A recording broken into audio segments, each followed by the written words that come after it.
I don't see it in the list of attendees.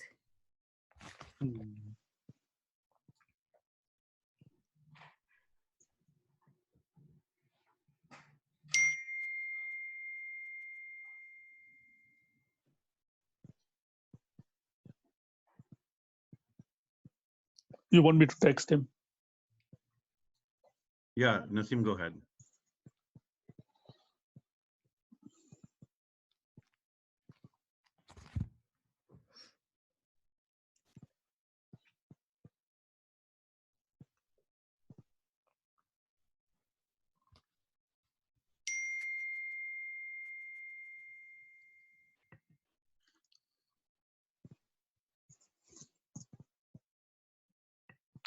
Done.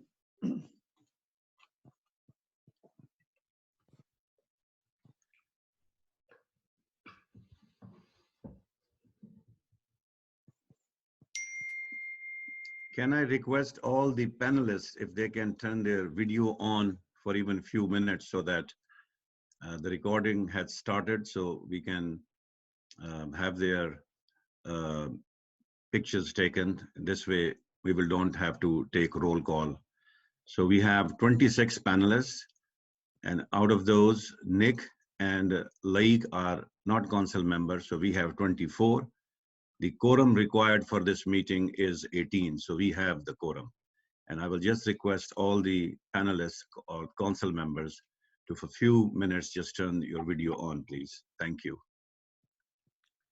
Dr. Harun, I think it would be good if you took the roll call of the people. You have the names, just Okay, verbally, you know. Okay. So I think we are going to start.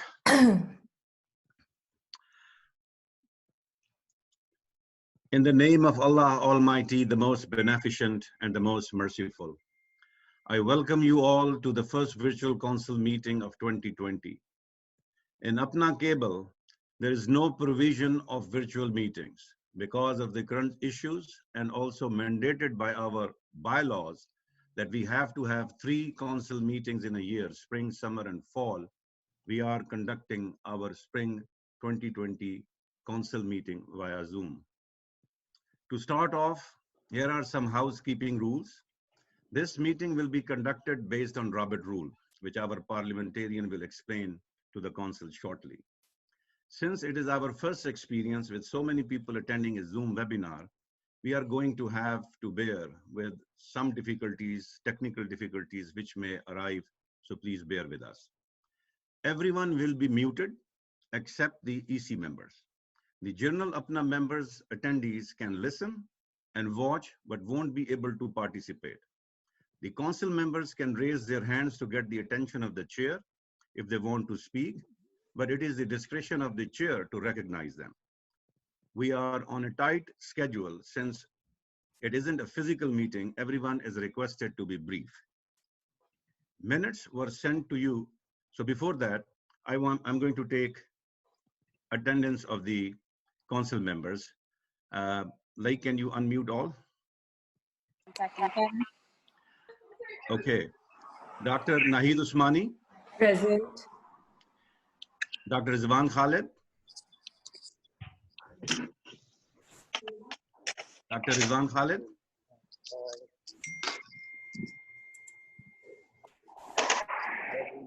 I'll come back to him. Dr. Arshad Rehan.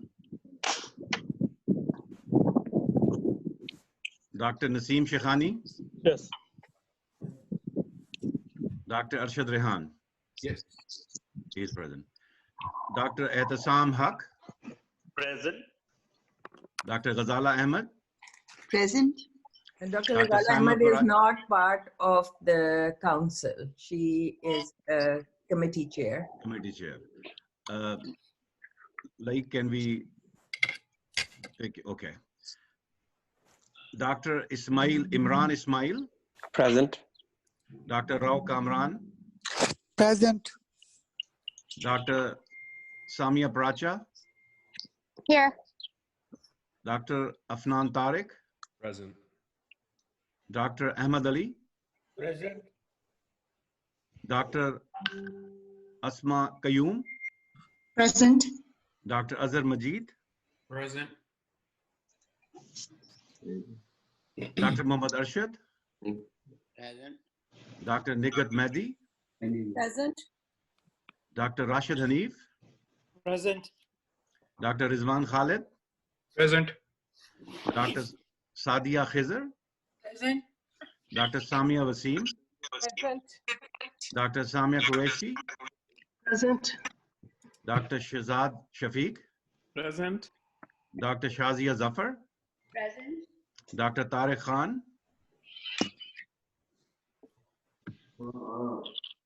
Dr. Tariq Khan,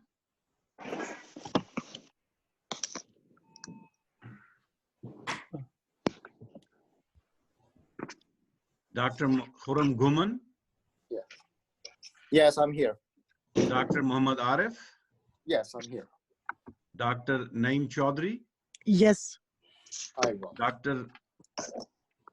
I think we have No all worries. the Take people, care. and Harun Durrani, myself, present. Rashid Hanif is present. Yes, I'm present. You're present, okay. Any Any, South Texas present? I've never been called. Just called right here. okay. I am not called. And I am going to mute all. It's Arun.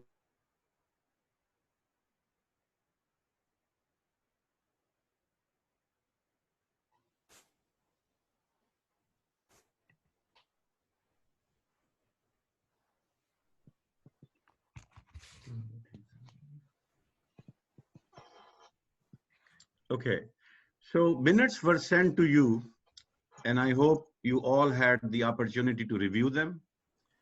If there are no corrections needed, or if there are no comments, could we have a motion to approve them?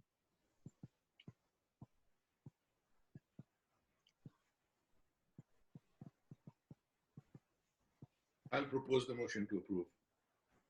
Okay, I'm going to unmute all the council members. I second it. And who's the one who seconded it? This is Khurram Guman from Connecticut. Thank you. Any objections? One objection, that's not Tarek from Caribbean. Did anybody note the minutes from March 16th? The original minutes, which were sent out for approval, which actually had everybody's titles, including summary of the year by the president, and then titled something as Dr. Nahid's tirade against the president and EGC. I was wondering who sent that out and why it was colored as such, because that seems highly inappropriate. Obviously, it was done later, but only one of the EC members could have actually forwarded me that. I talked to Nick about this, and Nick seems to not be aware, so this is not something that could have come from the transcription company, nor from Nick. So I'm just curious as to why that occurred. We should have some decorum and professionalism in this society, and that doesn't seem to be the case with those minutes. Nahid, you want to answer that? So, Dr. Tariq, the original minutes, as you pointed out, were very unprofessional. It was done by a transcription service who made a number of subjective judgments and was highly offensive. Since then, Nicholas Sa and Dr. Harun Durrani and I have gone over the minutes and edited them to the main points. And hopefully the edited minutes are appropriate and reflective of the fall council meeting. And those are the minutes we are approving. And we apologize to all the council members who got the original flawed transcription. Thank you. Thank you. So any other comments? Are there any nays? Okay, so the minutes are approved. Now I'm going to hand over the meeting to the chair today, President of APPNA, Dr. Nahid Usmani. Dr. Usmani. Could we mute all the members? I should mute everyone. I did. They weren't calling people based off their screen name. Okay. So,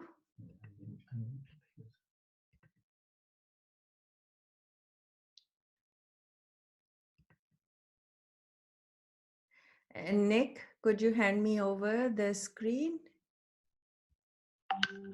Can you stop sharing?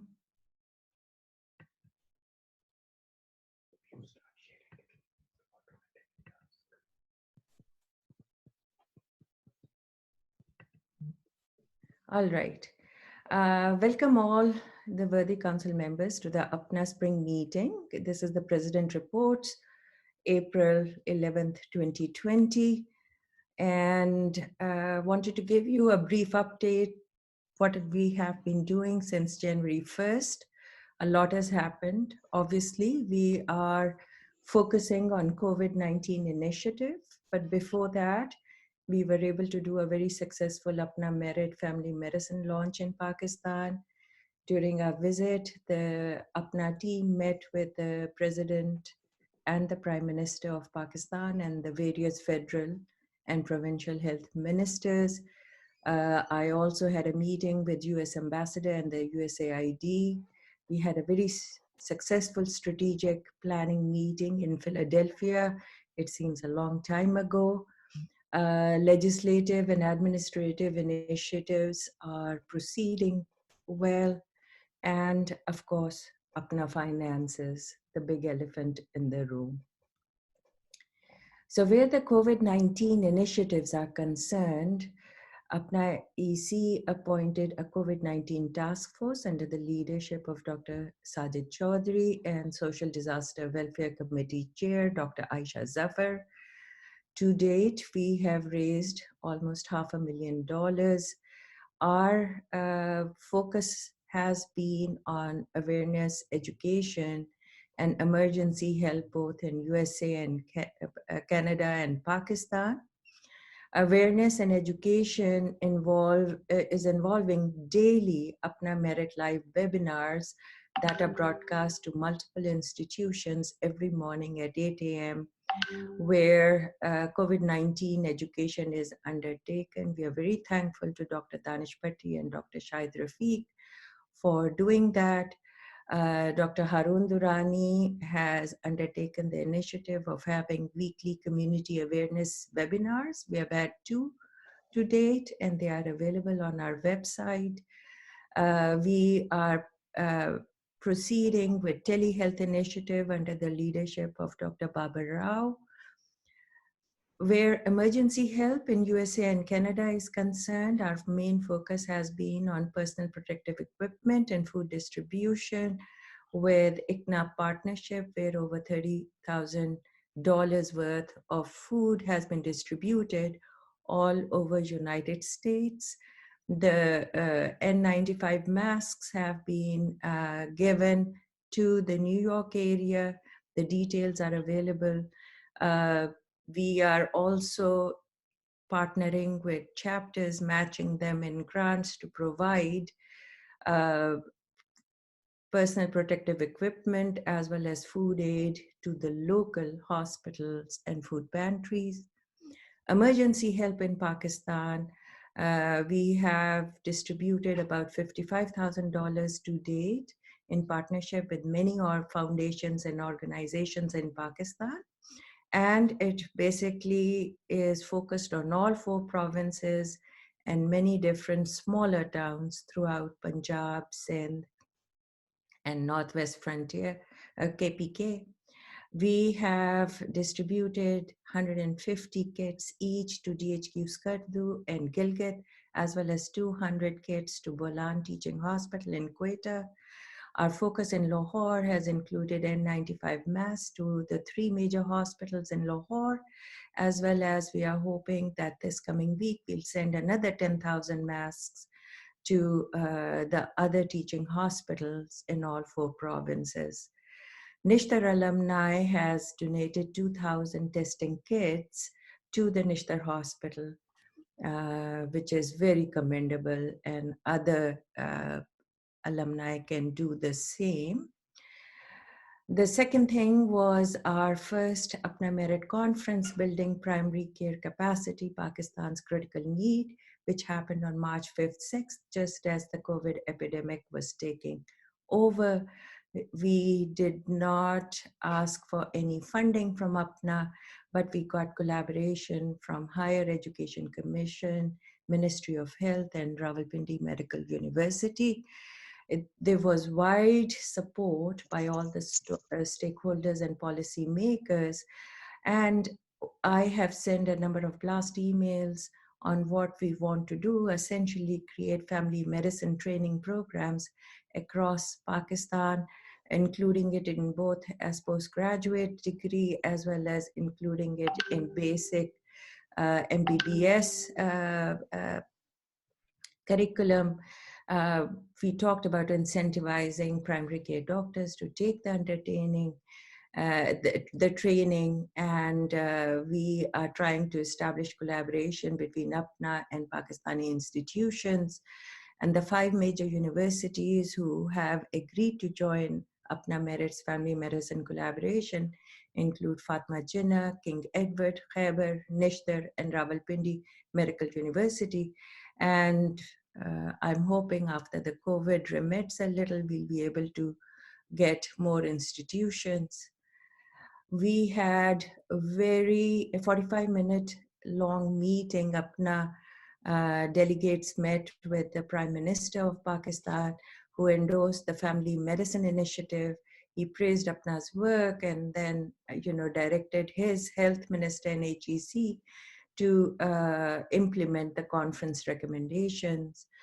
The President of Pakistan, Dr. Alvi, also offered his strong support, particularly for Merit Initiative, because he is all about online teaching as well as telemedicine initiatives. Federal Minister of Health, Zafar Mirza, and Punjab Minister of Health also discussed implementing the family medicine training program. I also met with US Ambassador and USAID. The ambassador was briefed on what APPNA does and what APPNA Merit Conference was. We particularly discussed the visa issues of young Pakistani residency applicants. Ambassador offered to arrange meetings with US consular staff in Washington, DC and Pakistan, because he felt that they needed to know about APPNA's contribution and facilitate the smoother processes of visas for young physicians. We had a meeting with USAID.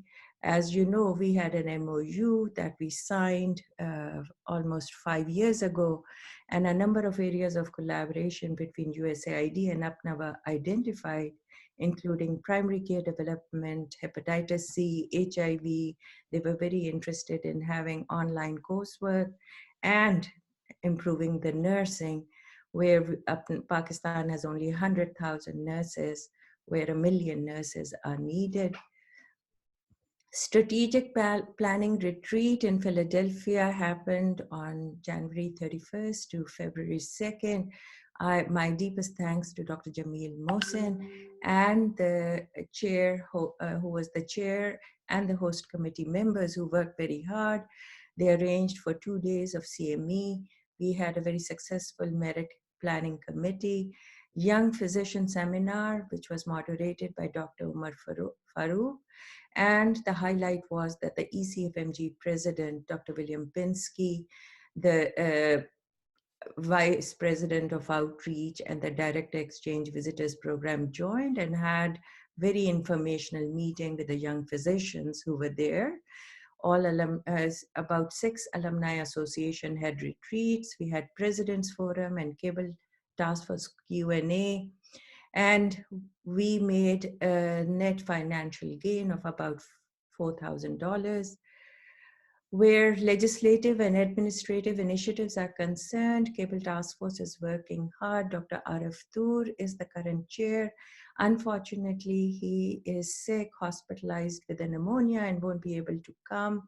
Similarly, Dr. Amjad Hussain had to step down for health reasons. Cable Committee, under the leadership of Dr. Zia Muiz, is working. The 9-member cable committee has had 2 to 3 meetings to date, and they are starting the work. This work will be done by consensus and unanimity, and the task force will assume an advisory role. We have agreed to have a legal review of our current constitution and bylaws, and EC is undertaking hiring of a legal counsel. APPNA finances, obviously, we are in a tough place. We have not been able to have our meetings, so we have no revenue generation. We have to deal with our monthly operating expenses. Our summer meeting will likely be postponed. We don't know for sure. We'll know by April 30th. Summer Bazaar is completely sold out for $399,000, and we have to figure out when we will have the summer meeting. We are looking at exploring alternate sources of revenue, including digital marketing, online CME courseware for our members. We have applied for the US Government CARES Act for disaster relief. We are trying to reduce our expenses, but many of our expenses are fixed. So that's my report, but I also want to discuss in the last few minutes the recall of an officer of 2019 that is included in today's agenda. I think in a time of national pandemic where APPNA members are putting their lives on our lives on the line daily, and we are trying to raise funds for food aid and personal protective equipment. This is really a tough time to present this. These were 2019 issues, and the APPNA cable timelines should have long ended. If you recall, in APPNA cable, 10% of the total members in good standing could initiate the recall process. The petition was supposed to have verifiable signature. The secretary was supposed to present it within 7 days for the receipt of the petition to the concerned officer, and then the officer had to have a written response within 7 days. The response and the petition should have been sent to the council within 7 days of the receipt of response, and the council should accept or reject the petition within 14 days of the receipt. If the council rejects the petition, the petitioner can file an appeal within 14 days with the Board of Trustees, and the board should respond to the council within 7 days of that appeal. All correspondence described has to be done by certified mail, and the secretary should document the accurate timeline of the proceeding. This is taken directly from APPNA cable. The process was wrong for on many different fronts. The cable timelines, the December 29, 2019 petition was emailed and mailed to 2019 council.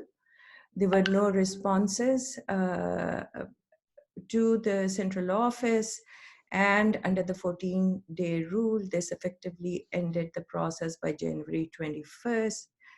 February 21st, 2020, the Secretary 2020 had the office again mail the petition to the now 2020 council.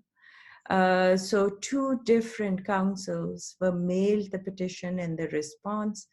Again, no council members sent a certified mail response. Under the 14-day rule, even we're taking time to when the certified mail was received by the office, by the council members. The timeline should have ended by March 18th, as a council meeting was scheduled at that time. That council meeting was postponed due to the COVID pandemic. Other processes was the flawed petition signature collection, as well as verification processes. This was done on DocuSign. There is no provision of that in APPNA cable. The process of obtaining e-signatures for a recall was flawed. Some members were forced to e-sign, some clicked on the link in the email not knowing that when they clicked the e-sign, it was a signature captured. Many didn't realize it was not an official APPNA communication because the secretary's name was on top. And when many members saw that these were wrong, they wanted to withdraw their signatures as petitioners. The secretary or the office did not individually call the members to find out whether signatures were verified. So if you take into consideration the signatories that withdrew the signature, then the petition did not meet the 10% requirement. Similarly, there was conflict of interest with key committee chairs, including cable committee chair, compliance committee chair, and the membership committee chairs.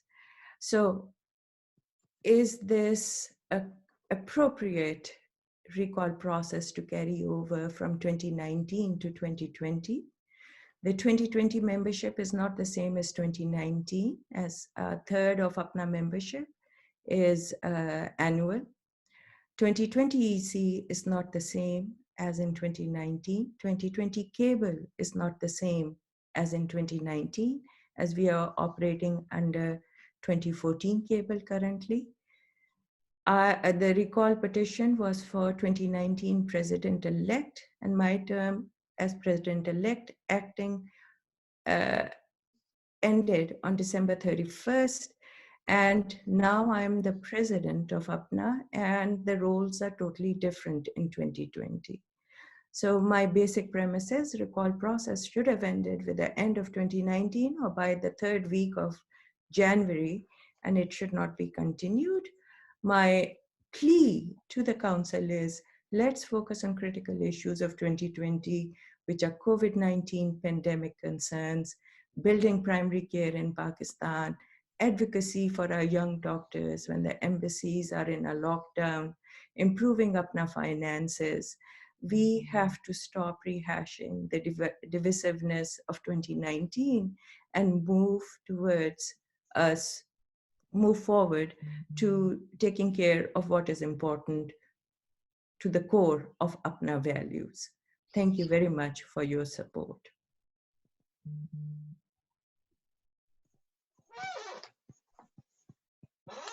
Madam President, can I interrupt? Yes, please, I'm done. Yes, we have a parliamentarian. Can you introduce parliamentarian so that he can give a little directions to the council? Yes, Dr. Zia Muiz, chair of the Constitution and Bylaws Committee, is the parliamentarian for this meeting. Dr. Zia Muiz, can you speak? Dr. Zia Muiz? Let me see. Yeah, I think now it says you're unmuted. Can you hear me now? Yeah. Yes. Okay.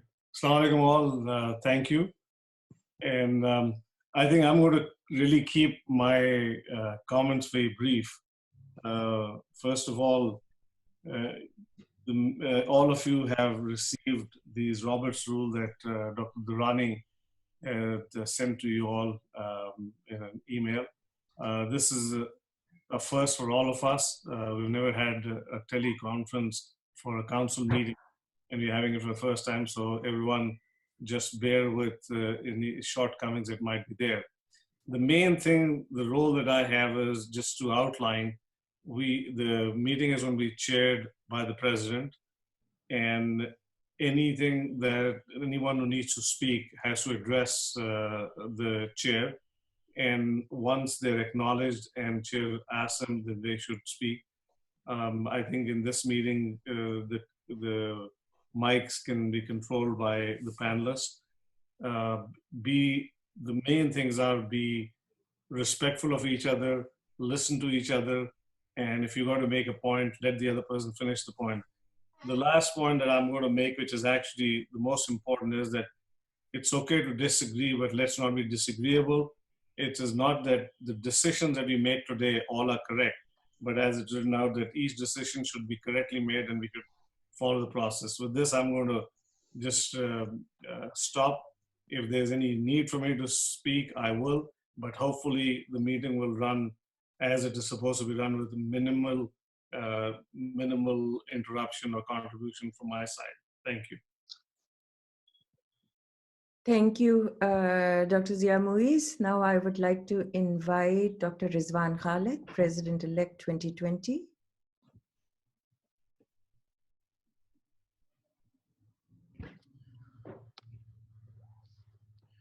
Ji, Assalamu alaikum.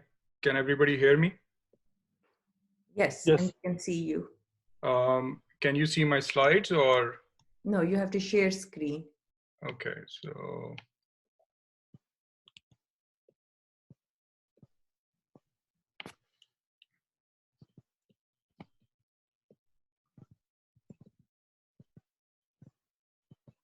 Okay. Assalamu alaikum and good morning, good afternoon, all council members, EC members, board of trustees, APPNA members, attendees. A very warm welcome. This is unprecedented in APPNA history that we have to do a virtual meeting. And I want to congratulate Dr. Harun Durrani, Laik, and Nick for working very hard to make sure that this goes as smoothly as possible. However, please bear with us, be patient with us, as there may be a few glitches here and there, because this is obviously not something we have done before. So with that vote of thanks to the office, Laik, and the secretary, Dr. Harun Durrani, I'm the president-elect. I want to thank everybody that supported and gave me the privilege of serving APPNA. So I will start with, first of all, appreciating all the APPNA members, healthcare workers who are on the forefront of this novel coronavirus pandemic. So especially members in New York, New Jersey, Connecticut, Central Florida, Louisiana, Chicago, Seattle, I kudos to you, APPNA leadership, APPNA members, salute you. With that, I will start with when we got elected. There were a lot of issues in 2019. Much of the issues were because of leadership and leaders at that point in time. And obviously, there were a bunch of other things as well. There was lack of trust.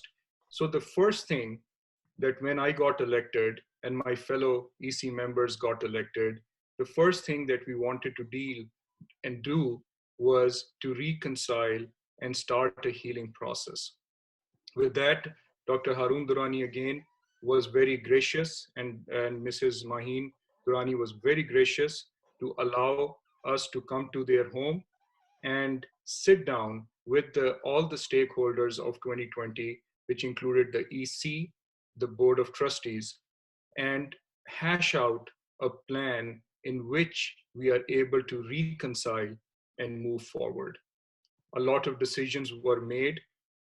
Some were followed and some unfortunately were not followed, but we were still able to move forward.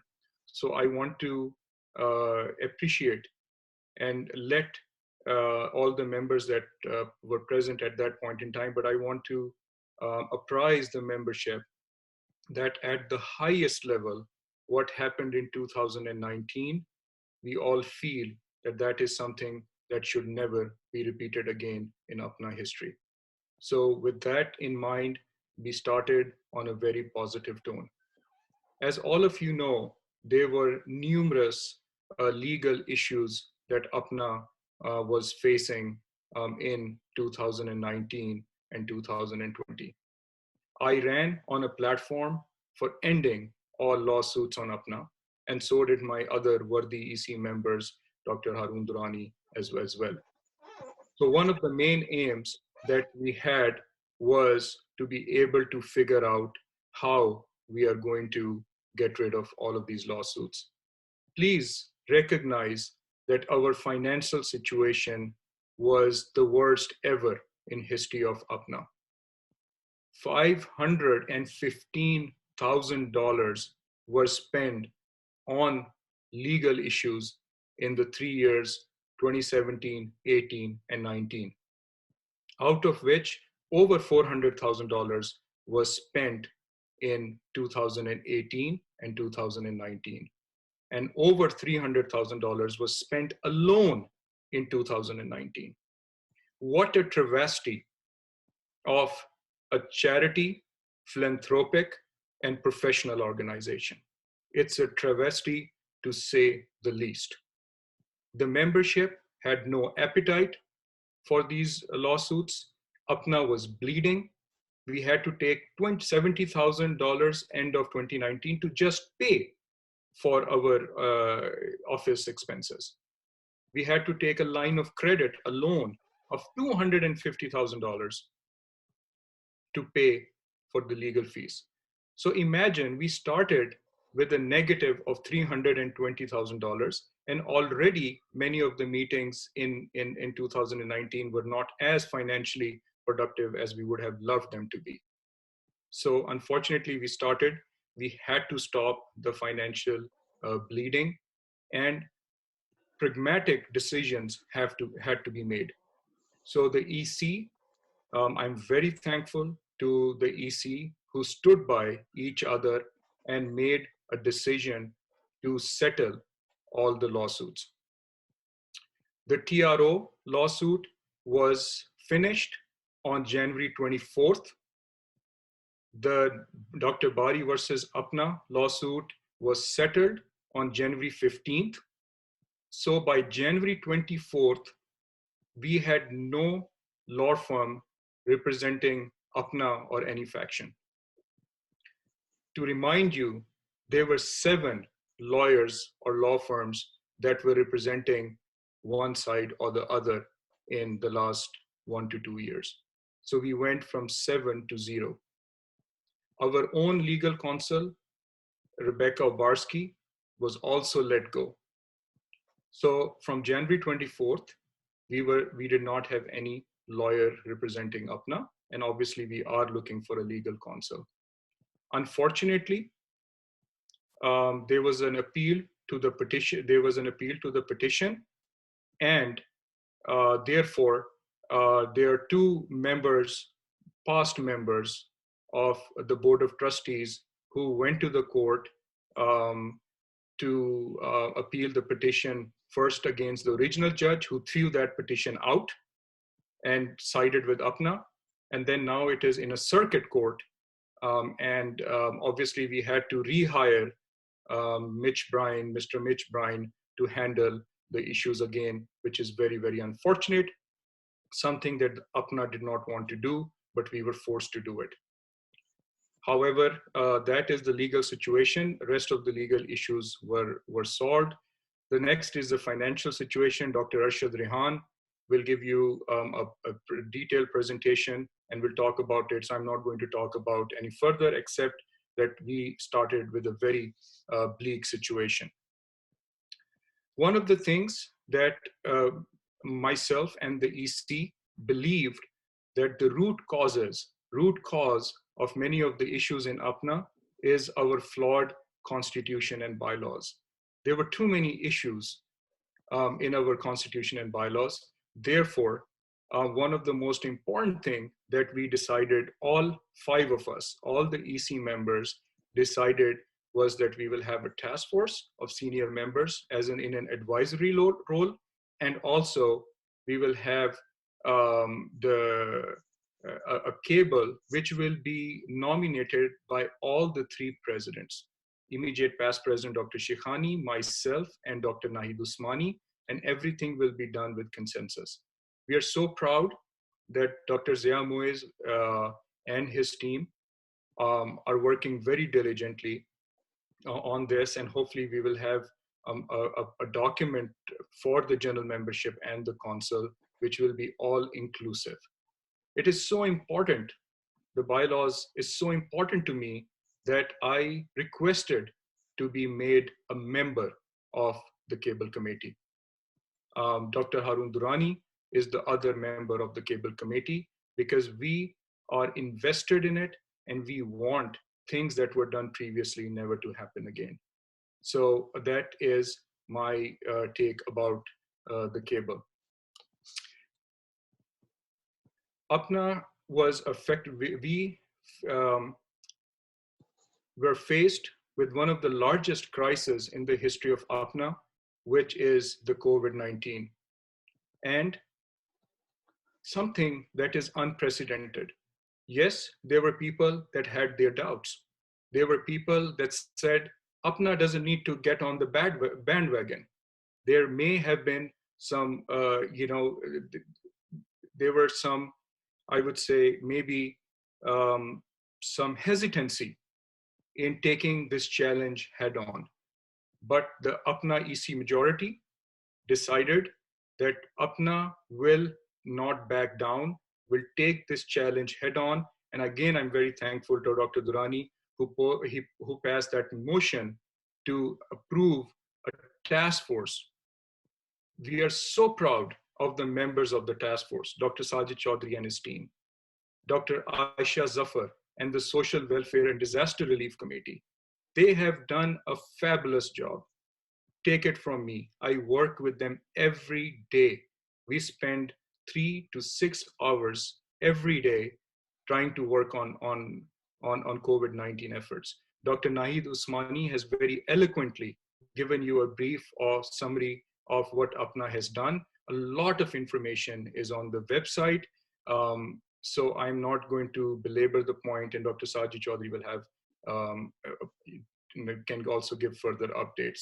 But I'm going to salute all of those task force and social welfare disaster relief members who have worked in this time of grave need.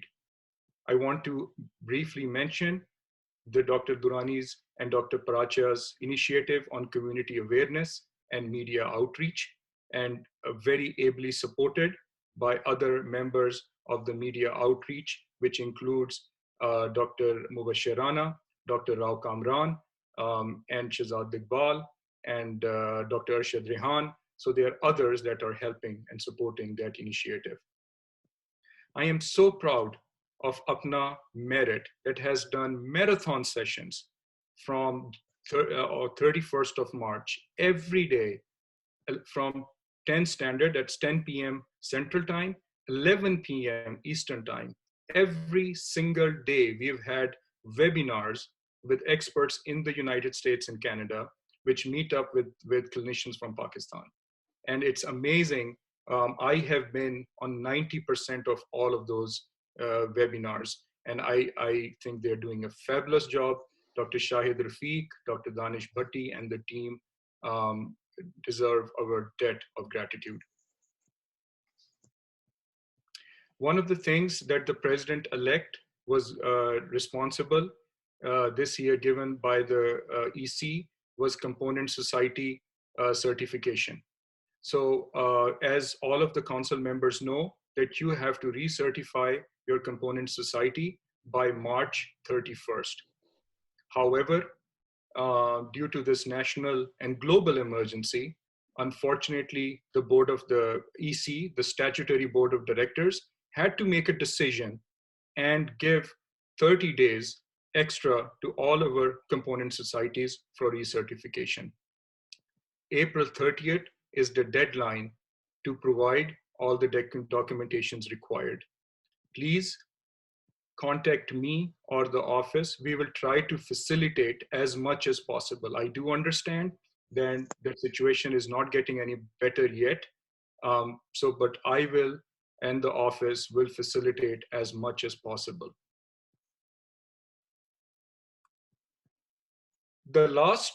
This is the last part of my presentation. I was not going to do this, but unfortunately, I have to.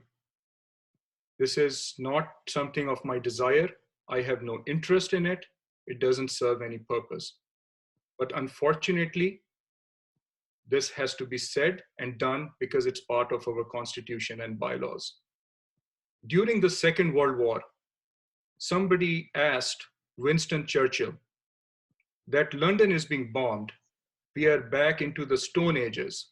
How will United Kingdom at that point in time, one of the greatest nation at that point in time, empires in history, how will it come back from the ashes? He responded, go look at the courts. Are the courts providing justice? They said yes. Then he said, we will be fine. My fellow council members, whenever there are challenging times, that is when leadership is tested. When there are challenging times, we still have to follow the constitution and bylaws. It is very important that we follow the bylaws. And if we start subverting the constitution and bylaws, then there is no point. If the leadership starts to do that, then there is no point moving forward. I am very sad that the petition against the recalled officer spoke at length in her presentation about it. I did not sign this presentation. This petition. I'm not in favor of this petition, but I stand with the constitution and bylaws. There was a huge conflict of interest by the president by giving that presentation. And I'm sorry I have to say that if you cannot, all of those things were already mentioned in Dr. Usmani's report that every council member got in a certified mail. So there is no need to go over it. And how can you, in a situation when you are the accused officer, be given the chance to speak to the jury when the petitioners do not get the chance to speak to the petitioner, to the counsel? So I want to please put my strong grievance that I wish that would not have been done. We kept on trying to figure out a way, even 6 minutes before the council meeting, we tried to continue to work in a way that we could do it amicably. But again, there is a petition that unfortunately, very somber moment, unprecedented in APPNA history, but the bylaws have to be followed. In my opinion, yes, there are certain things that were done because the timeline was such that we could not, the constitution that the council was changing. Each officer is elected for 3 years, especially the president-elect. So there is no sunset clause. We have to complete the process. The timeline initially was delayed because of the president's trip to Pakistan. And then once we had decided on a return that we will have a single point council agenda, council to vote it up or down, there was a national emergency. And we did not feel that in our heart that we should do it. So we stopped and we said we will delay it. However, now we have a physical or a virtual council meeting, and any unfinished business has to be tackled. I know it's not something we want to do, but the bylaws have to be followed. The EC has no role, I will repeat, has no role. We are only messengers, but we have to follow. We have to make sure the bylaws are followed. And as a president-elect, it is my responsibility, according to the bylaws, to make sure that if one of the accused officers is under a recall petition, we have to address it.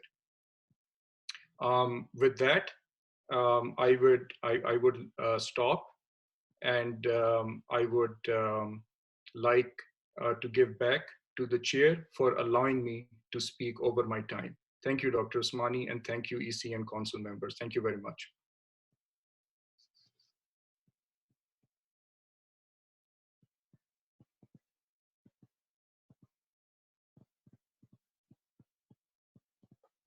Unmute yourself. I would like to acknowledge certain members who joined in later. I would like to Munima Nasir, Mohammad Asim, Samina Qureshi, President Remkana, Dr. Tariq Awan, Alberta, Canada, Dr. Tanveer Khan, APPNA, South Texas Chapter, Dr. Nahid Chaudhry, APPNA, Canada, Dr. Khavar Ismail, President QAM, Qaid-e-Azam Medical Alumni, Dr. Rais from Virginia, Dr. Muzaffar Salimi from Oklahoma,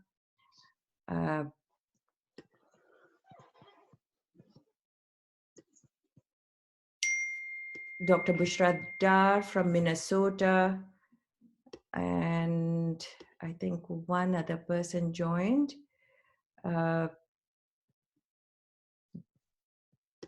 Dr. Sayed Rab from Southern Louisiana.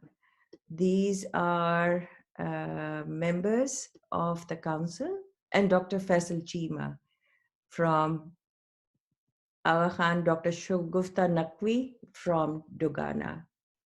So these are council members. I am saying their names. Dr. Sohail Sarwar from Allama Iqbal. These are council members who are attending this meeting. I would now like to invite Dr. Harun Durrani to present the Treasurer's report. Thank you. Secretary's report. The Secretary's report, sorry.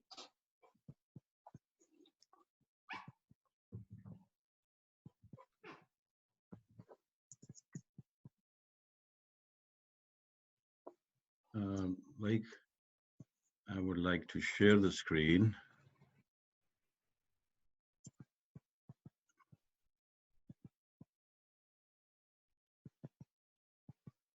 You're good now. Yes. Thank you very much, Nahid, Madam President. Dear council members, members of the Executive Committee, Board of Trustees, and members of APPNA.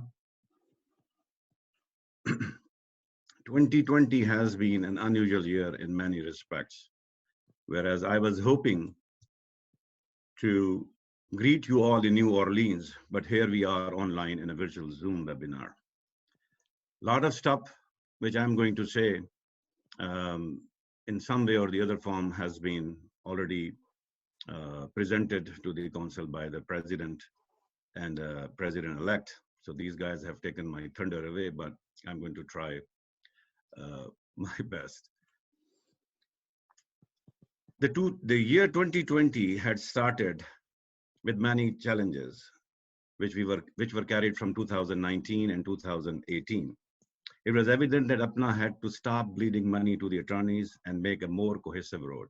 Therefore, efforts were made by myself at a personal level, as well as Secretary of APPNA, to find a resolution to the issues at hand. The first EC Board of Directors meeting on January 2020, some very important decisions were made. EC unanimously agreed on submitting TRO consent judgment agreement with the defendants, which would end the case in the court. According to this agreement, EC would continue to function as Board of Directors as per judge's decision. The second order of the business was approving mutually agreed upon no-fault agreement with the plaintiff in Barry versus APPNA case. This will be followed by immediate start of complete overhaul of APPNA cable. It was also decided, as Dr. Rizwan Khalid mentioned, to let all the attorneys know, starting with our legal counsel, Ms. Obrowski. But unfortunately, we are still facing a court battle in an appeal filed against the 2 of the 4 elected Board of Trustees, which is incurring some expenses, but as compared to the previous year, our legal expenses have significantly gone down. Then about Cable Committee, Rizwan has mentioned, and the task force, and both Cable Committee and task force are working in an expeditious manner, but we want to be thorough, we want to be very precise. And since the last document of which APPNA had lasted over 30-40 years, but the membership and the APPNA has grown fourfold. So therefore, we want to come up with another document which will at least last to APPNA for another 20, 30, 40 years. So EC and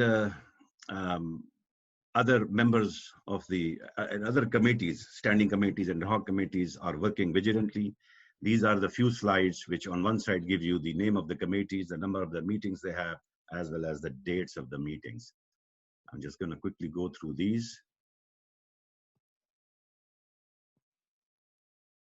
Unfortunately, due to coronavirus pandemic, 3 meetings have been cancelled. The spring meeting in Orleans, international meeting for Vietnam, and international meeting in the northern areas of Pakistan. This has created a significant hardship for APPNA since most of our operational funds come from profits from these meetings. Charitable donations cannot be used to fund operational expenses. Strategy meeting in Philadelphia was very successful and the only meeting so far which we had. This is a little bit of membership data. If you look at it,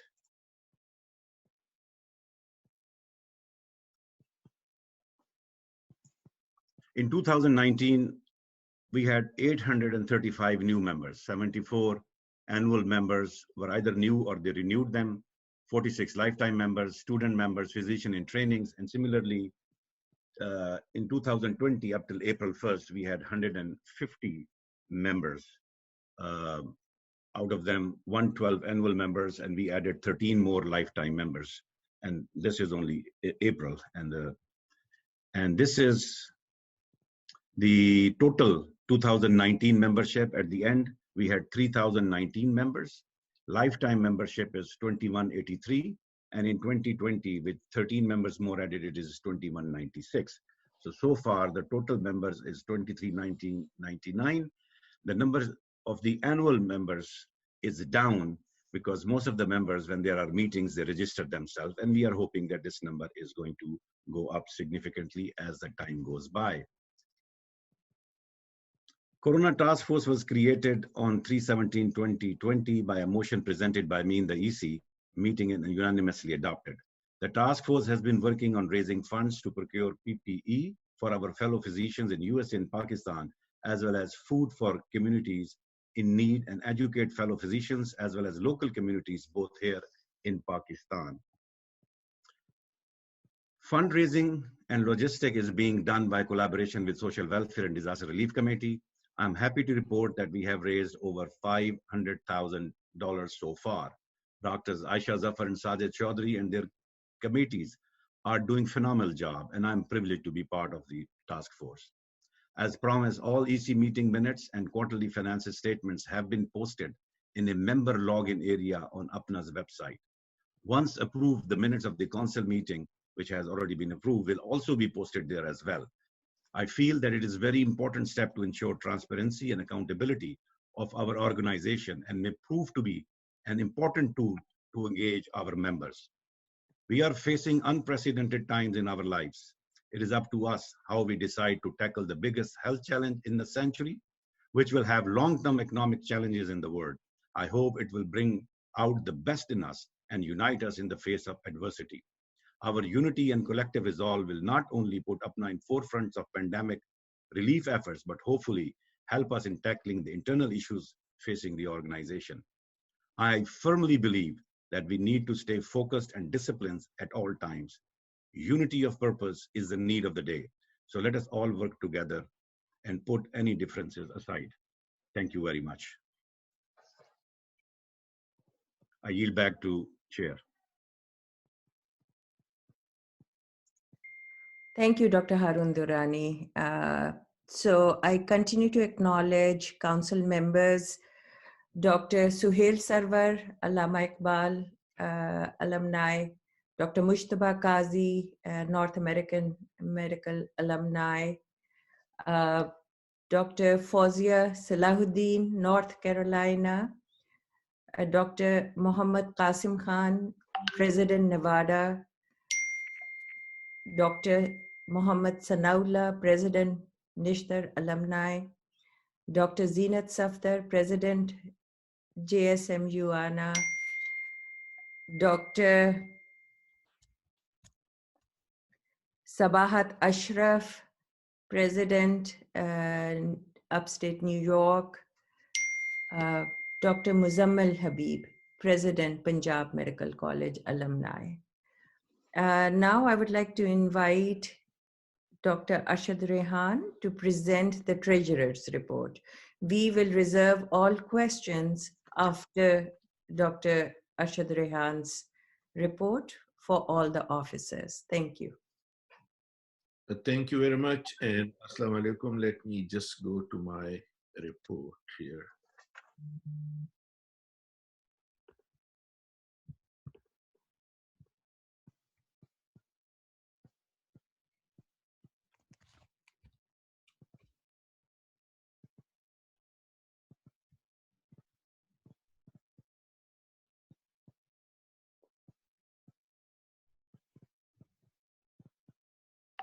So, thank you very much, everybody. Assalamu alaikum, sabko meri taraf se.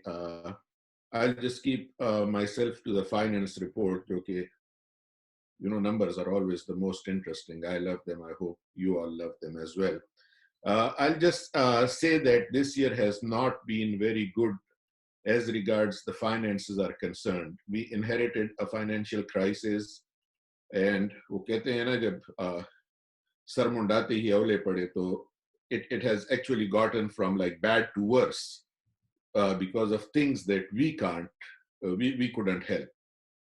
We were hoping that this year we will stabilize the finances, cover the deficit of last year with a great summer meeting.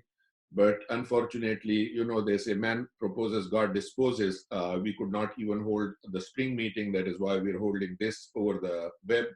And the summer meeting, we're hoping that it would happen, but we're not sure. Allah kare ke ho jaye, but that's another loss. So I'm very privileged to have a great finance committee help me. I mean, very experienced people and great people. I'm so happy that they all consented to help. Without them, I would be in deep trouble. So the role of the Finance Committee, and as regards this presentation, I would also like to thank a few people. I want to thank my EC, Nahid, Rizwan, Naseem, and particularly Haroon. I would also like to particularly thank Aftab Khan, the treasurer of last year, who helped me sort of start with the finances. Without his guidance, I would be lost as well. So I thank him as well. There are a few slides that actually I have taken the liberty of just taking from his presentation last year. This is one of them. So the role of the Finance Committee, we prepare the APPNA budget, we collect, deposit, and disperse funds, updating and upkeeping the APPNA membership list. I would not go into that detail because Haroon did a great job explaining that. And we are also asked to recommend changes to improve the APPNA finances. That's a constant process. So just to give you a brief overview, we have lots of accounts, and I will explain to you guys as we go along, but these were the positions. We will put all them slides on the APPNA web page so that you can look at them in detail. So we have various bank accounts, the summer convention, operations, contingency, and these are sort of the positions on December 31st, 2019, and as of March 31st of this year. So we will go into detail about them as we go along. APPNA is a 501c3 organization. We're supposed to file taxes. This is Form 990 from 2018. The 2019 taxes are in process. APPNA is required to have an independent audit every year. This is the audit report from 2018. The 2019 audit is in process. So the APPNA banking, this is very interesting, and I always found it myself to be very complicated, and it is, I mean, complicated. So we have two types of accounts, investment accounts and bank accounts. We do all our banking through Chase Bank, the regular accounts. The investment accounts, they've been doing with this gentleman, Hank Bashore, who on my request has been present in this, on this conference today for any questions. So majority, the bulk of our investment account is with the Stephen Group under Hank Bishore. And then we have around $1.2 million or so in Fidelity account that was transferred last year there. So here it gets even more interesting and complex. So if you look at it, the APPNA accounts, APPNA divides them into two types of accounts, restricted and unrestricted. So restricted accounts are basically those that the EC cannot touch without authorization from the Board of Trustees. There are two types of restricted accounts as well. One is that the Board of Trustees can actually like take some money off suppose the lifetime dues accounts, but there are other accounts that we cannot touch at all. So they would include the Social Welfare Disaster Relief Committee account, the Scholarship Committee account. Those are accounts that the committees generate funds themselves, and they cannot be used for any other purposes except for which they were raised. So if SWDRC has $500,000 in their accounts, they've raised it, it is them who will spend it on charitable accounts, on counts. So whatever is in their domain, they would spend it on that particular reason as well. Scholarship funds, we will talk about that as well, the merit funds. So those specific committees, besides them, nobody could touch them, and even them, they would only utilize these funds for the purposes that they were raised. So nobody could touch them. So that's what we call restricted accounts. Then we have unrestricted accounts. And unrestricted accounts, if you look at the bottom, right now we have about 8 accounts. And I would always look at this slide and think like, why do they have to have 8 accounts? Why not one simple account, one straight account? Well, because we collect money in different headers and we want to keep it separate. So operations is your day-to-day running expenses, the operational funds for the organization. Then you have different meetings, like for the summer meeting, if the summer meeting, like the bazaar booking starts, money starts coming in, you have an account for that, where you put money into that account, and you have sort of like the accounting becomes easy because you know that all money in that account is for the summer convention. And at the end, it will be sort of uske liye isko, like when you take into account, you account every single penny in that account. And then if there were some profits at the end of that, that money would be moved from the summer account to the operations account at the end. So that is why these different accounts, these 8 accounts, right now, actually open accounts are 3.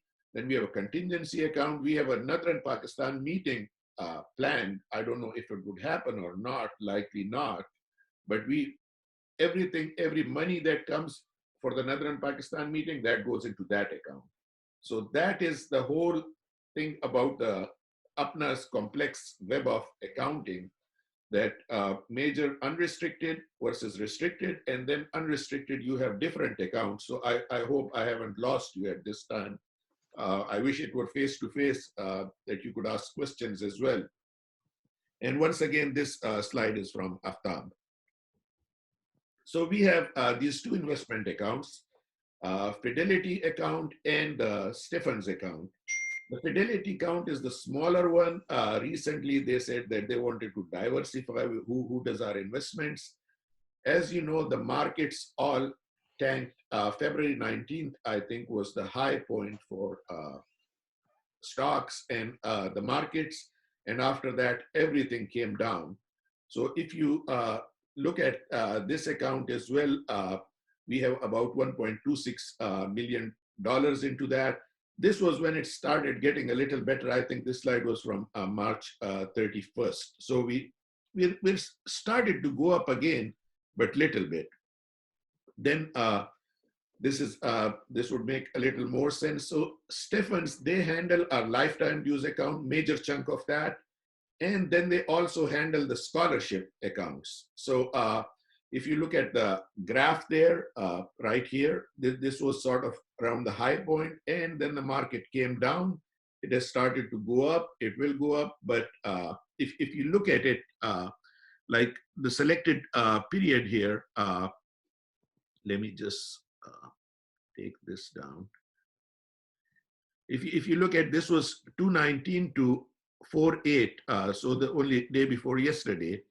So the beginning value of the account was $4.8 million,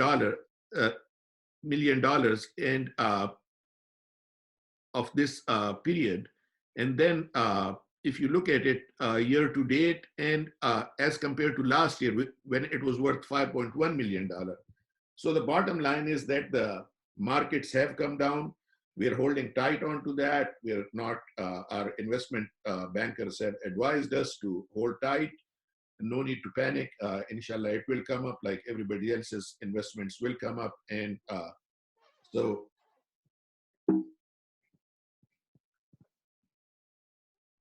this is another snapshot of Stephen's account. If you look at that, it will tell you like what it was worth 2018 beginning and at the end. So it started at 2018, 2.6 million. It went up to 2.77.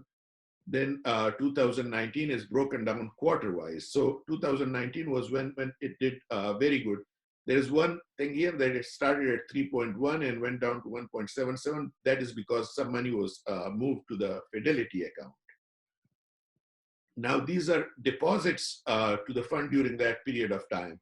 So deposits are as the new lifetime membership dues come in, every quarter they're deposited into the investment accounts. This, I want you to concentrate on this. This is money taken out of the restricted lifetime dues accounts with permission from the Board of Trustees.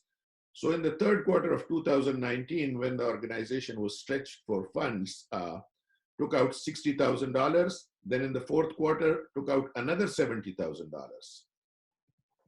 That $60,000 was then repaid in 2020 to the lifetime dues, and another $60,000 taken out. So right now from the lifetime dues, we have taken out total of $130,000. So $130,000 have been taken out from the lifetime dues till this point in time. If I'm going too fast, I'm sorry for that. I have some few slides that I wanted to go over. So sources of income, restricted funds that you can't ordinarily use for operational are lifetime membership dues, then your investments from that, and money raised for specific projects like the SWDRC and the Merit and all them. Then we have unrestricted funds, and the way those revenues are generated, they're your annual membership dues. You could use them for operational funds. Meetings are our big source of revenue. If there are no meetings or no trips, APPNA would not generate anything. CME could potentially get some revenue. And then I think it was in 2015 when the council decided that 50% of the realized gains, the interest or dividend of the investment portfolio during the last calendar year could be utilized for operations. So these are your sources of revenue. Now, what do we spend money on? We have a big amount of that goes to the recurrent office expenses. Certainly meetings, you incur expenses as well. It's not only incoming revenue, it is outgoing as well. Then if you have some specific projects, there have been years when the organization did financially very well. So even from the operations, unrestricted funds, you could transfer money. And unfortunately, we incurred a lot of legal fees in the last few years. So how does APPNA finances run? So except budgeted office expenses, if there is any other money to be disbursed, it is only with approval of majority of the EC. So any fund movement that happens, the majority of the EC has to sign on that. Without that, it will not happen. It has always been that weekly financial reports were sent to the treasurer. This year, the change that we made was that the whole EC and all members of the finance committee get the weekly financial reports, and they're detailed accounting. They're the spreadsheets we get from our bookkeeper. The bookkeeper keeps bookkeeping details. Yearly independent account audits are performed. Council, which is you guys and girls, approve yearly budget. And any non-budgeted expense in excess of $10,000 needs prior approval of the BOT. Without that, you could not utilize or get that money. Now, these slides are very busy, but I put them on so that everybody has an idea as to what the meetings, the revenue versus losses. So just briefly, if you look at the bottom line, 2019 strategic planning meeting, it made 31,244. If you look at, there was a Cricket World Cup trip, it made about $2,000. The Japan-Korea trip made about $32,000. Northern Pakistan trip made about $10,000. And then the spring meeting, it generated about $54,000. So these were the Turkey trip made about $8,000. The fall meeting, actually, that was the only meeting that made a loss of about $23,000. Then the 2019 winter meeting I put there, I mean, it shows a profit, but that profit was dispersed to the hosts as such. If they were alumni organizations or something, that profit was dispersed there. APPNA did not spend anything on that, and basically the net thing was almost neutral. Summer convention is our biggest revenue generating activity throughout the year.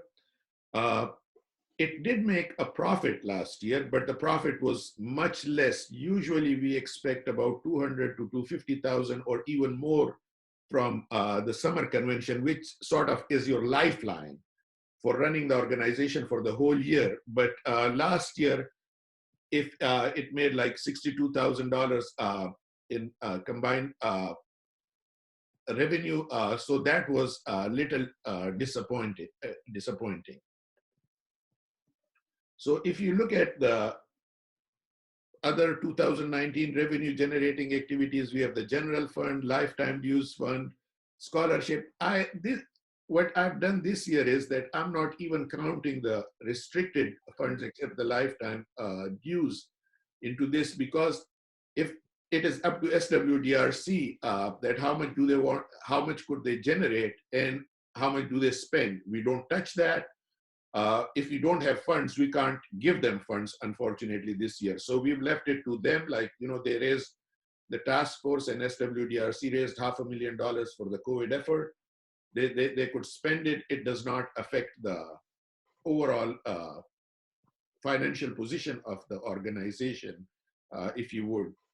So the total general revenue was about $1.84 million. The total meeting revenues was $3.3 million.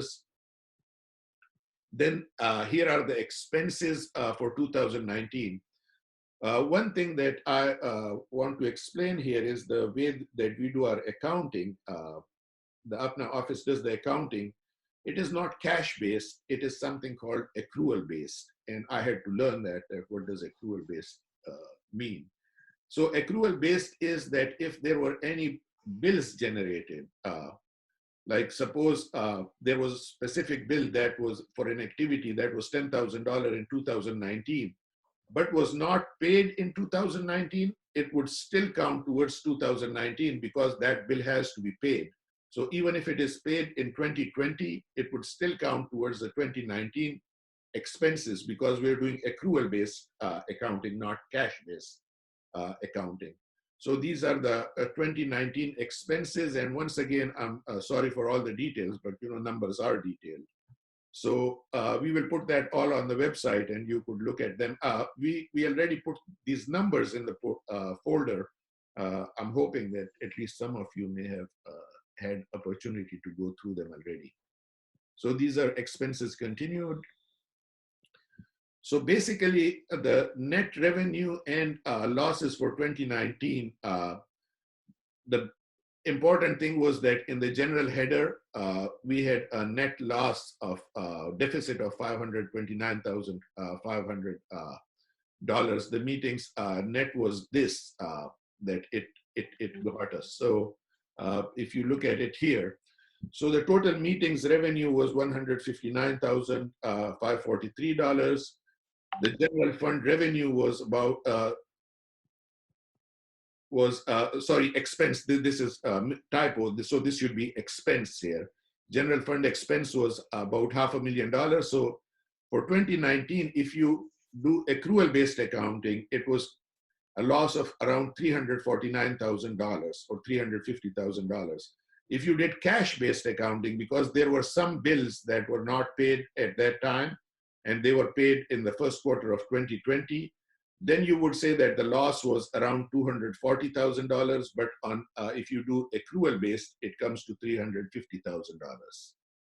That was the deficit that happened last year. So how did they cover the shortfall?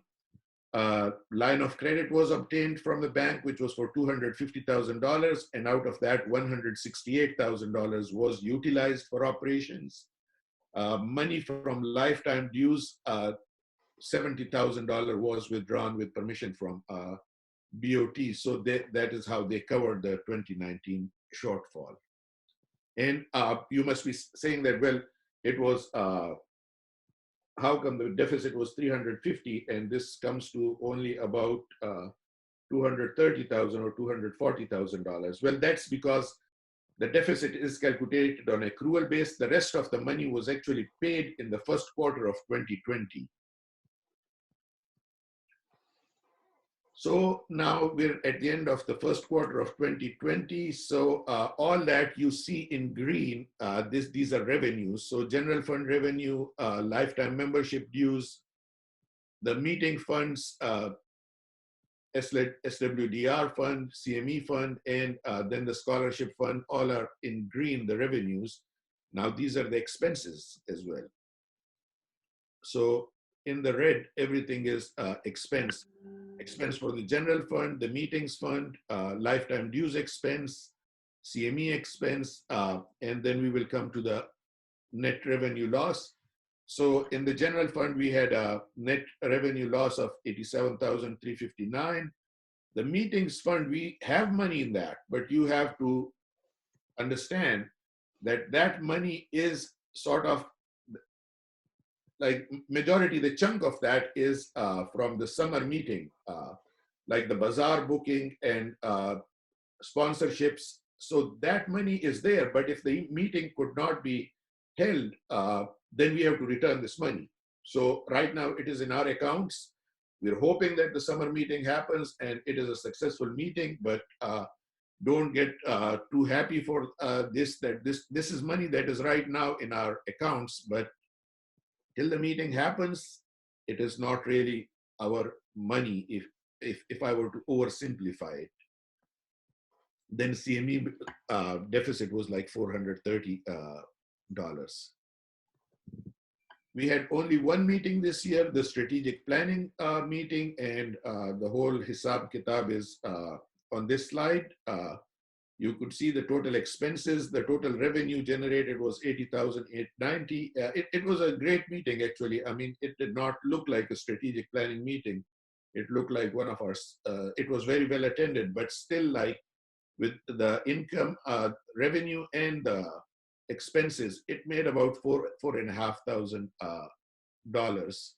So combined profit and loss was, because CME lost $399, it was $4,286.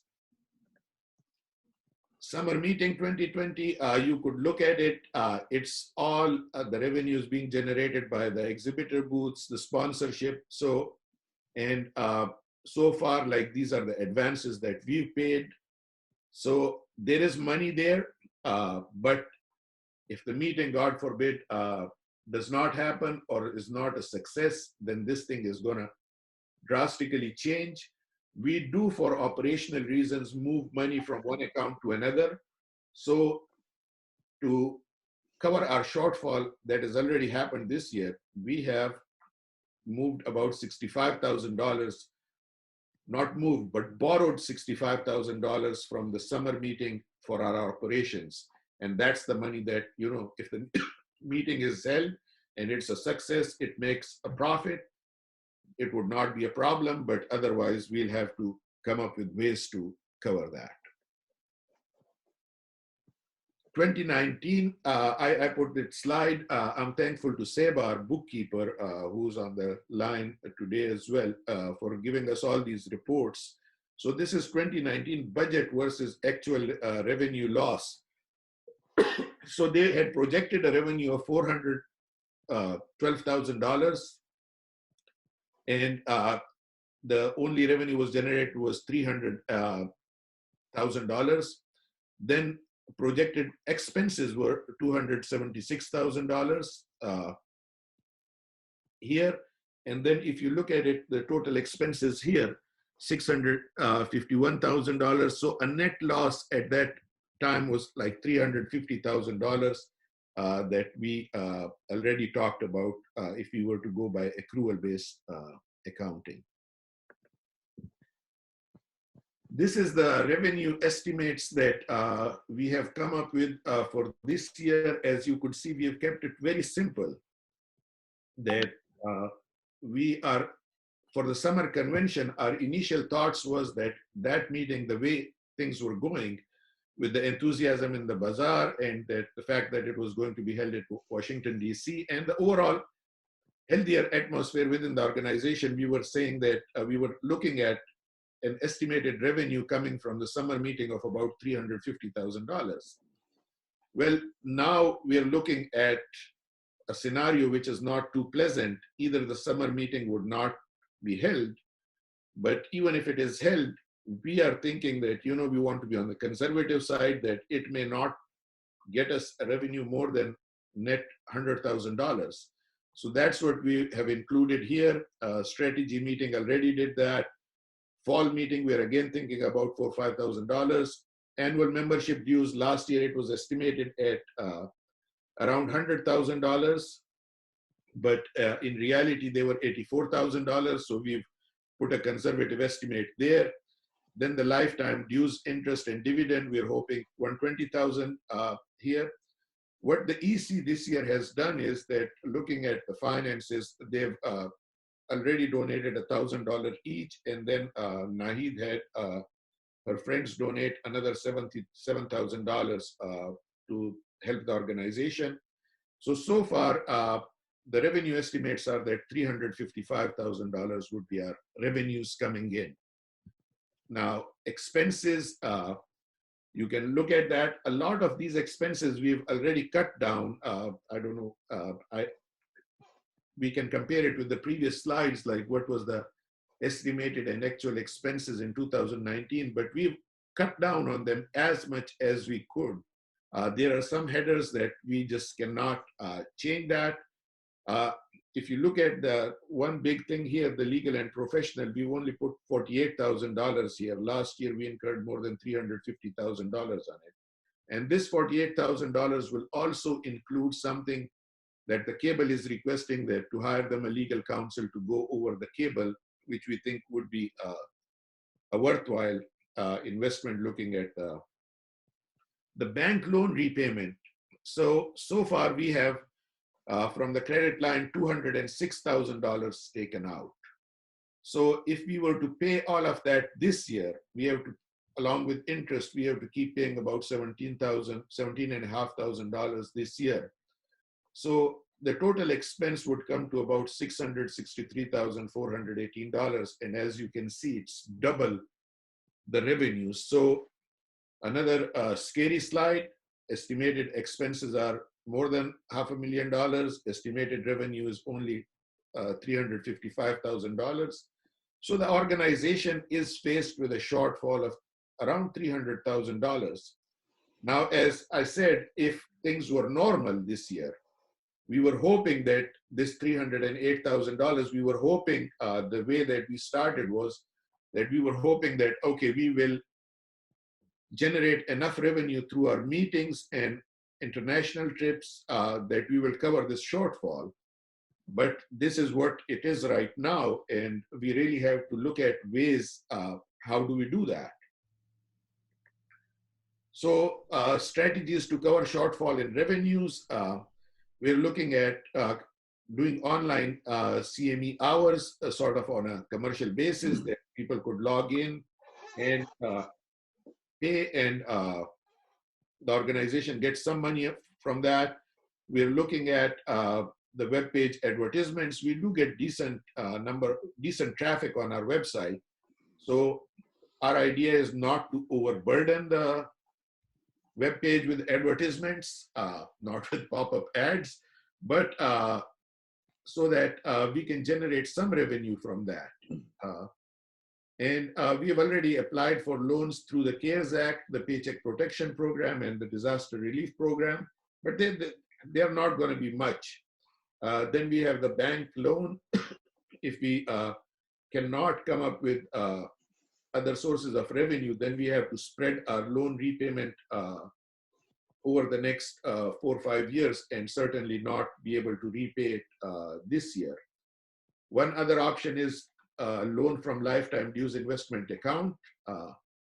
That's something that our advisors and the finance committee does not recommend at this particular point in time when the markets are down, but we're hoping that as the markets come up, that may be something to seriously look at, so that the budgets are balanced.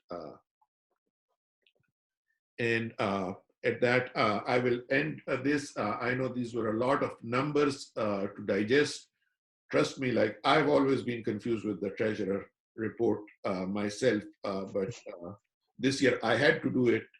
So I tried to dive into it, and I hope I made a little sense, if not much. Thank you, and I will yield. I don't know if you could take questions or. Dr. Arshad, we are going to take questions after past president report. Dr. Naseem Shekhani, if you could kindly restrict yourself to 5 minutes, as we are way over time. Thank you. Okay. Basically, I'll make it brief.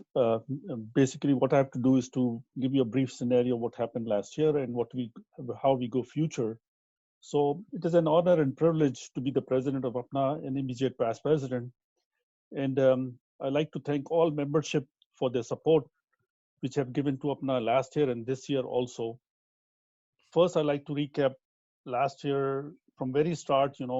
My goal was to end all litigation and have financial transparency in APPNA. First time in the history of APPNA, the finances were open to general membership, and we have reconciled the book by the standard of accounting for the first time in last 40 or plus years. And you will see financial report only presented. We just saw that we represented by Arshad Rehan, and last year presented by Aftab. Starting from strategy meeting in Chicago under the leadership of Amra Rahman, and Atar Naeem in spring meeting, in summer meeting, Asim Mohyuddin, and in fall meeting, Habib Khan. I'm thankful to all of them, and especially winter meeting where we had the meeting in Karachi, Lahore, and Peshawar. And thanks to Sabir Shaheed from Karachi, Dr. Nigat Mehdi in Lahore, and Rashid Hanif and Arshad Rehan in Peshawar. APPNA delegation met Prime Minister Imran Khan in December 2019 in APPNA winter meeting, and it was agreed upon that APPNA to be represented as an institution on the government level and not on individual basis, which we have done before. And we will not only involve in Pakistan Health Care Task Force, but also will be the part of medical education in Pakistan and represent APPNA over there. And Dr. Nahid Usmani has continued that, and it has done a lot of progress this year. I'm thankful basically to social welfare department services also. I'm thankful to Dr. Fawad Zafar, who has done over 3,000 corneas donation and ongoing clean water project under the leadership of Dr. Majid Arain. This was the first time in the summer meeting when we had Arts and Literature Festival, which was organized by Mia Ahmed Hassan. And also, we had a great deal of work done by Scholarship Committee under the leadership of Masood Akbar. All international trips were positive at this time. Again, it was last year when litigation happened and we spent over $350,000. And in the end, we have to live with the TRO, which is a reality in the history of APPNA. I will remind everybody to stay positive, and I'm sure that EC this year, under the leadership of Dr. Nahid Usmani, has done some good work and will continue to do so. And given the circumstances, we need to work in a cohesive manner and be a good representative for Pakistan, in Pakistan and over here also. I was elected to work on membership demands, which were mainly to end litigation, which including the recent one, which is filed by 2 ex-BOT members as said by Rizwan Khalid.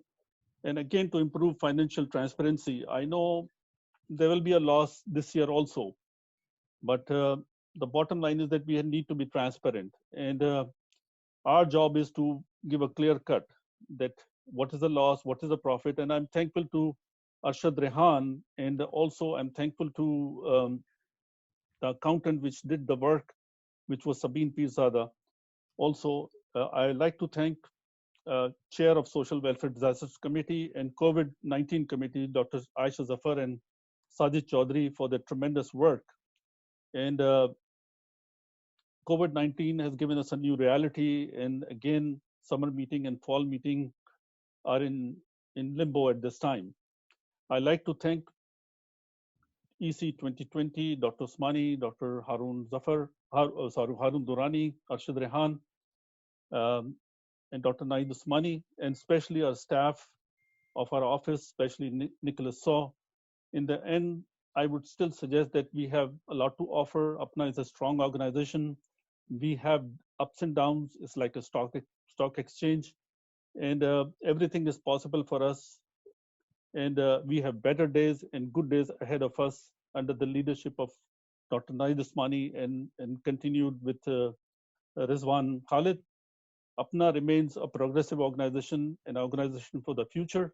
And I hope that everybody participates in positive manner. And I hope that things go good as far as recall is concerned. Let the Constitution play its part. For me, it doesn't matter what the council decides, and I'll support council members and constitution bylaws. Thank you very much. Have a nice day. Hafiz. Thank you, Dr. Shekhani. There were 2 items that Dr. Arshad Rehan has to present that need a vote by the council. Dr. Rehan, you want to present your motions? Yes. So the first motion is if anybody could move that for the budget to be Arshad, can I say something before? Sure. Madam President? Yes, sir. Can I be acknowledged? Yes, Dr. Durrani. We still need to pass the minutes of the council meeting from before. I think that was the first. I think you asked for any nays, and no, there were no other nays other than Dr. Afnan Tariq, who inquired about. So I just wanted to confirm that that is approved. Minutes are approved. Yes, Okay, modified. Dr. Thank Tariq approved it to the modified version. Yes, So there are no nays. Unanimously approved. So continue, Dr. Rehan. Okay. So I would like to, with your permission, Madam President, I would like to present a motion to approve the budget for this year 2020. That would be my first motion. Could you bring up the slide? Yes. For the budget?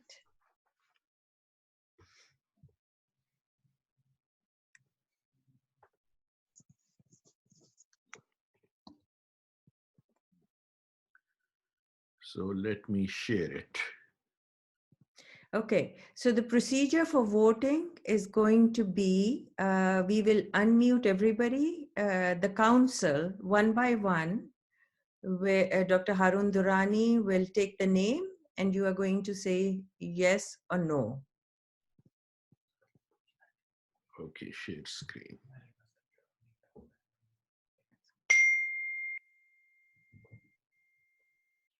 Okay, so can you guys see it now? Yep. No? Yes. Okay, so these are the revenue estimates, expenses, and the bottom line. Any questions, Dr. Ismail?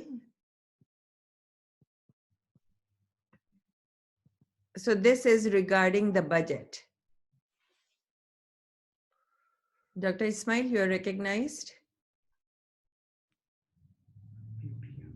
Hello. Yes, we can hear you. Okay, so this amount that we're seeing here, 355,000. Dr. Rehan, correct me if I'm wrong. So this is the estimated income, what we're estimating, and this does include the summer convention expected income from the stalls. Is that right? Yes, I mean, we better off like calling it revenue.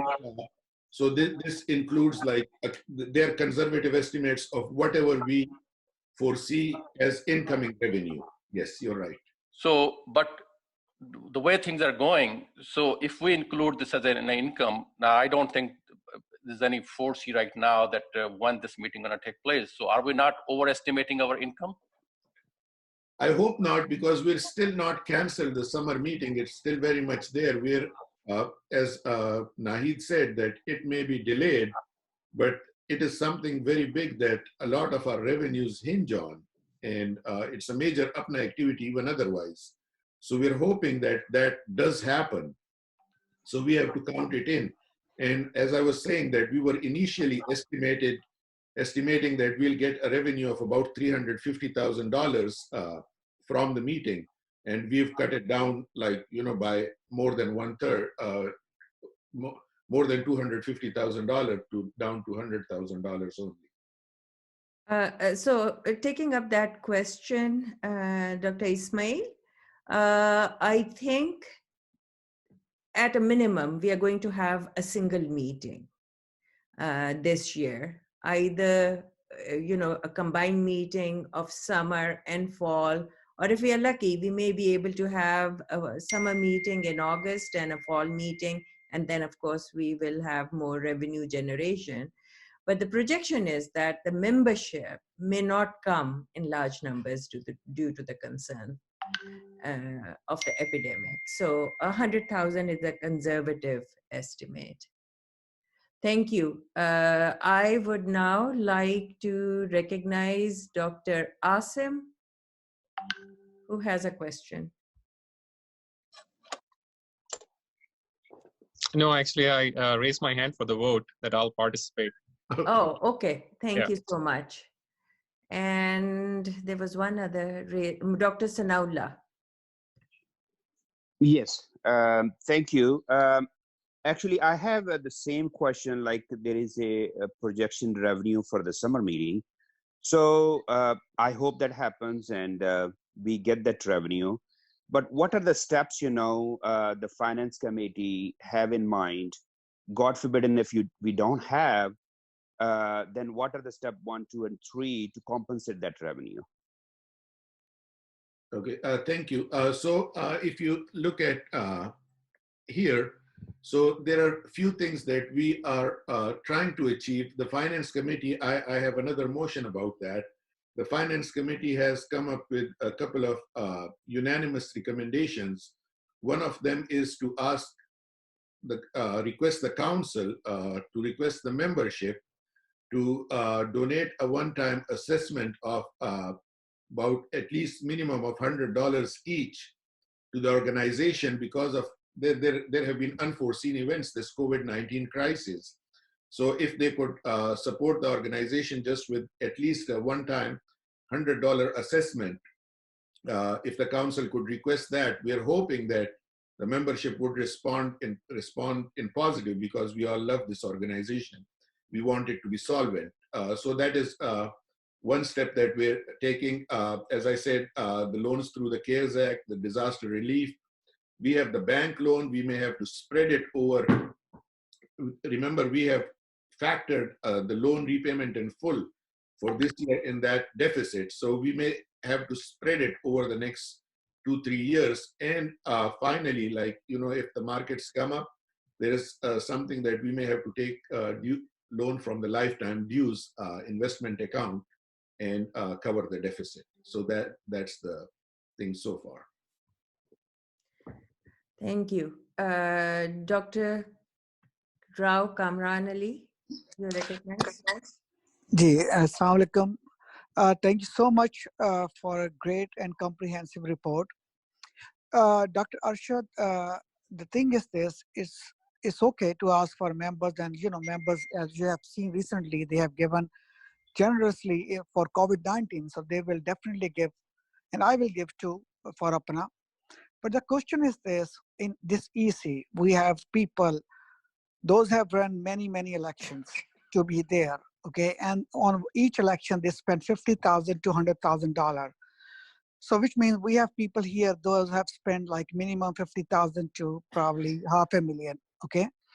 And I can tell you, no one probably gave more than $1,000 in this COVID. So like, why this so much to be there, to be president, to be secretary, spending that kind of money? Of course, you have love for the organization. Why not give 50% of your election campaign expense to this fund? It will encourage people, it will be a positive vibe, and we will definitely give more and more. Please consider this. Thank you. Thank you, Kamran. Your point is very well taken, and I'm sure that everybody heard it and will consider it sympathetically. As far as the assessment fee is concerned, it's according to the constitution. I mean, that there are like times in any organization that unfortunately you're faced with such circumstances. So I mean, once again, it's not only the membership, the EC and BOT and all committees and all chairs, everybody. I couldn't agree with you more that we have to step up and help here. There is no question about that. Very well said. Thank you. Thank you, Dr. Kamran. Last question. I'm sorry because we are running so late. Dr. Reis in Virginia raised his hand. Yeah, Assalamu alaikum wa rahmatullah. Thanks for such a nice presentation. My understanding of the shortfalling in the budget, of course, the other factors are involved, but major contributing factor, which I think is the legal fees spent on those lawsuits. My concern is that if the grievance committee cannot resolve any conflicts as per constitution, and the EC members or BOT members is decided to go to the legal litigation in the court, whoever has a problem should spend their own money out of their pocket instead of using our members' money or our organization money. That's a big ongoing procedures which we are suffering, we are bleeding for no reason, for just have to serve the conflict of interest or their own personal interest. Thank you, Dr. Reis. So does anybody want to make a motion amongst the council? They can raise their hands on putting, as suggested by the Finance Committee, $100 surcharge on every member. Assessment, $100 assessment on every member. Is anybody from, yes, Dr. Sanaullah, I am unmuting. Muhammad Khan, okay. My question is that assessment voluntary or it's mandatory? And my motion is to increase it to $200 per life member. Any seconds? So can you restate the motion, Dr.? Actually, first my question, is this going to be mandatory or voluntary? And my motion is to increase this mandatory assessment to $200 per life member.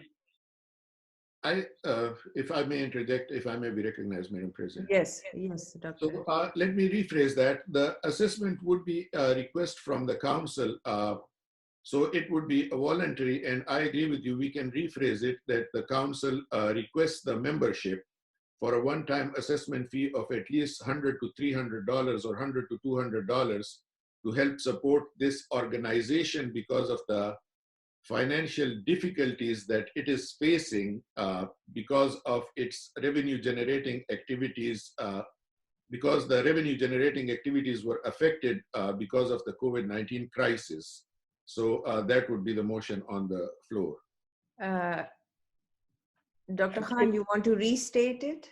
Yeah, actually, my motion is it should be mandatory assessment, not a voluntary. Otherwise, it's just going to be a donation appeal, which will not be any different from any other donation appeal. To make it more effective, my motions will be, quote unquote, $200 mandatory assessment for all life members.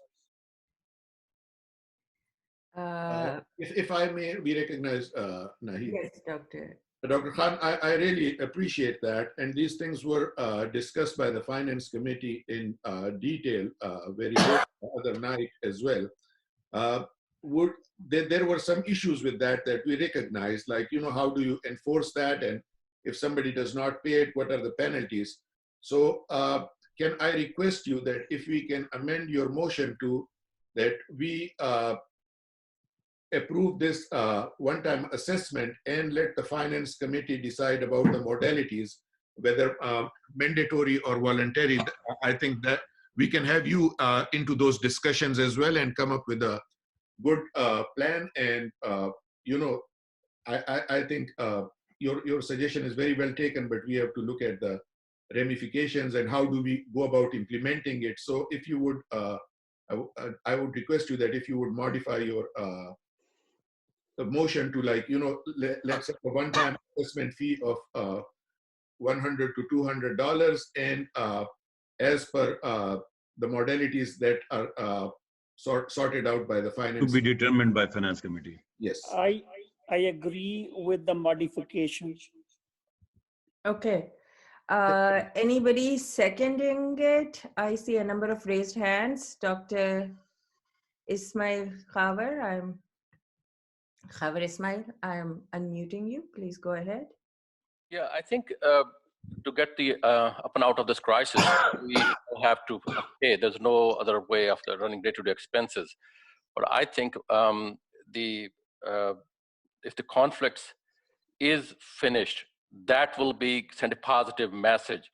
If at the same times we are bickering about impeaching the president and raising all these issues, I don't know how the membership will pay for that. I don't think anybody was willing to come to the APPNA in these circumstances. So I think all the EC, and I think my request to BOT is that please graciously come together and end this one, because this kind of infarction has damaged APPNA beyond its limits. Now we are, like I say, it's a national emergency. As you see that my small chapter has collected more than $15,000 just to help. It means that people are willing to pay, but good causes, but not for the fighting. So, I mean, I can see that there's still kind of a spin and everybody trying to spin, nobody trying to be very, Madam President, this was supposed to be seconding the motion. Yeah, we needed, Dr. Ismail, are you seconding the motion? Naseem did, Naseem Shekhani. And Naseem Shekhani seconded the motion, so this is discussion. So I don't think this is voluntary. This should be mandatory. Okay, thank you. Thank you. Dr. Sanaullah? Can I request everyone to keep the comments less than 60 seconds, please? Yeah, it's me, Dr. Sanola. Thank you. I think I agree. I will second it, and it's voluntary and should not be at all a mandatory. That will give a very wrong message to the membership. And plus, I agree with Dr. Carver. We need to make effort to stop all the litigations. Otherwise, the membership will not trust. Thank you. Thank you. Dr. Etisham, Alabama. Hi, this is Etisham. Thank you. I have the same statement which was said earlier. I will give a donation, and I will ask my friends also to give donation for $100. But I will tell everybody, don't give a single penny if there is any lawsuit pending. The lawsuits were taken care in the month of January. There is another lawsuit. I'm not saying it's any fault of EC or BOD or any member's fault. If there is a lawsuit, I will not pay a single penny. Thank you. Thank you. Dr. Syed Rab. Thank you. And Assalamu alaikum. I will keep it short and simple. Very clearly, we have divided this whole organization. I will not pay a single penny if there's bleeding and lawsuits are not stopped and we don't unite in one panel, and we cannot do anything productive. Thank you very much. Thank you. Dr. Tariq Awan. Assalamualaikum everyone. Thank you so much for the opportunity. I will be focused just 2 points. I think for the membership, as mentioned by Dr. Sanaullah, I agree that there should not be a mandatory 100 to 300, what is being motioned. And secondly, our chapter has raised close to $15,000 and have done updated with lifetime membership. And this COVID-19 crisis is affecting everybody across the world. And as we know, from top to bottom. So as we focus on to generate more funds for APPNA, we also need to make it easy for the membership as well. So thank you, Dr. Awan. If we can kindly just take the BOT lawsuit withdrawn, will also help to save some money. Thank you. Dr. Rashid Hanif. Assalamu alaikum. So, very good report by Dr. Shehan and everybody else. Regarding the motion, I would again support a motion as Arshad worded, $100 to $200, not mandatory. And I heard that to make it mandatory, we need general body approval. I'm not sure if that's true or not, but I would support a motion. And I would definitely encourage that the membership would be very much more enthusiastic to pay $100 to $200, even more, if we see our leadership united without any lawsuits or anything hanging over our head. Thank you. Thank you. I am unmuting everyone. Please mute yourself. I would like Dr. Harun Durrani to take a vote. We need Dr. Arshad Rehan restate the motion clearly, and then please take a vote. So, we rephrase the motion. Restate the motion.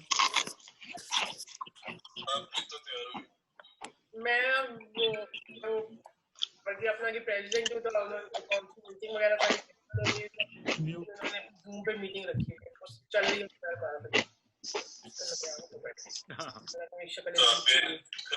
Please, I am muting everybody. Can you please stop the conversation?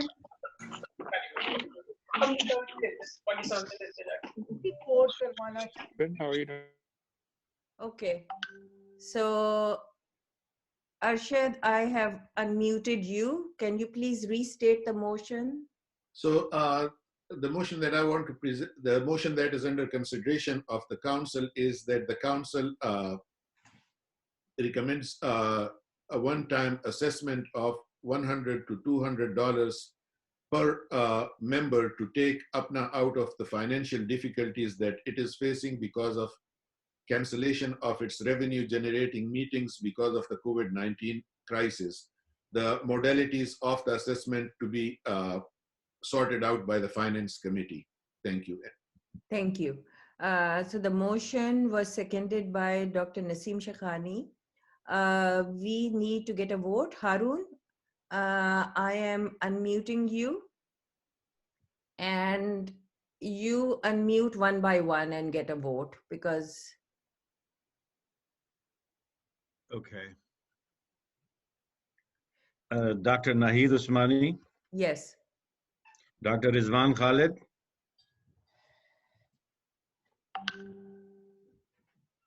Dr. Rizwan Khalid. He is probably muted. You have to unmute him. No, he's a co-host, so he should be. He has muted himself. Can we, Dr. Usmani, can we make Dr. Rizwan Khalid co-host as well as other? Yes, I will make him a co-host. And we can open all the mics because Dr. Harun does not have access to all the. Okay, I have unmuted them, but then people please keep the mute yourself so there's not a lot of background noise. Dr. Rizwan Khalid. Yes. Dr. Arshad Rehan. Yes, I presented. Yes. Yes, actually Council presented the motion. Ehtasham Haq. Tariq Awan. Yes. Dr. Shahid Yaqub. Not present. Dr. Naheed Masood Chaudhry. Dr. Naheed Masood Chaudhry. Dr. Khurram Ghumman. Dr. Muhammad Arshad. Dr. Muhammad Arshad. Yes. Dr. Irfan Imami. Dr. Sadia Khizr. Dr. Khurram Bari. Dr. Ahmad Ali. Yes. Dr. Shahzad Shafiq. Yes. Dr. Aminur Rahman Nadeem. Yes. Dr. Bushra Dar. Sir, present. Dr. Asima Qayyum. Yes. Dr. Muhammad Arif. Yes. Dr. Fawzia Salahuddin. Yes. Dr. Rao Kamran. Yes. Dr. Muzaffar Salimi. Dr. Mumina Nasir. Dr. Fahad Imam. Dr. Shazia Zafar. Dr. Tanveer Khan. Yes. Dr. Tahsin Rab. Dr. Ashraf Sabat. Yes. Dr. Muhammad Rais. Yes. Dr. Samia Pracha. Yes. Dr. Faisal Habib Chima. Dr. Suhail Akbar. Dr. Afnan Tariq. Yes. Dr. Sonia Hassan. Yes. Dr. Shagufta Naqvi. Dr. Nigat Mehdi. Dr. Zeenat Safdar. Dr. Rashid Hanif. Yes. Dr. Samia Nawab. Dr. Samia Nawab Wasim. Dr. Imran Ismail. Yes. Dr. Muhammad Sanaullah. Dr. Muhammad Sanaullah. Dr. Mujtaba Qazi. Dr. Khabar Ismail. Muhammad Sanaullah, yes, I'm sorry. Khurram Ghumman from Connecticut, yes. Mujtaba Khazi from Nama, yes. Nigat Mehdi, yes. Hold on, Nigat Mehdi, yes, okay. Dr. Khabar Ismail. Yes. Dr. Samina Qureshi. Yes. So there are a few which I didn't hear. Dr. Muttaba Qazi, Dr. Suhail Anwar, Suhail Sarwar, Yes. Muhammad Habib Chima, Muhammad Dr. Shagufta Naqvi,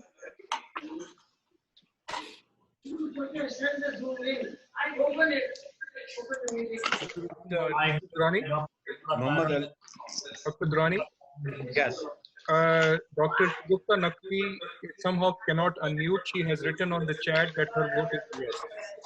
Vote is yes. So Okay. yes, and so is Counted. Dr. Zinat Safdar. Mustafa Qadri also. Who else?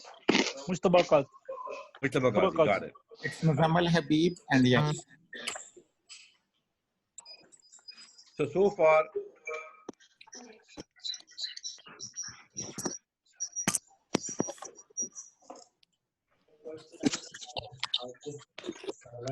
"33 council members have voted in yes. There is not a single no, but I think some of the members are muted and they were not able to vote. But the motion Sadia is Fidel, yes. overwhelmingly carried. Harun, I voted no. This is Sadia Eksham. Fidel, yes. I voted Sham, no. you voted no? Yeah, because unless it's there is a lawsuit, I will not vote yes. If the lawsuit is taken out, I will donate. Okay, at the Sham, no. So 1 no, 32 yes. Muhammad I don't know if you got my yes. This is Sadia. Which one is this? Fawzia Salahuddin, yes. Qasim Khan. Yes. Dr. Durrani, can you hear me? It's Muzammil Habib. Dr. Durrani, my vote is no to Bushra Dar. Bushra Dar, okay.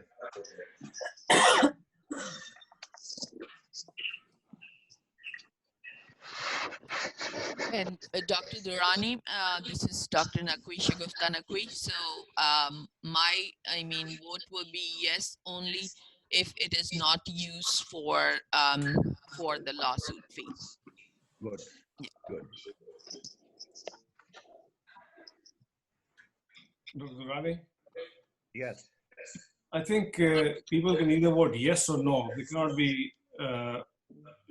be qualifications to the vote. So either it's a yes vote or a no vote to the motion presented. This is Dr. Ziyama, the parliamentarian. So in light of our parliamentarian's comment, Dr. Shagufta Naqvi, would you vote again, please? Yeah, so in that case, it will be no. No, okay. Yes. I think the motion needs to be clearer so people know what they're voting yes or no for. The motion was a couple of times repeated, but if the council wants, we can have Dr. Arshad Rehan repeat one more time. Dr. Arshad Rehan. Okay, so the motion under consideration was that the council implements a one-time assessment of $200 for taking APPNA out of the difficult financial situation it finds itself in because of its revenue meetings have been cancelled because of the COVID-19 crisis. Penalties of the assessment should be sorted out by finance.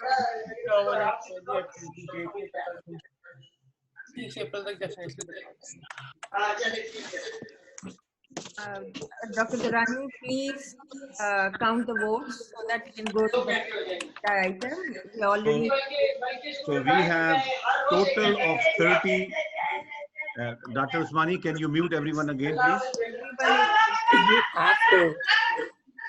Unmute everyone. Yeah. You have to mute it.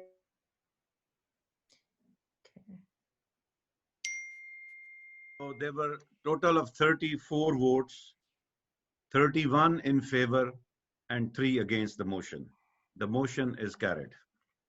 Thank you. Dr. Osmani, can I be recognized, please? Yes, Dr. Can you make a motion to pass the budget or? Yes, I would like to propose a motion to pass the budget for 2020. Okay. Who is seconding the motion? I am unmuting Dr. Afnan Tariq. I second the motion, but could I just ask that we please try to do the raise hand vote and keep everybody on mute? We can even write on the screen what the motion is, and somebody can share their screen so we know what we're voting on, and then we have a 3-minute period for everyone to vote. It would make things much clearer. But yes, I second. Thank you. Thank you, Afnan. I agree. Okay. Please, everyone raise your hands in favor of the budget. Now, you could ask those against so that, you know, like this we. नहीं, अपना Arshad not raising hand here, raising hand on the panel list. Where is it, man? Stop it, Madam President. I'm technology naive. Okay, I don't know how to do that here. Go to the panel list and you will have an option to raise hand. So you click on it. Well, just count my vote, okay? It's too much work. Okay, that's fine. Okay, so Afnan Tariq, yes. Sanaullah, yes. Mujtaba Qadri, yes. Azhar Majid, yes. Ihtisham Haq, yes. Sayyid Rab, yes. Muhammad Ismail, yes. Muhammad Rais, yes. Rizwan Khalid, yes. Muhammad Asim, yes. Bushra Dar, yes. Fawzia Salahuddin, yes. Zinat Safdar, yes. Nigat Mehdi, yes. Dr. Faisal Chima, yes. Muzammal Habib, yes. Munima Nasir, yes. Imran Ismail, yes. Sonia Hassan, yes. Asmi Qayyum, yes. Tariq Awan, yes. Samia Paracha, yes. Shazia Zafar, yes. I am, yes. Harun? Yes. Naseem Shekhani? Yes. Rizwan Khalid?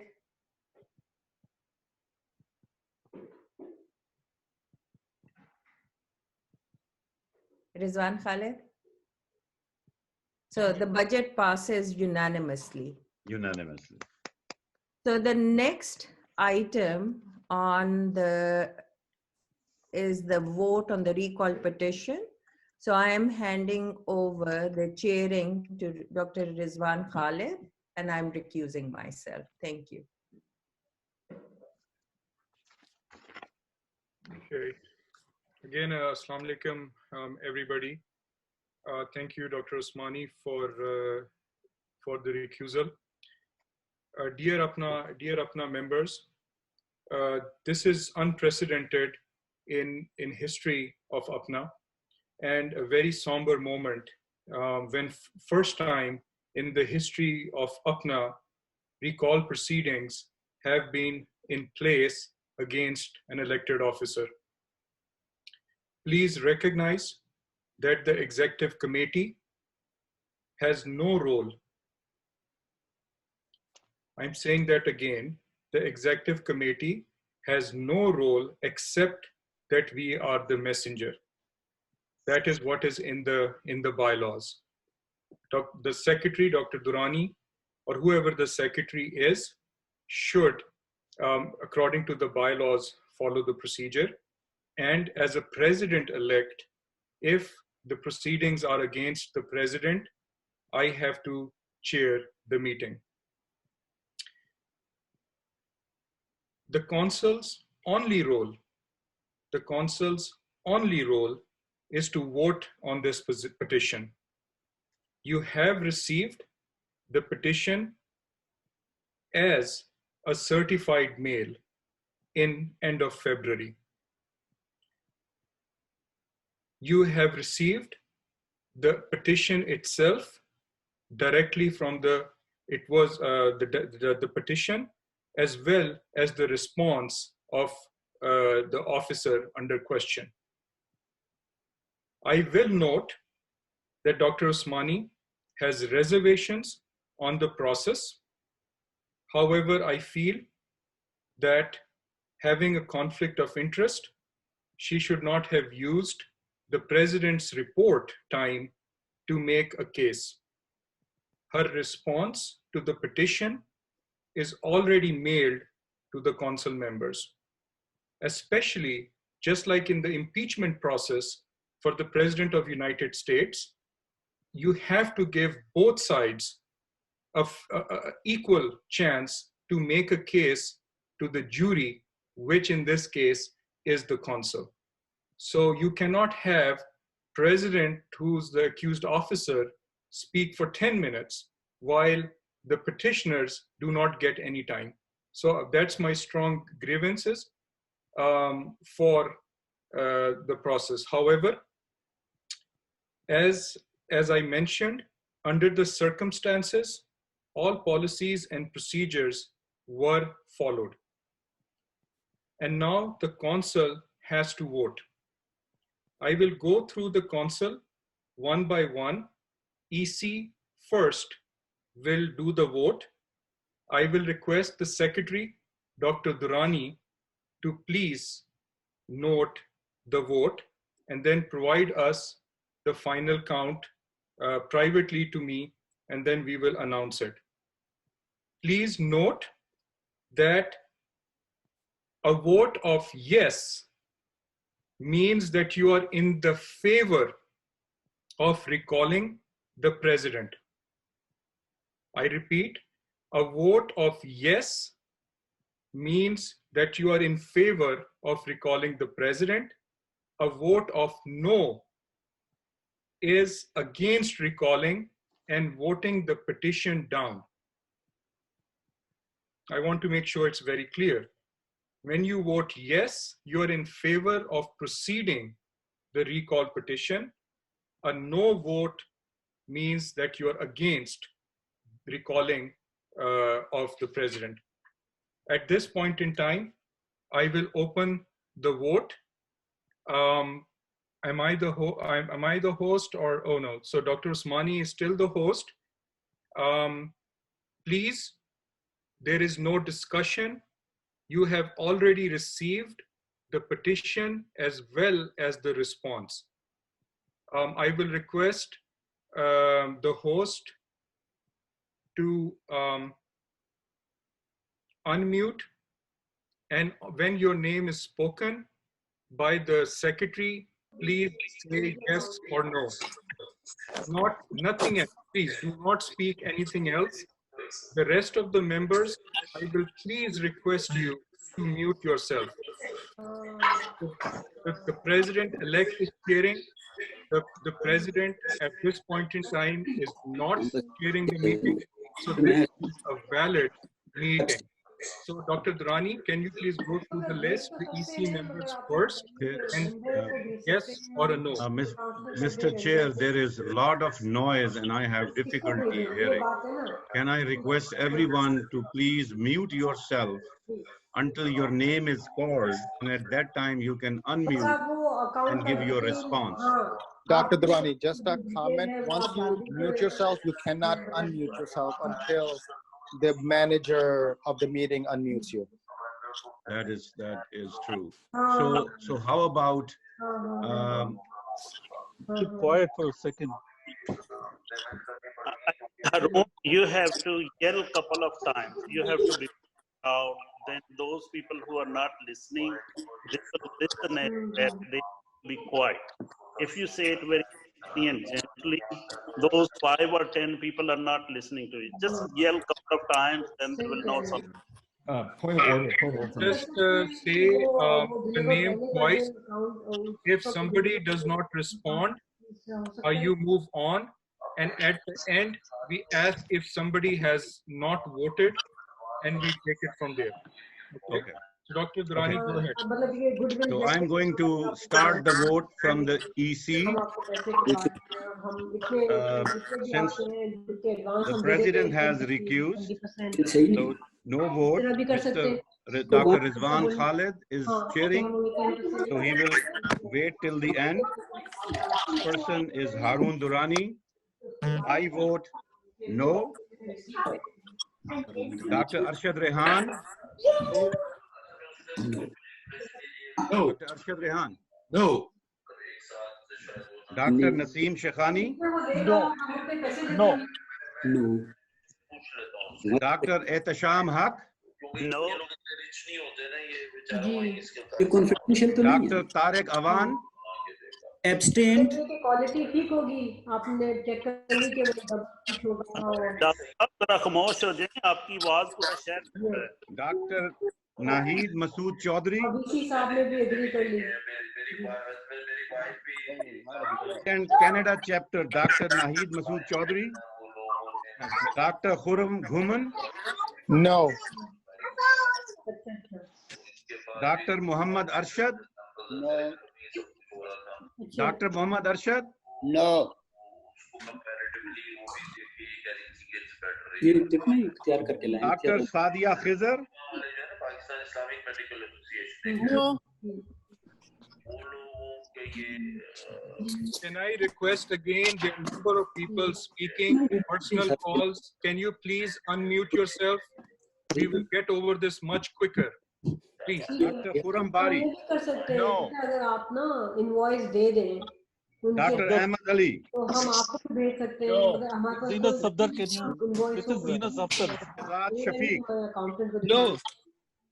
Zina Safdar is the We one have who's to have talking. something कि हमें अगर वो Dr. Amin or Rahman Nadeem, हाँ invoice आप बता दीजिए ये सब चीजों की कि 1500 Dr. Amin or Rahman Nadeem, Dr. Bushra Dar, No.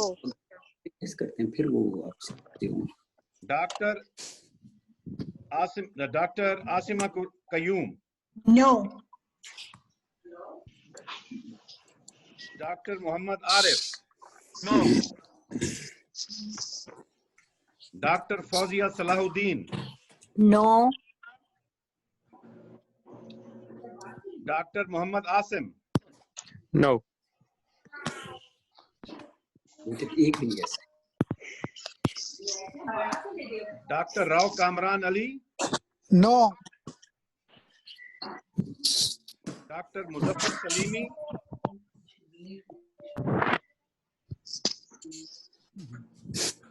Dr. Momna Nasir, No.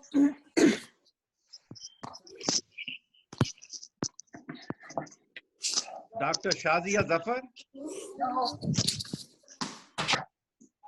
Dr. Tanveer Khan, No.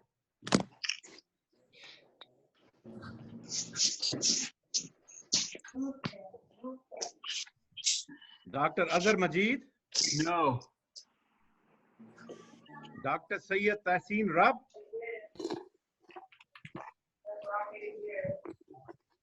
Dr. Sayyid Tahsin Rab, No. Dr. Ashraf Sabat, No. Dr. Muhammad Rais, No. Dr. Samia Paracha, No. Dr. Faisal Habib Seema, No. Dr. Suhail Sarwar, No. Dr. Afnan Tariq, No. Dr. Sonia Hassan, No. Dr. Shagufta Naqvi, No. Dr. Nigat Mehdi, No. Dr. Zina Safdar, Boy, this is the one she's talking on the phone continuously. I texted her, but still. Dr. Rashid Hanif, No. Dr. Samia Nawab Wasim,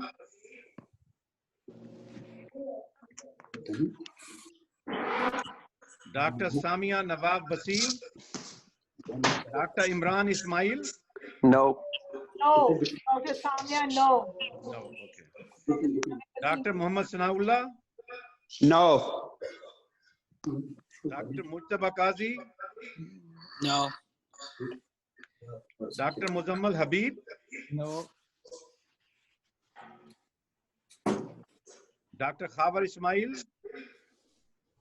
Oh. Dr. Samia Qureshi.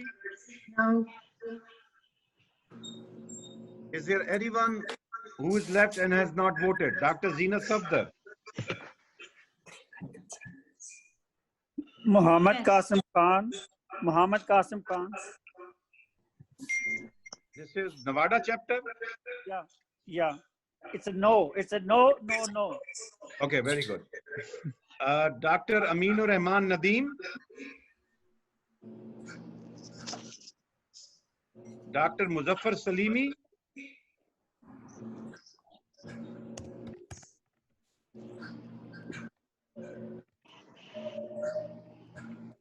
Dr. Nahid Chaudhary. I think Zenat Safdar is on the chat, so you may want to ask her. Dr. Zeenat Safdar. Yes. Your vote for the recall petition. You don't know nothing. No. No. And Dr. Nahid Chaudhary is not. Just no clue what she's talking about. I was holding my breath. Me too. I dropped dead. Is there anybody else whose vote is not recorded? This is the last chance to record your vote. Even coronavirus is saying no. Okay, no comment. Keep the decorum of the meeting. Dr. Harun Durrani, can you, once you've done, can you give me privately the results? Yeah. Dr. Durrani, this is Laik. Dr. Naik Chaudhary. Can we mute everybody, please?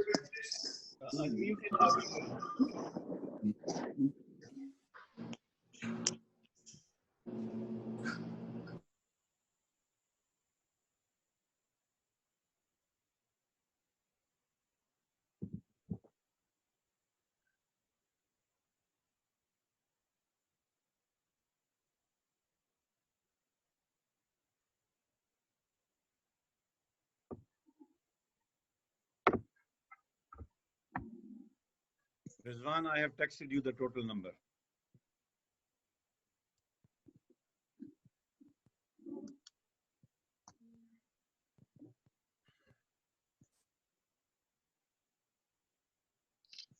Okay. So the council has voted. There are 40 no against the petition. There is 1 abstention. The motion is defeated. At this point in time, therefore, the recall petition against the president is voted down by the council. Thank you very much, everybody. I will hand over the meeting back to the president, Dr. Nahid Usmani. Thank you very much. Nahid, this is Arshad. May I say something? Yes, please go ahead, Dr. I just wanted to say thank you, Rizwan. We should say that it was voted down unanimously because there was just 1 abstention and no against. So.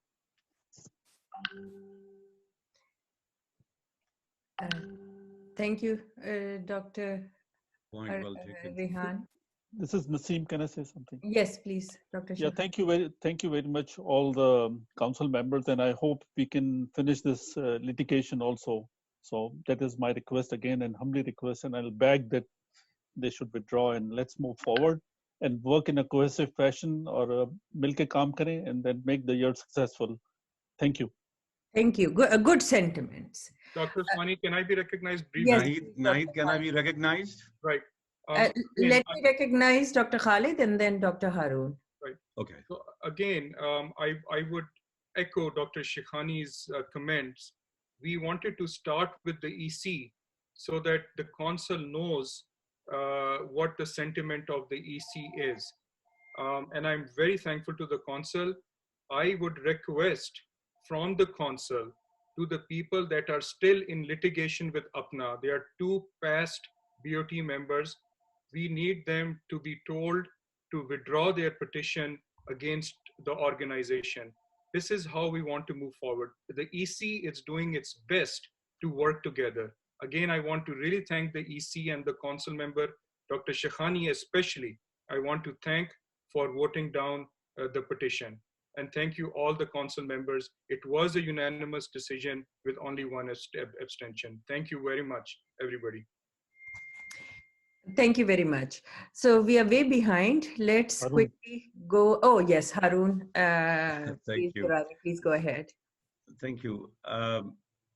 I would like to propose a motion in view of the current situation and the sentiment of the council, that the council should make a formal request to Dr. Manzoor Tariq and Dr. Qazi Kamal Haider that you are our esteemed colleague, our fellow members, and council should make a request that they should withdraw their appeal.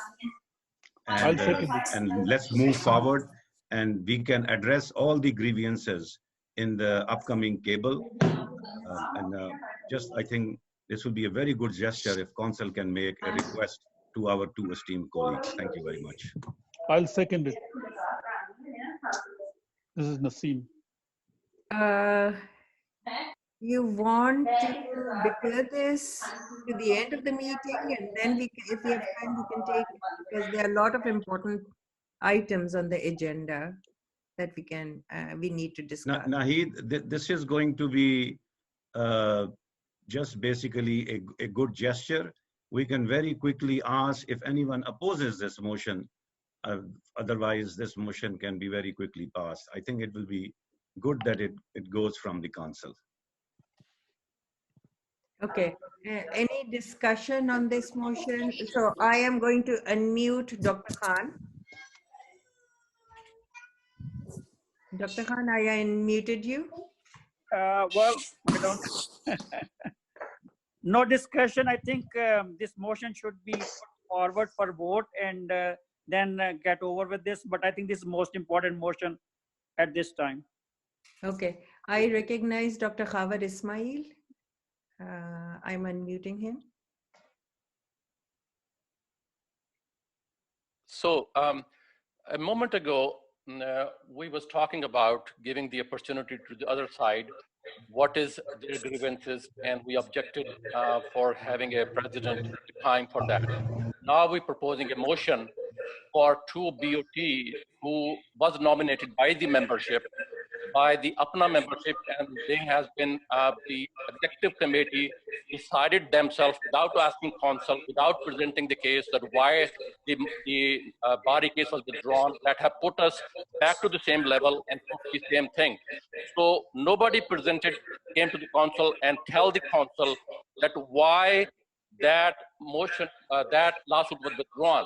Was we losing or we were not losing? We have opened the door for another lawsuit which is in place. Now we're asking that BOT, who was elected by membership, should be sort of demonized in this vote without hearing their point of view, that why they sue. And they already read the email that they are not spending any APPNA money, and they was going to give the APPNA money to defend for the lawsuit against Bari. So I think this is very unfair for one-sided, the one that we just was objecting a minute ago for putting this thing. It looks very nice, everybody's emotional.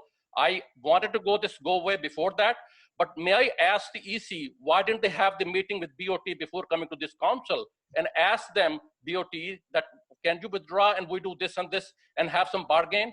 So this is a moral pressure. I think I totally object that. Thank you. Dr. Rab, Dr. Tehseen Rab, you're recognized. Jee, thank you very much. And I echo the same sentiments of my brother. And I don't think this is the place where you should, most of the council people have absolutely no idea. We don't know what was held by BOT, what was done by BOT, who the BOT is at this point amongst all of them. So it's unfair to make a vote and pass a motion to say something. Yes, I'm all against the lawsuits, but at least bring the subject that is known to everybody. We don't have any idea, and then you're asking everybody to vote or second. That's not fair. And let whoever the gentleman, the BOT have put the lawsuit, let them come and talk to the councilmen. Or Thank you. 60 seconds. Thank you. Dr. Kamran Rao. Ji, Assalamu alaikum. I think the intention is really good, and this is how it should be, that there should be no lawsuit.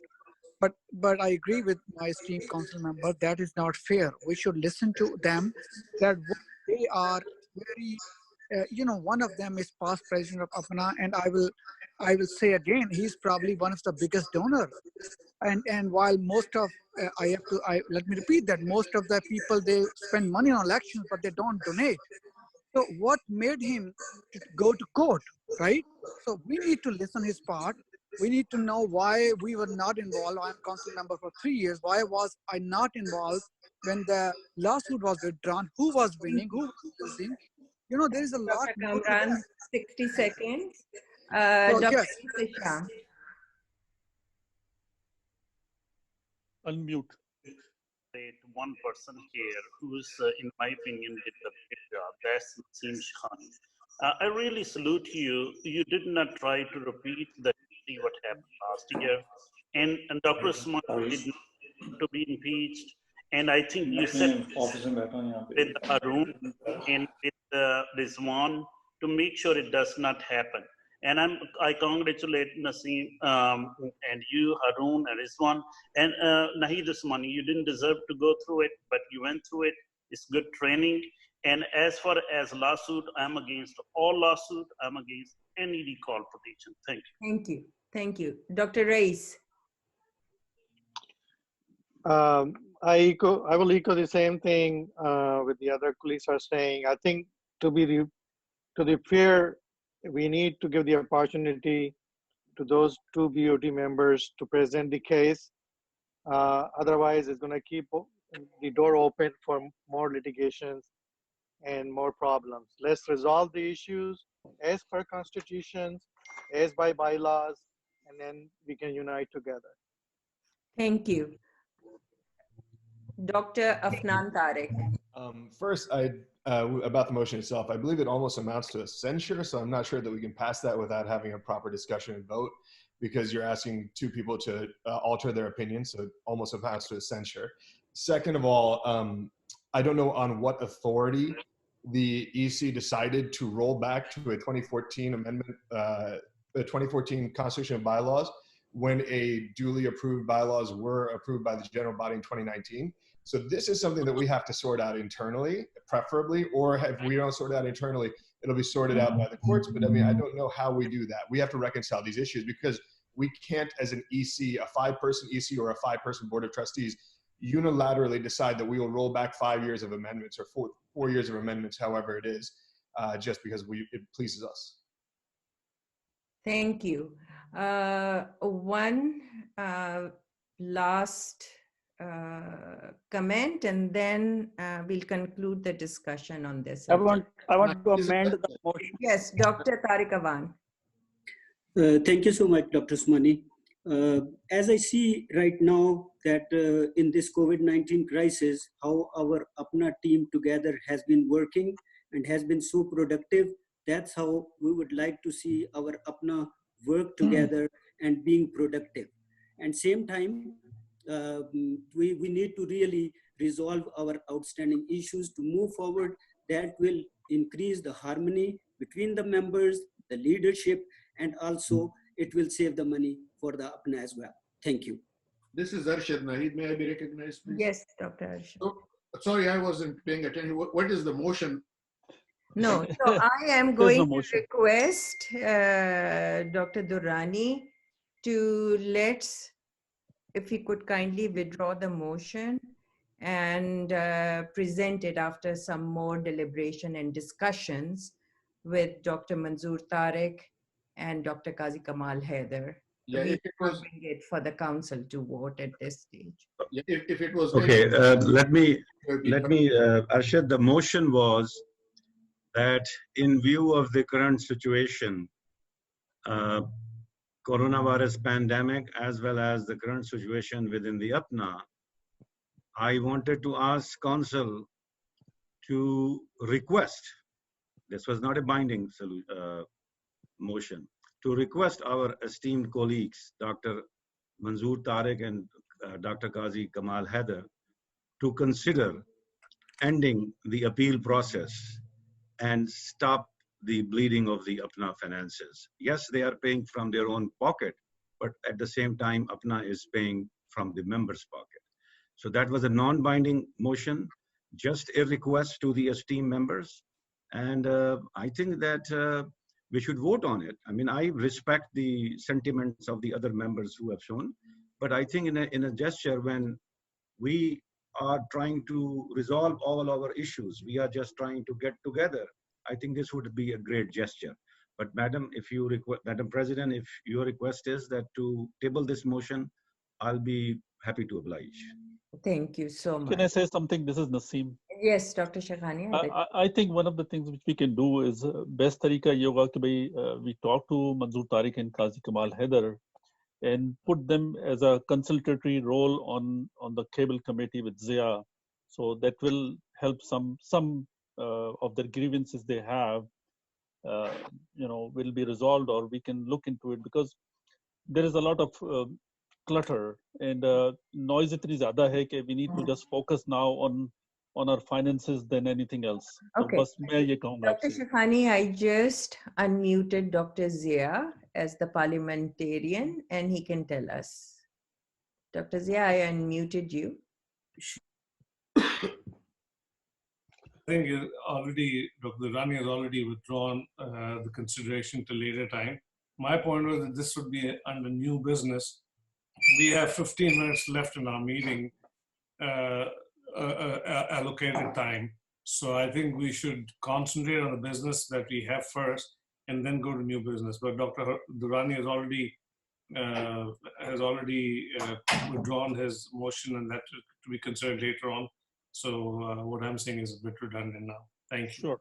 Thank you. Let's move on. Let me have Dr. Rahman unmuted. He's going to present the Board of Trustees report. Thank you, Dr. Asif Rahman. If you could kindly present the report. Assalamu alaikum. I don't have any slide presentation, so I'll just speak very briefly. And I know we are running very late, so I should not take more than 2 minutes. We want to see you. Where is your video? I should be up. Yeah, no. I can see a lot of people. So on behalf of Board of Trustees, I am serving as a chair this year, and also Dr. Riaz Chaudhry, Secretary, Dr. Rubina Naik, Dr. Hamid Paracha, and Dr. Shabar Hussain. We wish everyone a safe and healthy coming months, particularly in what we are dealing these days with the coronavirus pandemic. We are in the different part of the world, different part of the cities, and everyone is in the front line, and we appreciate all of their efforts. So earlier this year, when Board of Directors decided that we have so much financial loss with ongoing Bari's lawsuit, the board unanimously, I think with the exception of one or two people, supported that decision, and that lawsuit was withdrawn and constitution went back to 2014. And after that, board election was held. There were two openings. One was for 2018 chair, and the second opening was for last year chair, Dr. Farooq Hashmi, 2019. Going through the proper constitutional process, nomination was requested from the council, and council sent the 3 nominations for each spot. And then ultimately Dr. Hamid Paracha was elected for 2018 position, and Dr. Shabar Hussain was also elected for 2019 position. And I want to make sure everyone should know that these are the 2 gentlemen who got maximum votes in their categories. Although board has a right to pick 3 out of those, but whatever was going on out there, we decided to go with the maximum votes. And so these 2 people are now serving in the Board of Trustees. When we came into the existence under 2014 Constitution with 5 new board members, our first responsibility was to request for 2019 audit, which is an independent audit, and it is going on. Council also previously approved for 2018 forensic audit. A subcommittee in the board interviewed few firms, and one firm which was highly recommended has worked with non-profitable physician organizations. That firm was selected and installment was given, it is signed, and that is in the process. As soon as we hear about it, their findings, we will up to date everyone. As you know that last year finances were not that good, and coming into 2020, there was a lot of financial issues, and particularly for day-to-day running of the organization. APPNA finances were not good for last year, but luckily our investment made some money. So from the profit of last year investment, 50% of that profit can be used. So from that we borrowed $60,000 and then given to organization, and that was used for operational purposes. And very recently we got an email from treasurer, which he has very allocately outlined that how that money was spent, and mostly it was spent for operational purposes. We have also requested treasurer and operational director that from last 5 years, how much money has been borrowed from lifetime dues. If you look at the treasurer report, there were several times lifetime dues were borrowed for operational purposes. We have requested to give us a full report from last 5 years, because ultimately that money has to be returned back for lifetime dues. As you know that from Corona pandemic, there is a lot of funds being released to different organizations, different institutes, private practices, individual people. So we have also requested board of directors and director of operation that please look into this, that if our organization, which is a non-profitable organization, which have its finances through meetings and CME, and when we cannot have a meeting and we cannot have a CME, we are in a significant financial loss, and if anything can be applied for relief towards 501(c)(3) organization, and specifically for APPNA. You have already heard a lot of discussion about constitution and bylaw, and I think Rizwan Khalid have already very eloquently said how this last year was and what steps were taken, and council also was interested in this discussion. So the plan was that the new constitution and bylaw, according to the wishes of the council and membership, according to the rules and regulations of US as well as 501(c)(3) organizations and state. So somehow the new constitution has to be initiated, and cable cannot start working on a new constitution unless it is initiated. Council can do it, general membership can do it, but the easiest process was that board can also request to start working onto the new constitution, which will focus towards fixing all those either misconceptions, the things which are not clear, and particularly in the need, the demand and need has changed over a period of time. So they should start working on that constitution. Last few weeks ago, BOT has meeting. We have passed that resolution to start initiating the constitution and bylaw. That has been gone to cable committee, and I hope cable committee and the cable task force, they will have their ideas exchange and they can start working on that. And I think they will give you some support. I strongly believe, and I always, and so does my rest of the board of trustees members, that board of trustees have a very limited but very important role, and that role is overseeing of the organization, looking at the finances, looking at the long-term goals of the organization, and not interfering in the day-to-day of the organization. And I think we are keeping it. We are here to help organization. We are here to help board of directors, but not to interfere on their day-to-day business. In addition to another job which board of trustees committee has that we usually create or we nominate ethics and grievance committee. Ethics and grievance committee comes under the domain of BOT. And then what we did this year, we decided to keep the last year ethics and grievance committee, because a lot of things were happening. They were already involved in what was going on. So we decided to keep the ethics and grievance committee of the last year as it is. But very lately, one member of the ethics and grievance committee resigned because he's planning to run for election, and we have sent another replacement to them. And I think they will be speaking after me. And I think they can tell you that after creating that committee, after making that committee, I think I have never ever called them to see how they are doing, are trying to do any influence on that committee. And I think our job, our role is very much written in constitution and bylaw, and we will continue to abide that. Yes, long-term finances are in a very bad shape. You can see what Treasurer have given the report.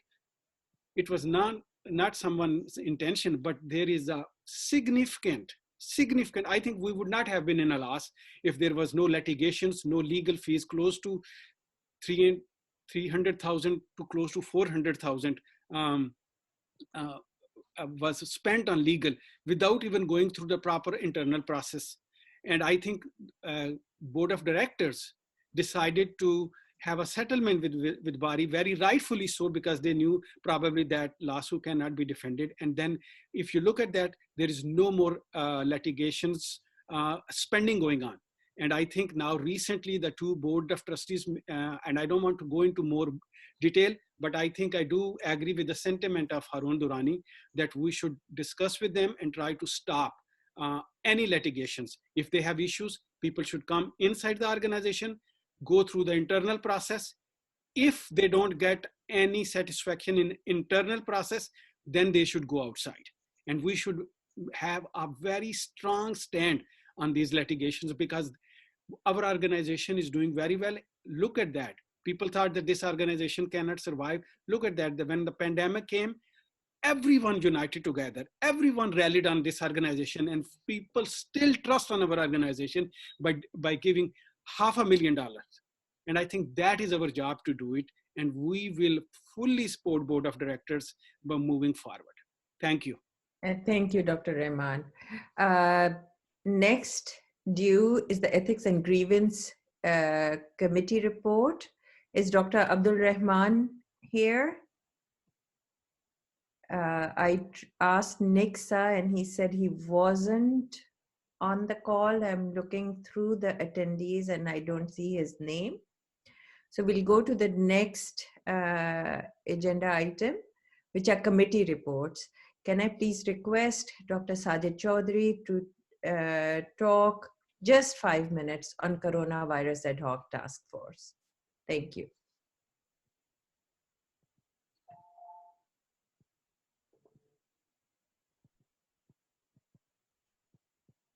Dr. Sajid Chaudhary?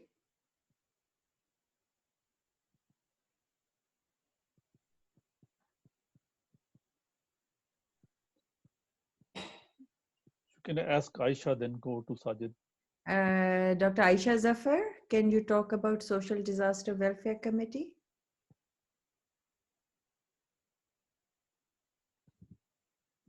Is Dr. Aisha?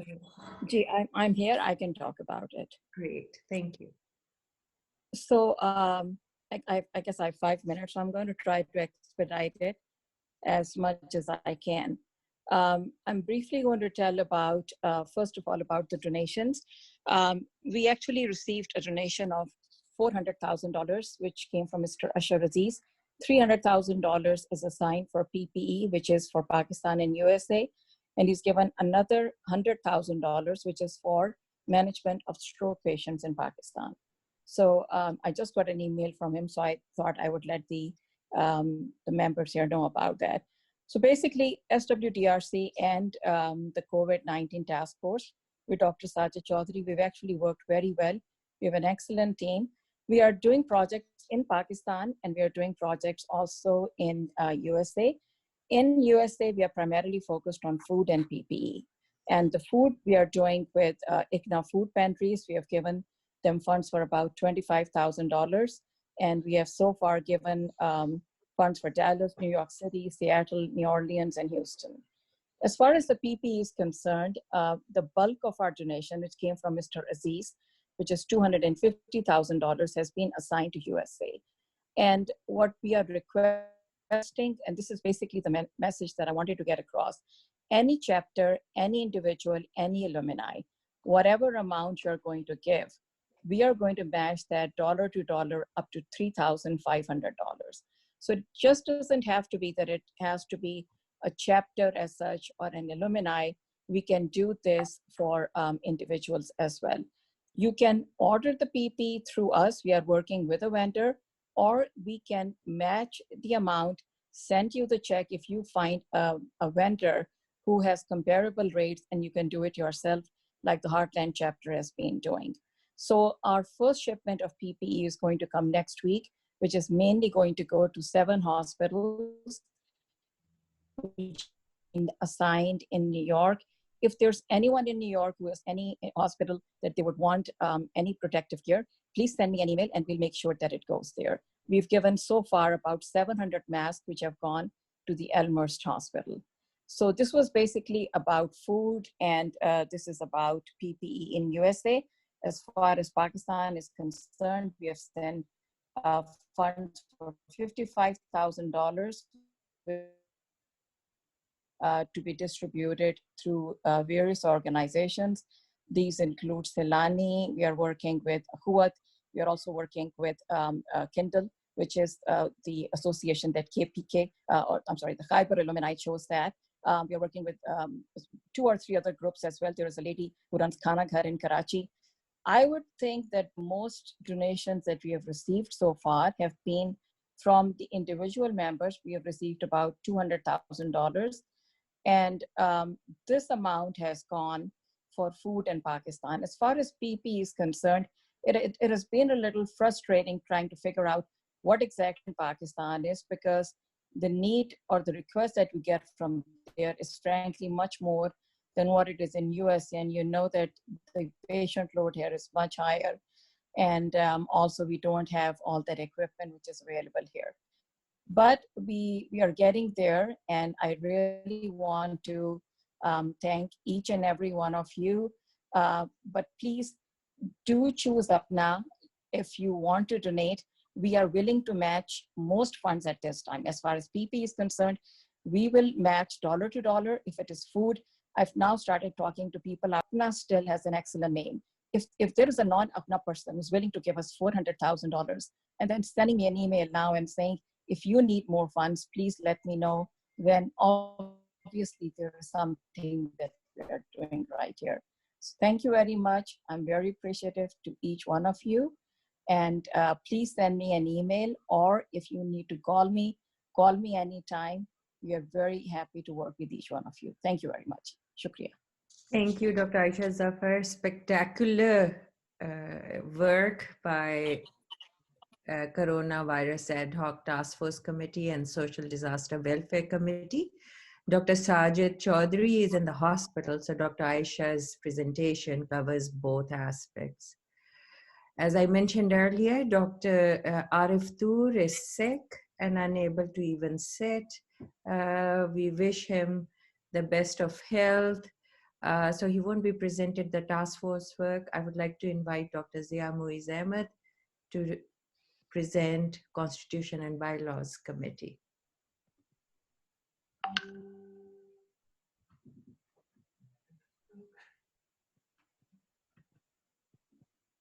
Unmute.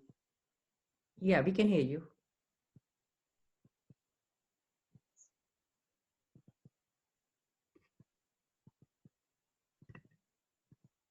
Dr. Zia, please unmute your mic. Yeah. Got it. Now? Yeah. Can you hear me? Yes. Yes. Okay, thank you. Assalamu alaikum. Thank you, Nahid, and I'll just try to be brief in the interest of time. Let me share the screen with the Constitution.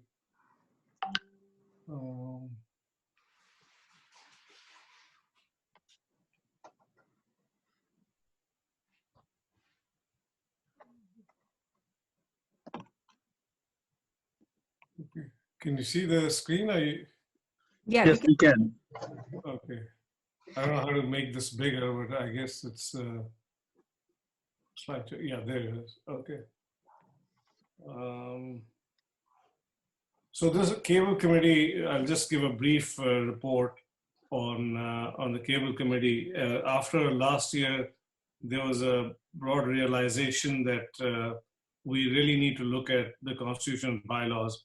Although we have had these for past 4 decades and they've really served the organization as well, but in the present circumstances when the organization has grown and obviously the needs have changed and we've tried to have some different amendments along the way. but that has sometimes created some ambiguities and some differences in different parts of the Constitution bylaws.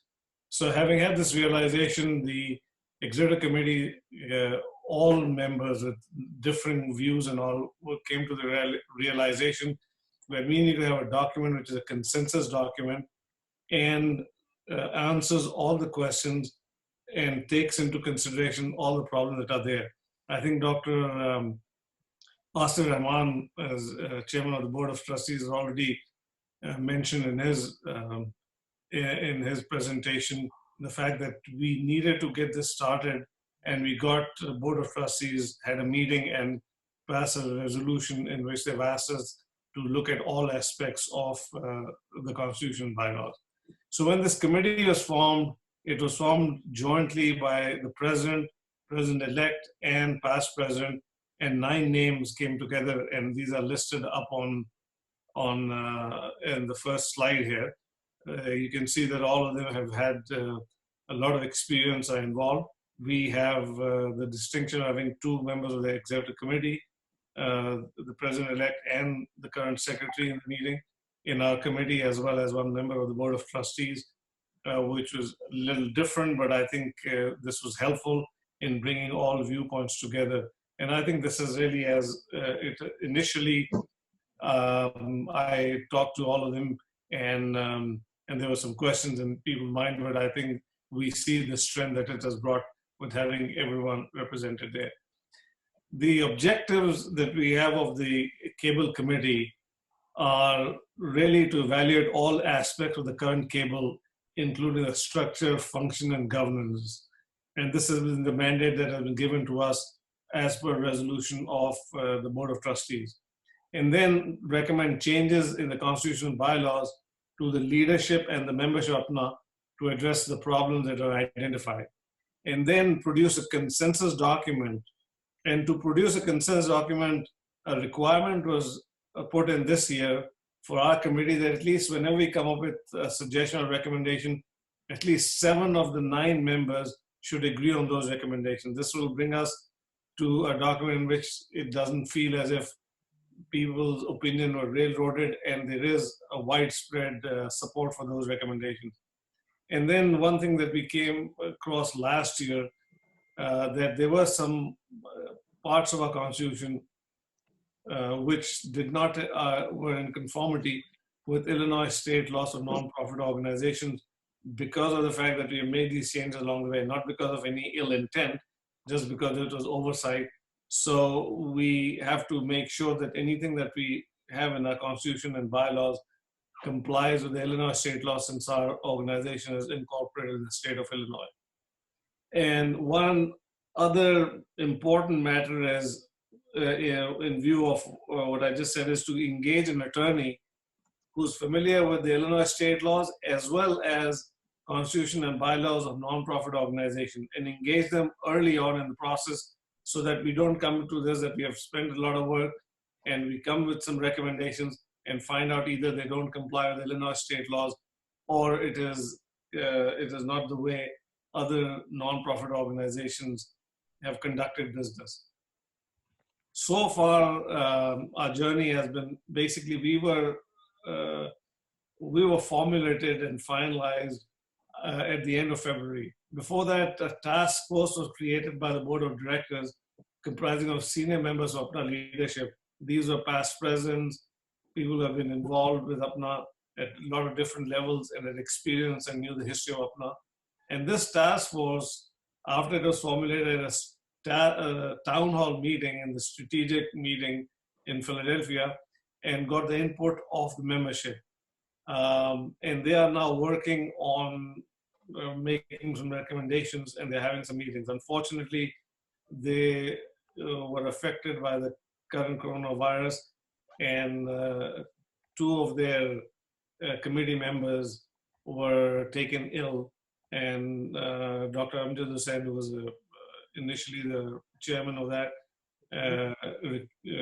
excused himself and resigned, and now Dr. Arif too is the one heading it.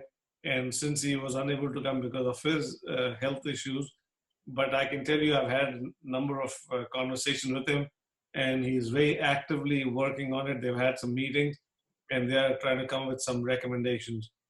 The cable committee was finalized end of February. I think we received final notification on February 24th. And since then, we have had 3 meetings in the past 6 weeks. We're working on, I'm very encouraged with the camaraderie that has developed, with the fact that how people are coming in with really trying to fix the problem and not with any preconceived ideas, and that everyone is open to working with each other. That is a very encouraging thing, and we are working on looking at all aspects of it, and we will get an attorney engaged. Having some member of the leadership in our committee has been helpful, very helpful, and I think we now are in the process of finalizing an attorney who will be helping us in formulating our documents as well, giving us input. It is essentially the job of the cable committee, after considering the recommendation of task force, to come with a document, but get a legal opinion in seeing what the Illinois state law is and how other organizations are doing business, not entirely to copy their constitution bylaws, but just to get a sense of how the other nonprofits are working. So the timeline, we kind of have this is a tentative timeline we have asked, so that we have these goals by which to work on a document. Task force is looking to complete their work. Initially, they were end of April, but I think realistically, after speaking with Dr. Arif, it probably is going to be end of May or beginning of June that they will give a recommendation. That does not mean that we will not be working at the same time. We will continue to do our work, and after the recommendations come, we'll obviously pay close attention to those recommendations, given the seniority and experience and wisdom collectively in that task force. And we intend to complete our deliberations and finalize the recommendations by the end of the year. But as all of us realize, there are no artificial timeline that we impose on ourselves, and everything has to be done before 31st of December. We know this is a long, deliberative, serious process. In this document, you've got to get it right, because if you don't, it can have really negative consequences. So all 9 members realize that, the leadership realizes that, and I'm sure membership realizes that. So we will come with the document either by end of the year or even beginning of next year. And then these recommendations, we propose and aim to present them in the spring council meeting in 2021, so that we can get them sent to the membership and pass after having a discussion and reading in the spring meeting of 2021. I think having President-elect who's going to be present next year is helpful, because I think we've tried to have a continuity in the process and make sure that we are able to preserve and work on the work which has been done this year. So it's not that we start afresh next year, which is something we have kind of suffered in our organization, that we have not really benefited from the experience of the past and have not really paid much attention to institutional memory. And we are really focused on this in our committee. And with the support of the membership and the leadership, I'm confident that we can come up with a consensus document. And I'm thankful to all members of the executive committee for their work, and at the conversation I've had with the task force, I'm confident that we'll be able to come up with something that will work and be a consensus document. I will just conclude by saying that for all council members and general members of APPNA, please look into what is being done. Whatever your recommendations are, you can engage with us. You can call any one of the members of the cable committee, or through any other source. I think Haroon has created a portal on our website to give you a recommendation, and we will seriously consider those when we are formalizing and finalizing a document. I think with this, I'll end. If there are any questions, I'll be happy to take those. Thank you. We'll take the questions at the end in interest of time, because we are running very late. The next committee report is Nomination and Election Committee, Dr. Ru Afza Afridi.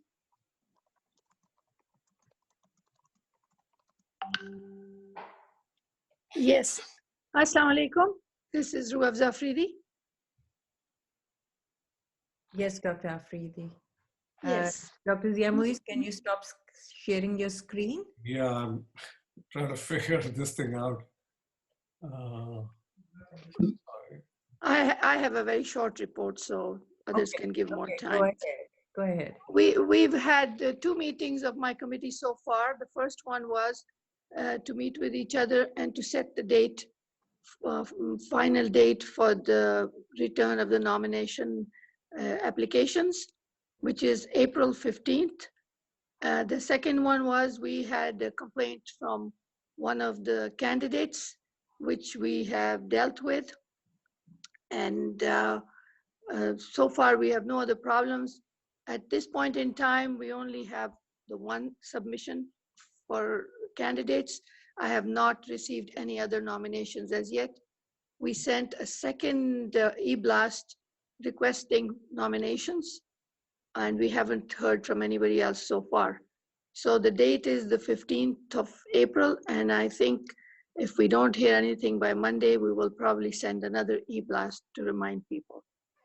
That's all I have to say so far. Thank you. Thank you so much, Dr. Afridi. This is a big responsibility. APPNA Executive Committee thanks you for your services.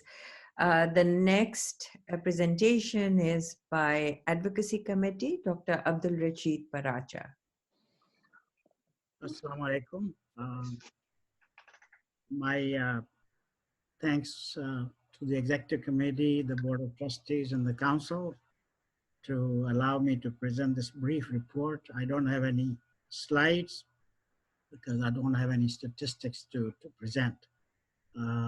My co-chairs on this committee is Kamran Ali and also Habib Chatani. I hope that you're all safe in this pandemic, and I pray to Allah that it'll keep you safe in the future. This year, we think that the job of Advocacy Committee will be much easier because there is a conscious effort by the Department of State and the ECFMG to get as many of the physicians who are matched to get into the programs.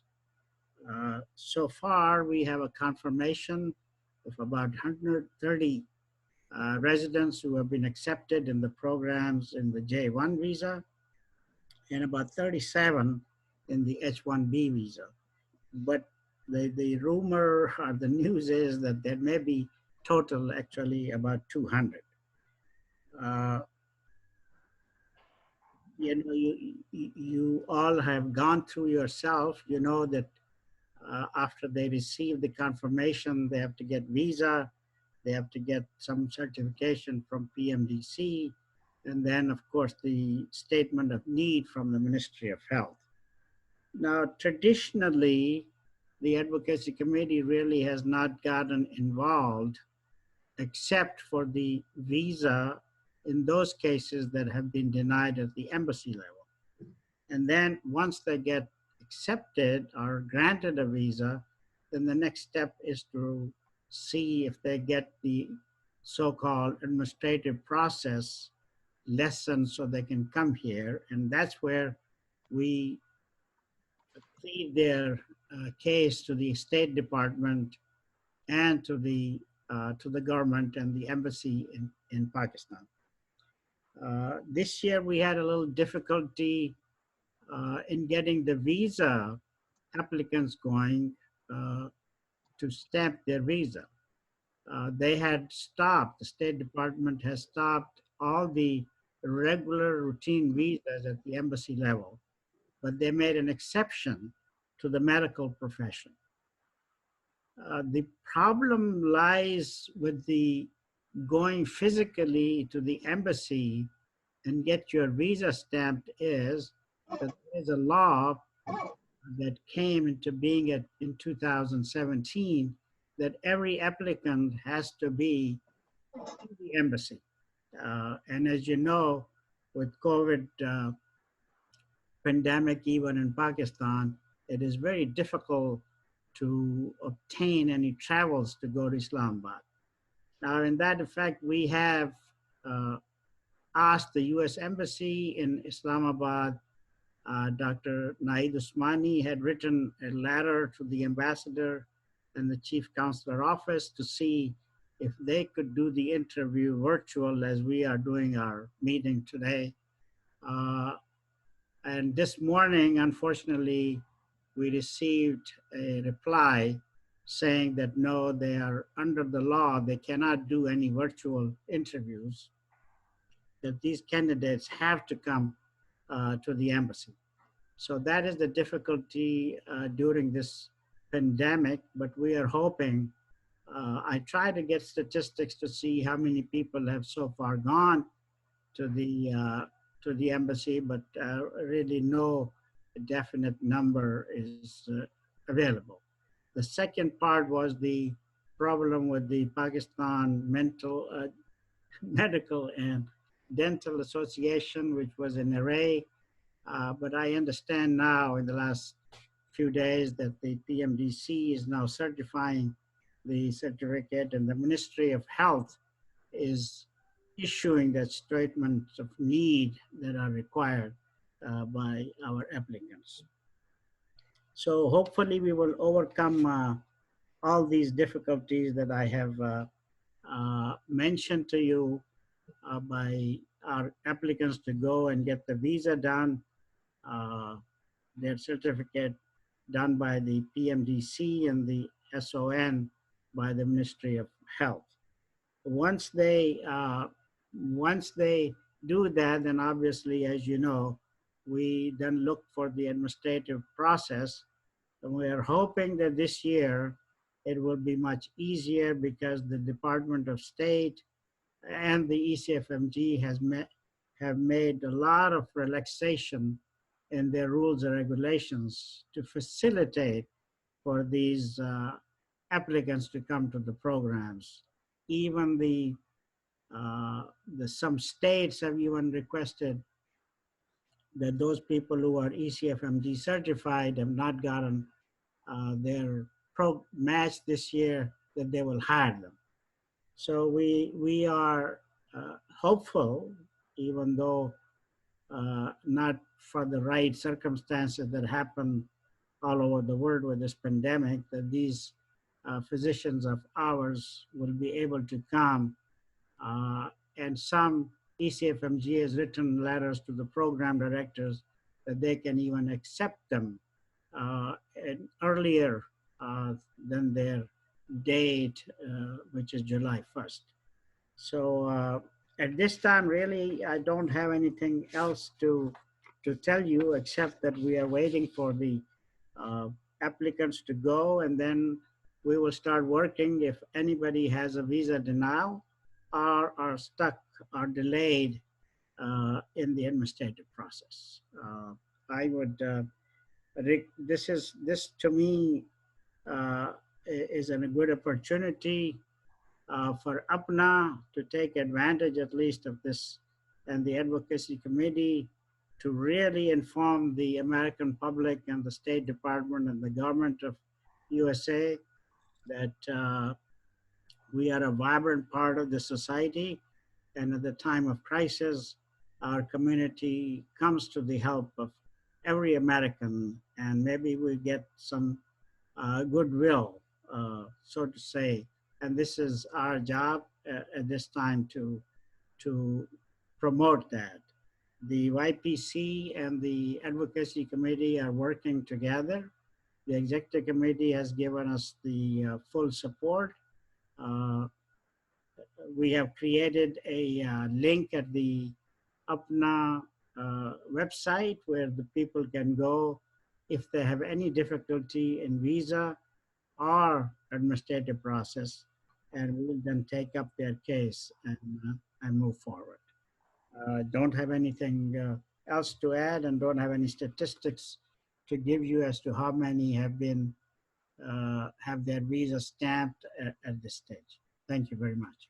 Thank you so much, Dr. Paraja. Dr. Rao Kamran Ali has a question. Thank you so much, Madam President. I don't have a question. First of all, I want to thank Dr. Rashid Paraja for such a great work. I'm co-chair of advocacy committee, but I just want to add a thing which I have probably mentioned earlier. And I want to second what Dr. Pracha said at the end, his conclusive remark, that this is a great time. I've been in touch with Mr. Masinga for a few years because of all the work we do other than APPNA. So this year he connected me with two important people. One is Jennifer Miller. She is in charge, head of this State Department, and then Tao Shanklin Roberts, who deals with those visas issues in Pakistani embassy, U.S. embassy in Pakistan. They never knew that what we do, and this is the best time to show what we do. Like, so I'm not only sending APPNA's work, but all other organizations like ICNA, APAG, APPAC, APF. So the goal is that every year, being me part of PAC, then all advocacy people, every year we fight for visas, things.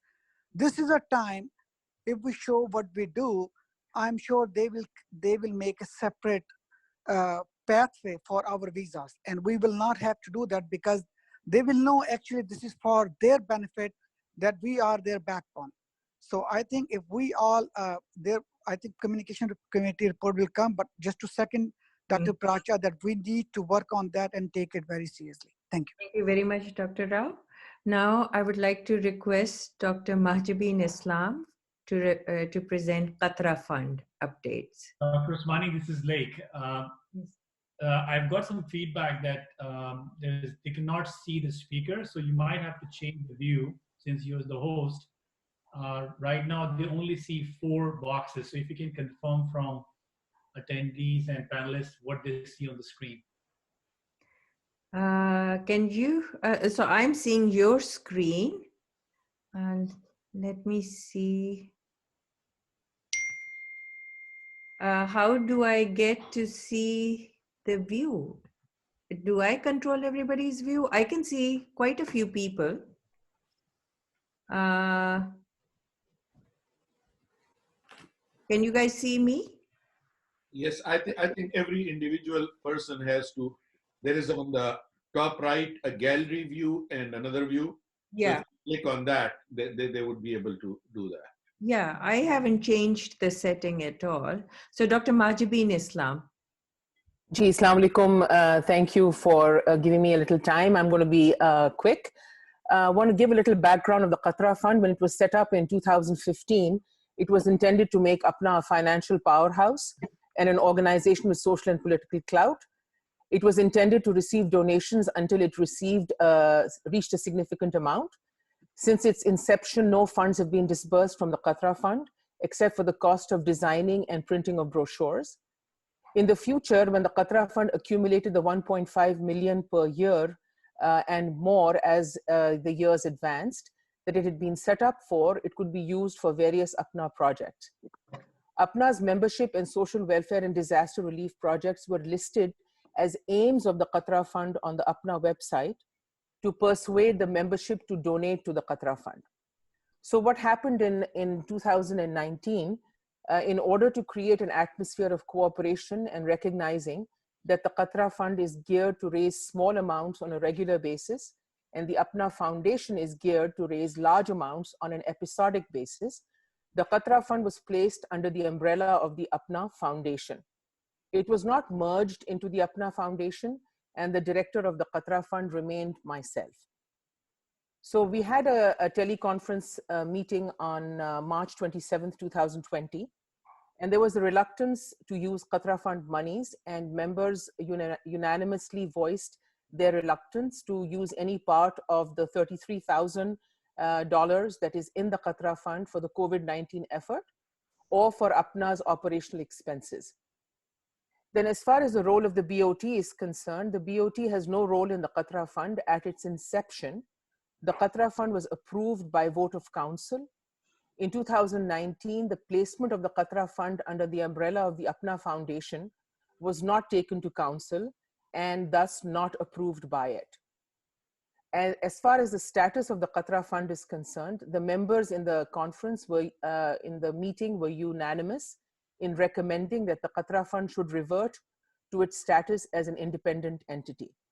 So finally, the recommendations of the Qatra Fund Committee are summarized as: number one, The Qatra Fund should revert to its independent status. Number 2, the Qatra Fund's standing as an ad hoc committee or a self-standing committee needs to be defined. And number 3, the sanctity and legality of the Qatra Fund needs to be defined. 4, under what circumstances funds can be withdrawn from the Qatra Fund also need to be defined. And lastly, after brainstorming by the Qatra Fund Committee, a robust purpose and operating agreement of the Qatra Fund will need to be created, approved by the Qatra Fund Committee, and thereafter presented to the Council for approval.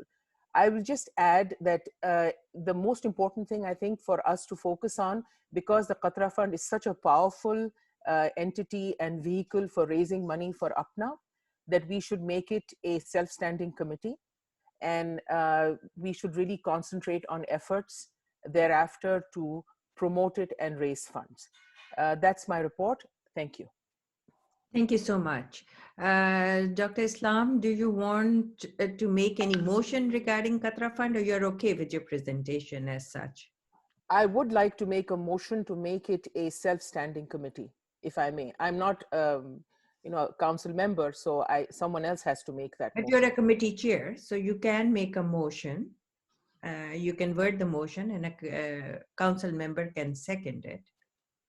So yes, I would like to make a motion to make the Qatra Fund a self-standing committee rather than an ad hoc committee. Thank you. Anybody? I'm unmuting everyone. Anybody seconding that motion? Tarek second. Yes, I can second. Tarek second. I can second also. Can you identify? Can you state your name, please? The person who's seconding it. I can second it, Zina Safta. So, Dr. Durrani, you want to take no vote if there's anybody opposed to it, and then we can.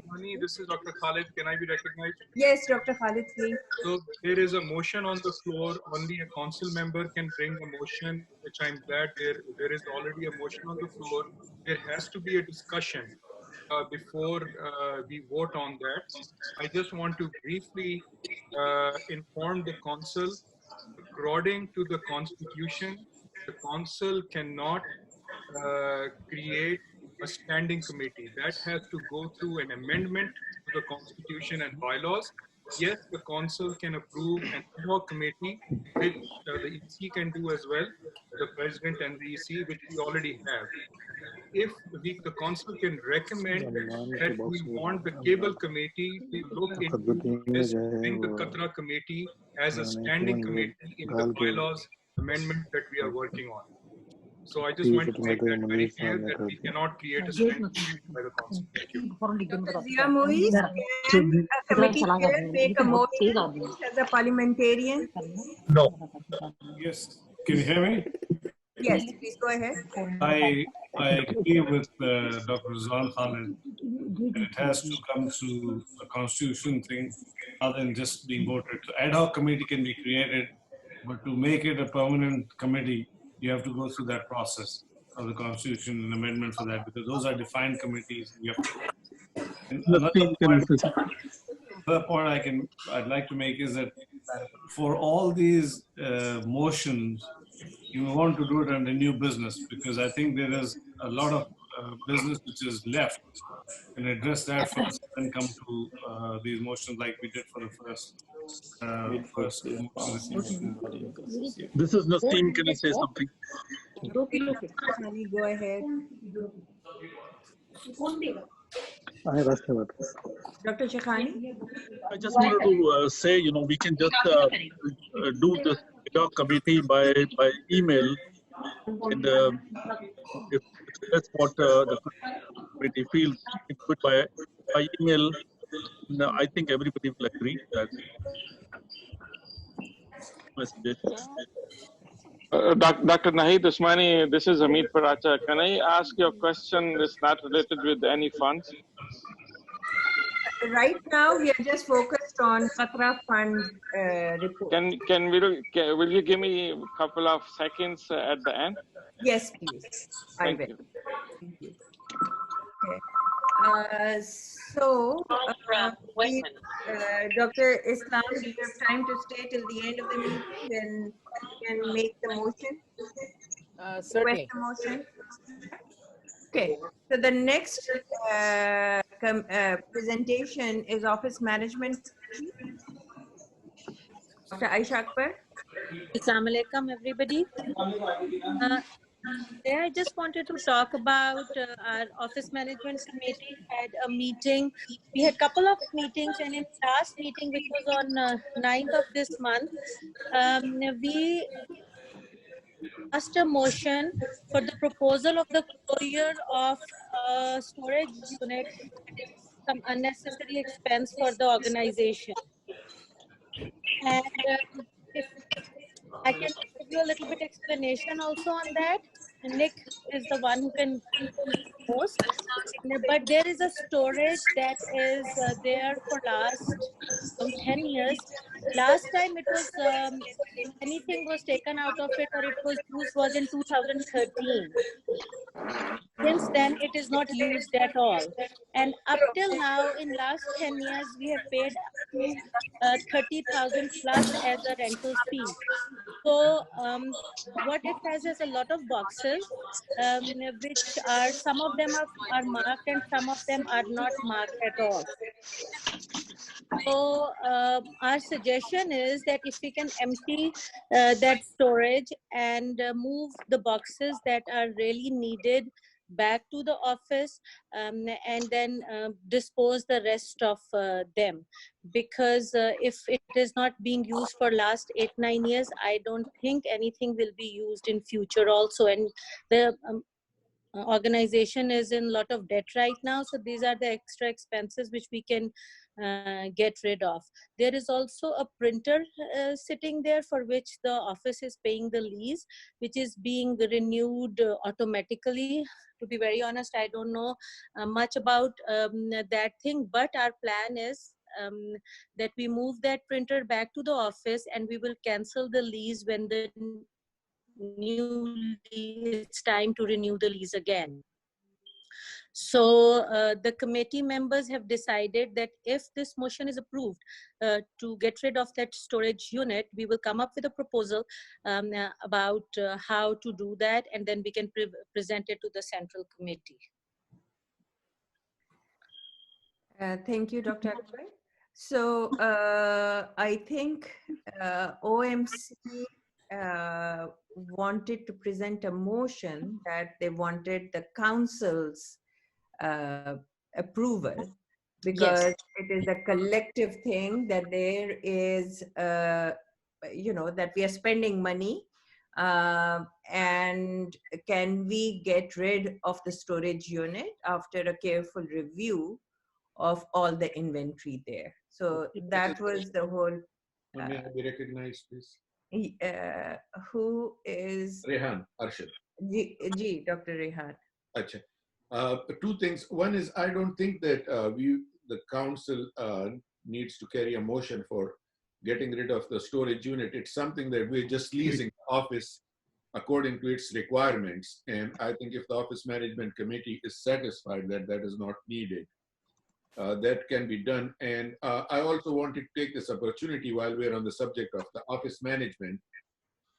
I'm under instructions from my finance committee to inform the council that we had a bookkeeper for the last so many years in-house, Seba Khan. She did a wonderful job, but unfortunately, she resigned earlier this year. Her last date was April 3rd. So as of now, we do not have an in-house bookkeeper, and we have switched. The EC has decided to switch to outsource to an outside company for bookkeeping purposes. That did generate some discussion in the finance committee. The initial arrangement with it is going to save us some money, definitely. But with the complex APPNA finances, their arrangement with us is for a year at least. And then at the end of the year, we will reevaluate that how did this arrangement go. So I wanted to inform the council about that, and if there is any discussion on that, they could discuss it. Thank you. This is Naseem. Can I say something? Yes, Dr. Chakhani. I just wanted to tell you that you don't need a motion for this. The Office Management Committee have done always a good job, and if they feel this way, they should go ahead and do it, I think. So they just want an institutional consensus. Aisha, why don't you go ahead and explain? Yes. I'll be with you. I have to open this door. I'm so sorry. So they really felt that the membership can object to them single-handedly taking this decision of destroying the records that are in the storage unit that nobody has looked at for the past since 2012. So yeah, Dr. All Mani, kinds of sorry. records there. Yeah, I'm back. The thing is that nobody in our committee is ready to do it till we get an approval from the central committee, because of they had that issue in the past. Some of the members were objecting that, so nobody is ready to take that decision in the committee, local committee. So they really need an approval from the central committee for us to do it, so that in the future we know that it's a legal thing. Nahid, can I be recognized? Yes, Harun, please go ahead. I personally believe that if the Office Management Committee is having some apprehensions and they want the council to give a permission, I think we should do it. However, I think the most important thing to do is that we want to make sure that all the membership data and any historical document which may be in those boxes, that needs to be preserved. As long as we make sure that those documents are preserved, I think at the end, we will be passing the motion at the end, we can present a motion that should be fine. So our plan for that is that there are boxes which are labeled. We are going to make a list of it, and the boxes which are not labeled, we will go and we will look what is in there, and we will make a list. And my question is, do you want us to present you the list and then you okay it, what needs to be destroyed or not, or is it to our discretion that we decide? That's what the Office Management Committee is for. So, so your discretion, Aisha. Okay. So what we would request you to do is if you could text the motion to Dr. Durrani and myself, okay, so that at the end we'll present all the motions. Okay, very good. Thank you very much. Thank you very much. Now I would like to recognize the Communication Committee, Dr. Mubashir Rana. It was Shahid Rafiq. Next. That's APPNA merit. We are taking the committees that have motions up ahead. So. Can you hear me, everybody?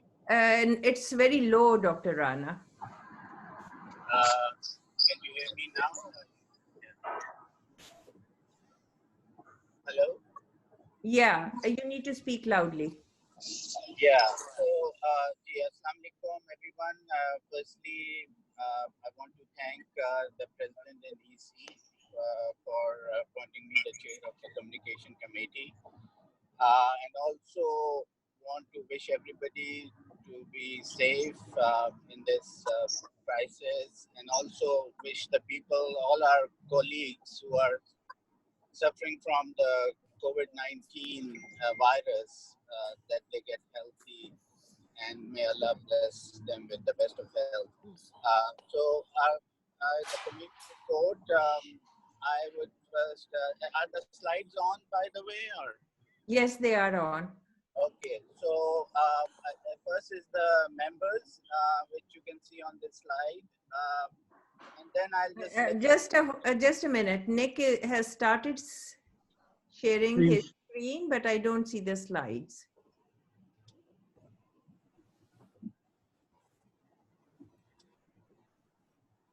Nicholas?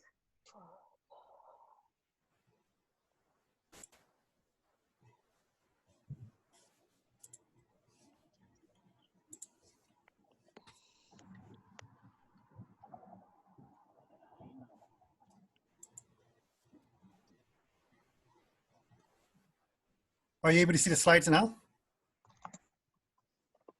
No, we're just seeing the council meeting agenda, a tiny one instead of your face, but nothing. Is unnecessary a word? Yeah.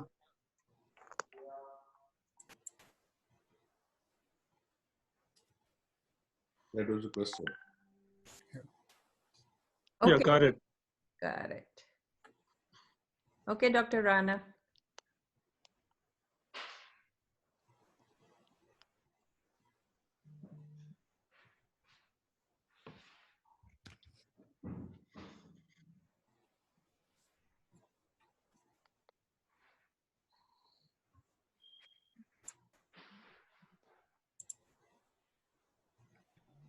Dr. Rana, this is Lake. I have taken over your slide from Nick.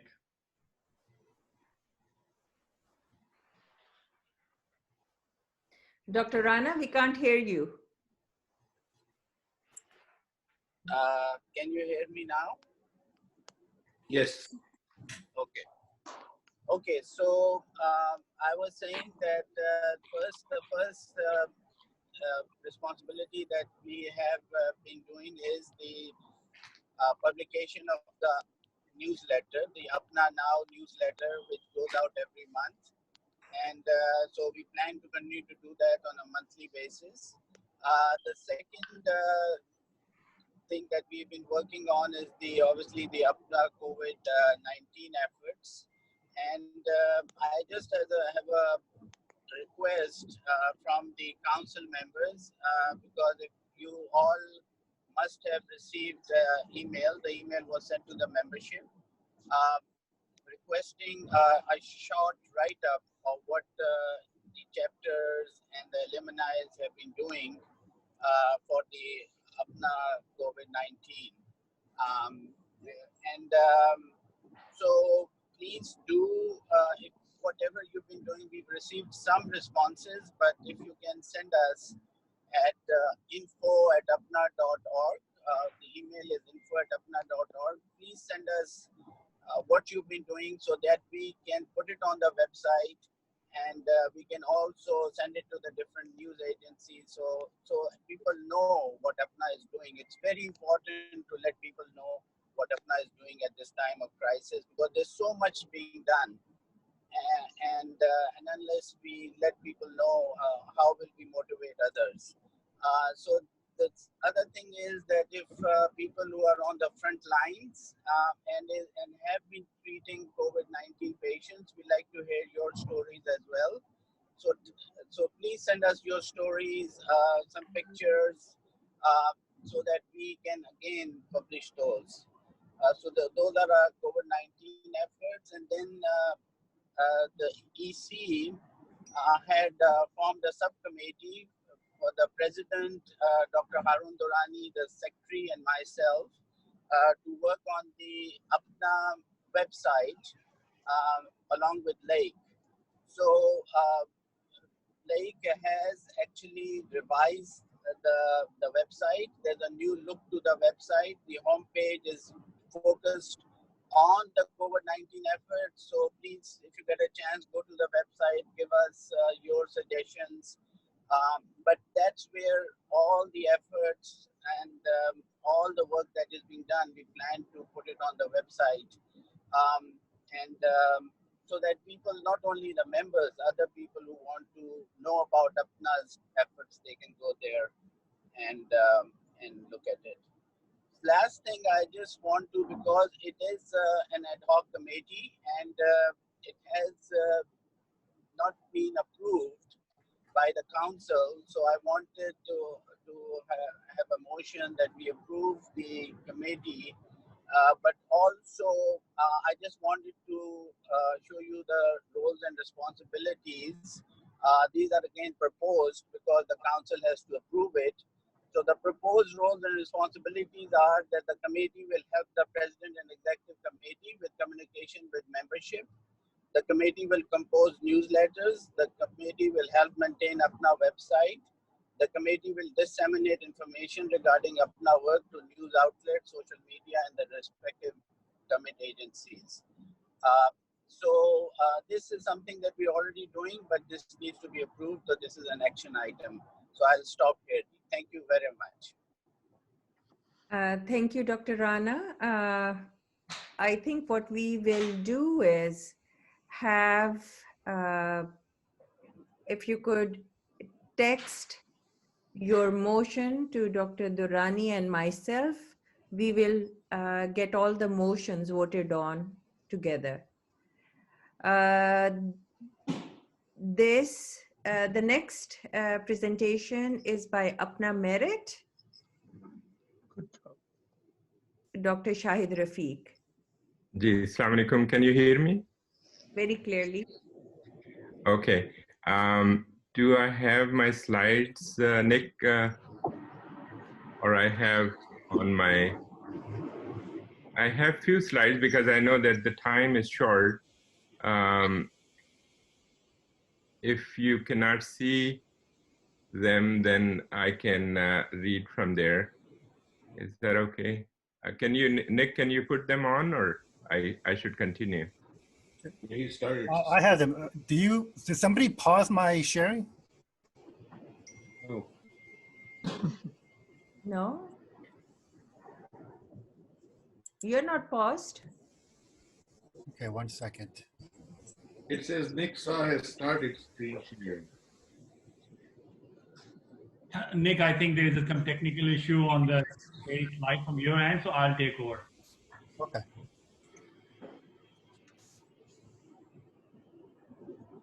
Okay, so.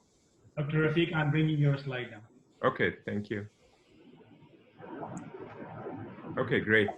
Yeah, I see them. So, so thank you, the EC and the council for inviting me to present this report for spring meeting. This has been a great year from the start, although overall 2020 will always be remembered for COVID-19, which has taken over everything that we do at our organization. So when we started in the strategy meeting, we had this vision that we should do tangible things that we can do and focus on few things that are needed in Pakistan, not what we want, but what Pakistan want at this point. So that was in the strategy meeting, we took advice from our EC and the council members, as well as the attendee of the Merit Conference that happened in Philadelphia at that time. And so we already had developed in Dr. Naseem Shakhani's time with his support. Last year, he was very supportive of APPNA Merit to develop this APPNAmerit.com, which had a visiting faculty program, APPNA Virtual Academy, and research portal for better functioning of what we do at Merit, which is focused on medical education and healthcare, as well as research in Pakistan. Next slide. So this year, with obviously, we were talking to then President-elect Dr. Nahid Usmani, who happened to be the founder of Merit, and obviously, and she lived up to the expectation that she will do more for Merit this year. And so we started talking last year that we should have a full-fledged international Merit conference in Pakistan, separate from the December winter meeting. Because as you know, in winter meeting, there's so much focus on so many different things. So we wanted to have a very focused educational conference in Pakistan. So we started talking, and HEC, Higher Education Commission, said that we would collaborate with you and help you design this conference. So, and they also suggested that family practice should be the focus of the conference, because that's the need of the hour. As you know, in Pakistan, family practice is non-existent. As a discipline, it does not exist. After 1 year of internship, even in ENT or eye, or you know, a non-related subject, not even medicine surgery, the people start practicing medicine and surgery, and then obviously no preventive care. So this has been a real success in March 4 and 5 when we had it. We brought all the stakeholders, the government officials, the VCs, the education stakeholder, all the family practice organizations. they were present there, and it really generated a lot of interest, so that Prime Minister, President, Health Minister, USAID all had meeting with us, follow-up meetings, and then Higher Education Commission also. So we drafted the white paper, but as soon as we came back, obviously, as you know, the COVID has taken over not only here and in Pakistan. So we have kind of paused that momentum, and we'll start hopefully in a month or two, when this thing will be under control, both here in United States and in Pakistan. But this definitely generated a national movement, and we are very hopeful that we will be able to participate in developing the family practice discipline in Pakistan. This will include one-year course that we will do with WHO, which already has generated a one-year course. Next slide. But we will continue to work, and we have talked to the Prime Minister Healthcare Task Force Chair, Dr. Burki, recently, and requested him that CPSP, that we did not have a meeting with, should be on board for the family practice part. After this conference, we also had signed a memorandum of cooperation with the Army Medical Corps, with Surgeon General Khabar Rahman. And this actually started in Dr. Naseem Shekhani's time last year, in around middle of the last year, that they asked the Surgeon General at that time, General Hamid, had asked me when I met him in Pakistan, that please help us in, especially, I said, give us 3-4 disciplines that we can help you with. We cannot help everything and anything. And he said stroke, ICU, family practice, and ER. So we started working on that, and that, as you know, with the security and all that, this MOU or MOC actually went to the Chief of Army Staff and came back, and then finally was ready for signing, and we did sign it on the 6th of March. And with that, we will start formal stroke program for 1 year, EC and ICU, which is already ready to roll in, but we were waiting for this MOC. So that was done, and next slide. So along with the, the APPNA has done a really great job. Everybody came together, and this task force have done under Aisha Zafar, and as well as Sajid Chaudhry, a tremendous amount of work and goodwill have been done by APPNA. But at APPNA Merit, we thought what we can do, because our mandate is education. And so we started a daily webinar, as Dr. Rizwan Khalid had mentioned in his time, that this is a program that started on 31st of March, and without any miss, up till now, last night, it was the 10th program that we gather all the ID specialists and the pulmonary intensivist cardiologist, Dr. Rizwan Khalid, has been regular attendee and panelist. And we answer the questions that are raised by clinicians who are taking care of COVID patients in Pakistan. So they come regularly. A day before yesterday, we reached up to 55 attendees. And so it is gaining momentum. But we thought that, as you know, in Pakistan, at this point, it's not really peaked or that much of a problem as in the United States. But we were hoping that even if that surge comes, hopefully that surge will not come. But if it comes, we have these platforms ready at that time, so that, you know, all the people in Pakistan fighting it on the front lines can take advantage of this. We are also starting a vent management course, so that we know that Pakistan has gotten a lot of ventilators from China, but there are not enough ICU specialists and vent management specialists. So we will start a very basic vent management course soon, so that we can train people who will be taking care of those patients. Next. So that's, I think, my last slide. And if there's any question, I again, I'm very thankful for the support of the whole EC whenever we need anything, particularly our President Dr. Nahid Usmani and President-elect Dr. Rizwan Khalid, as well as immediate past President Naseem Shekhani. Thank you very much. Thank you very much. So I know it's way over time. It's almost 4 o'clock. We've been going at it for 4 hours, but there are 4 committees that I think are really important: Medical Corps, Young Physicians Committee, we have Publication Committee, and Membership Committee.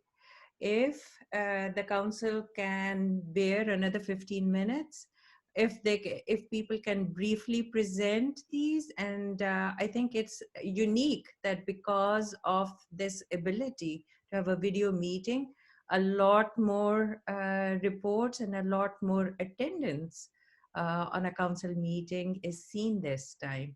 So I would request a little bit more patience. Thank you, Dr. Shahid Rafiq, for the remarkable work your committee does. I'm so very proud of everything you have been able to achieve. Dr. Mushtaba Qazi, can you briefly talk about Medical Corps? Assalamualaikum. Yes, certainly. I'm just going to share my screen.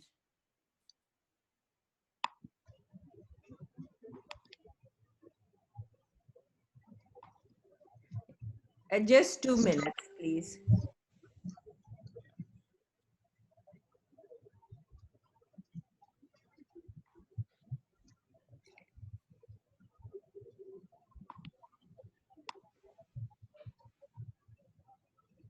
Can you see my screen now? No. No. Okay, we can see you. Okay, so, Well, we can see your photograph.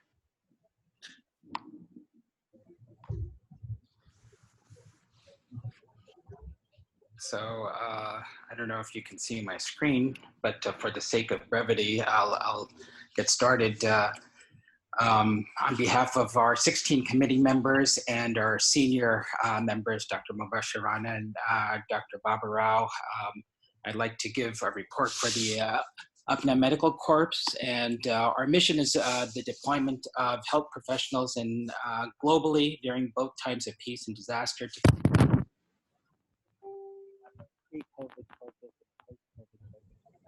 So many committees that were presented today.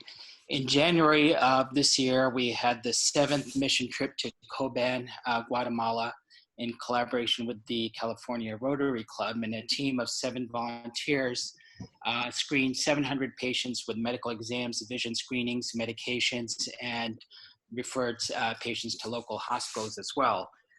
So the next trip was tentatively scheduled for August, of course, pending COVID restrictions, and we'll keep the membership informed of the exact dates. Additional mission projects have included the Cleft Palate Project, which has transitioned from surgeons performing cleft palate repairs to actual training of the anesthesia staff in the institutions that we were working with. And there's another anesthesia mission trip planned in November of 2020 at Muhammad Medical College in Mirpur Khas, Pakistan. So we'll, using the communication committee, we'll keep everyone informed of that.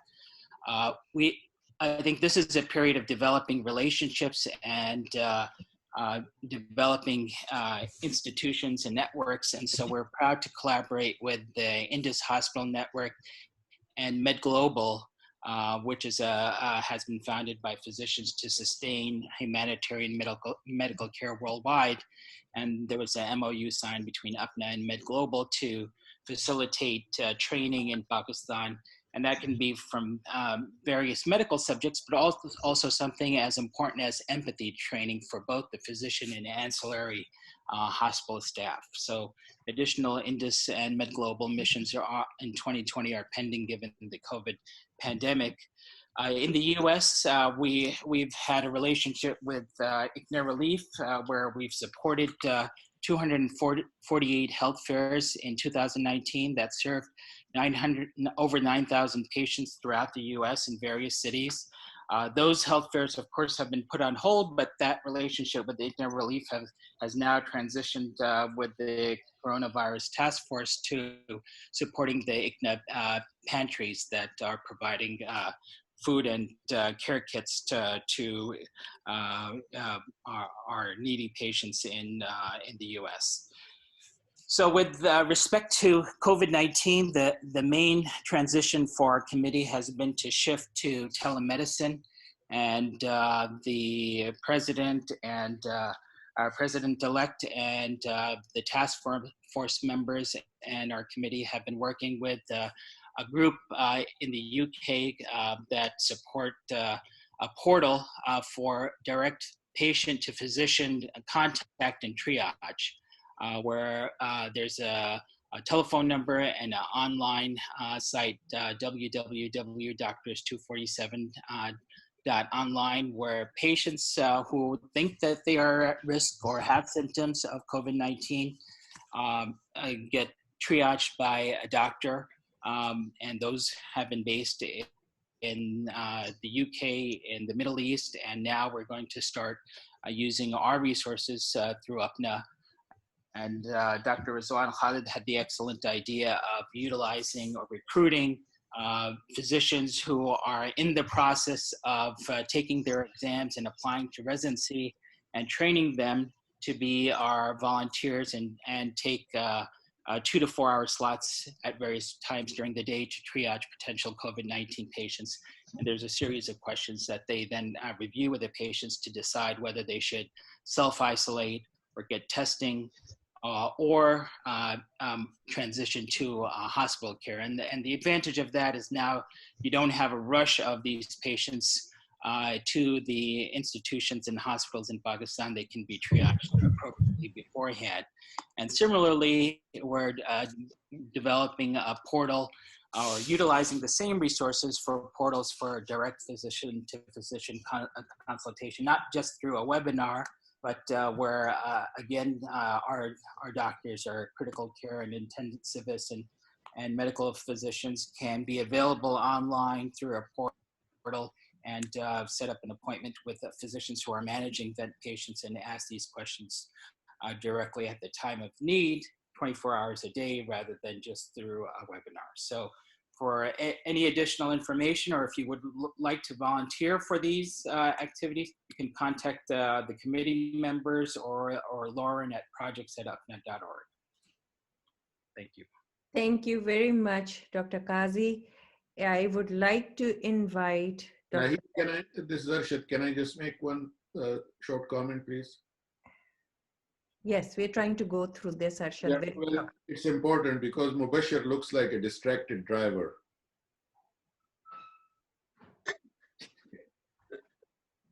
Where? You look at him. He's driving and... Let's move.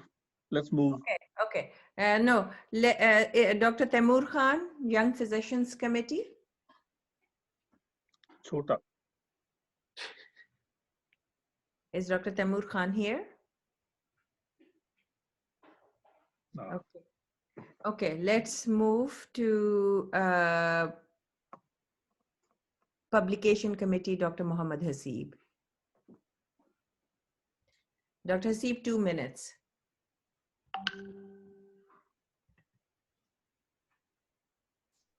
Assalamu alaikum. Can you hear me? Yes, we can.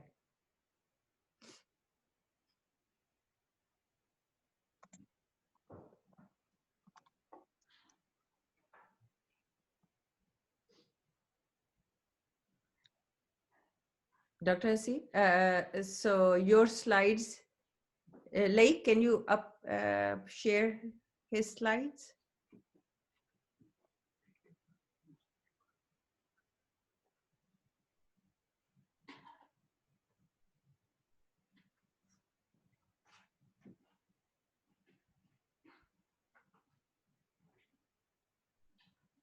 Dr. Haseeb, why don't you start? Yes, perfect. But instead of Dr. Haseeb, we are seeing beautiful Arshad.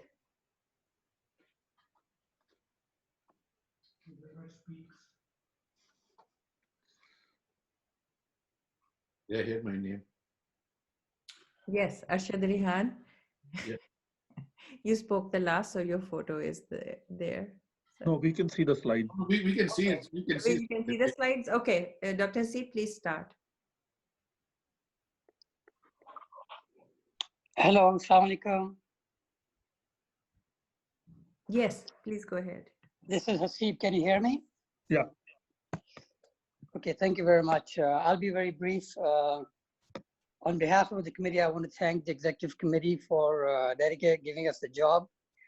Our plan is to come with a magazine that is going to be dedicated to the membership.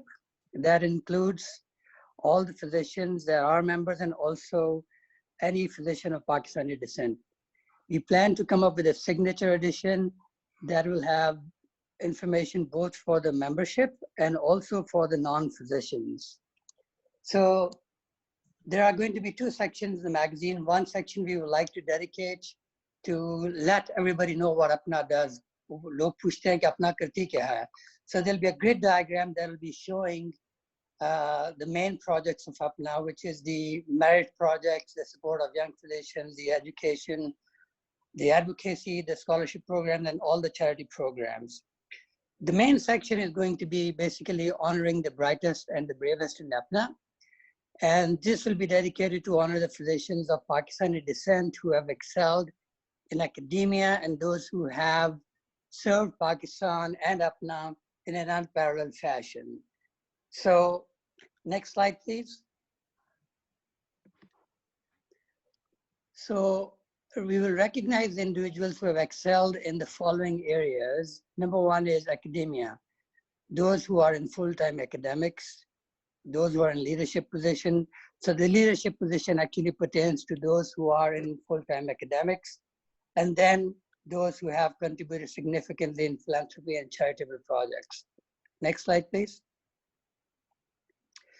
So who are the people who are in leaders in academia? So those who have contributed significantly in their respective fields and have led to be recognized at national level, those who have written textbooks, those who have patents, those who are in leadership positions like governors or presidents of state boards and organizations like AMA, CPACC, etc., chief editors of the specialty magazines, recipients of endowed chairs, program directors, and residency and fellowship directors. Next slide, please. We would like to have a database of all those who are in full-time academics, and we would like to recognize them by their specialty and by their alumni to which they belong to. So those who have contributed in philanthropy and charitable projects, we want to make sure that people understand that this is going to be done for those who have made a visible difference in the lives of people. And if the project is under a trust, it must have an administrative structure and a website presence. So individuals who are just doing charity or free clinics on their own per committee guidelines will not qualify. So we would like to, next slide, please. We like to make sure that all the alumni presidents that are present here today, and I have contacted all of them to make sure that they contact their alumni to send their write-ups to them who are present on the committee, and also to Danish Bhatti. And we have sent a few blast mails which tell you how to contact him. The write-up, we have written down the guidelines, what the write-up should have, and then the size of the write-up depending upon what level of recognition we are giving to them. Next slide, please. So who can do the write-up? The individual who himself is being recognized can do his write-up. Someone who knows the individual can do the write-up, or a family member who knows the person who is being recognized. And these write-ups should be sent directly to their respective alumni representatives on the committee. We have tried to include at least one, if not more, member from all the alumni organizations, and I think we have 13 alumni, 12 or 13, and we have good representation. So my request on behalf of the committee is to make sure that all the alumni get adequate representation. And the only way that will happen is if the alumni presidents make sure that they contact their membership in a proactive manner. So we previously had set a deadline for sending these rights up to by April 24th, but depending upon when the summer meeting is going to be postponed, we will now come up with a different date, and with the permission of the EC, we'll send another blast mail. I thank you very much, and that's the end of my report. Thank you very much. So I think we have, thank you so much. This is important work, Dr. Hasib. I think what we need to do is move to the motions that are on the floor and are pending. And I do remember Dr. Hamid Paracha wanted to speak a little. So Harun, you have a copy of the motions, right? I think we still can go ahead and vote on them. So the motions have to be proposed by the council. Dr. Tehseen Rab, let me see. Can we unmute Dr. Tehseen Rab to present the first motion?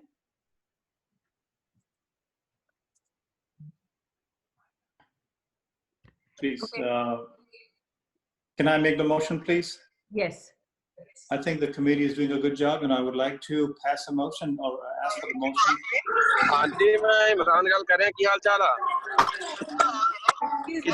Everybody mute themselves because I need to unmute you guys. Okay, go ahead. Okay, sorry about that. So I would like to pass the motion that the committee, along with its proposed roles and responsibilities, as presented by the chair, read their whole report, should be approved as ad hoc committee for APPNA. Dr. Mubasharana has done a good job for this, and would like to pass a motion that this committee should be approved as ad hoc committee for APPNA. I second. Okay. Thank you. So we won't have any discussion. Dr. Durrani, you want to take a vote? We get the vote and then somebody has to. National health care presentation. I seconded the motion. There is a motion on the floor. Okay, so any discussions, or can we move to a vote? Can somebody second it? I seconded it, Harun. Oh, you did? Okay. Rizwan Khalid. Yes, so we are open for discussion. If there are nothing to discuss, we can take a vote. Dr. Durrani, you want to take a negative vote? Yes. Is there any council member who is opposed to this motion? There's a motion on the floor. We are taking a vote. Any member who is opposed to the motion? Okay, so there's nobody opposing. Mm-hmm. So the motion passes unopposed. The second motion is from Office Management Committee. Can I ask? Dr. Smith, I can do it, Rizwan Khalid. Okay, thank you. Thank you, Dr. Khalid. We want to, the Office Management Committee presents a motion for removal of the storage unit, which is an unnecessary expense for the organization, and to move the important documents back to central office. I propose the motion, Rizwan Khalid. I second it. I seconded it. That's fine. So there's a motion on the floor. Dr. Khan?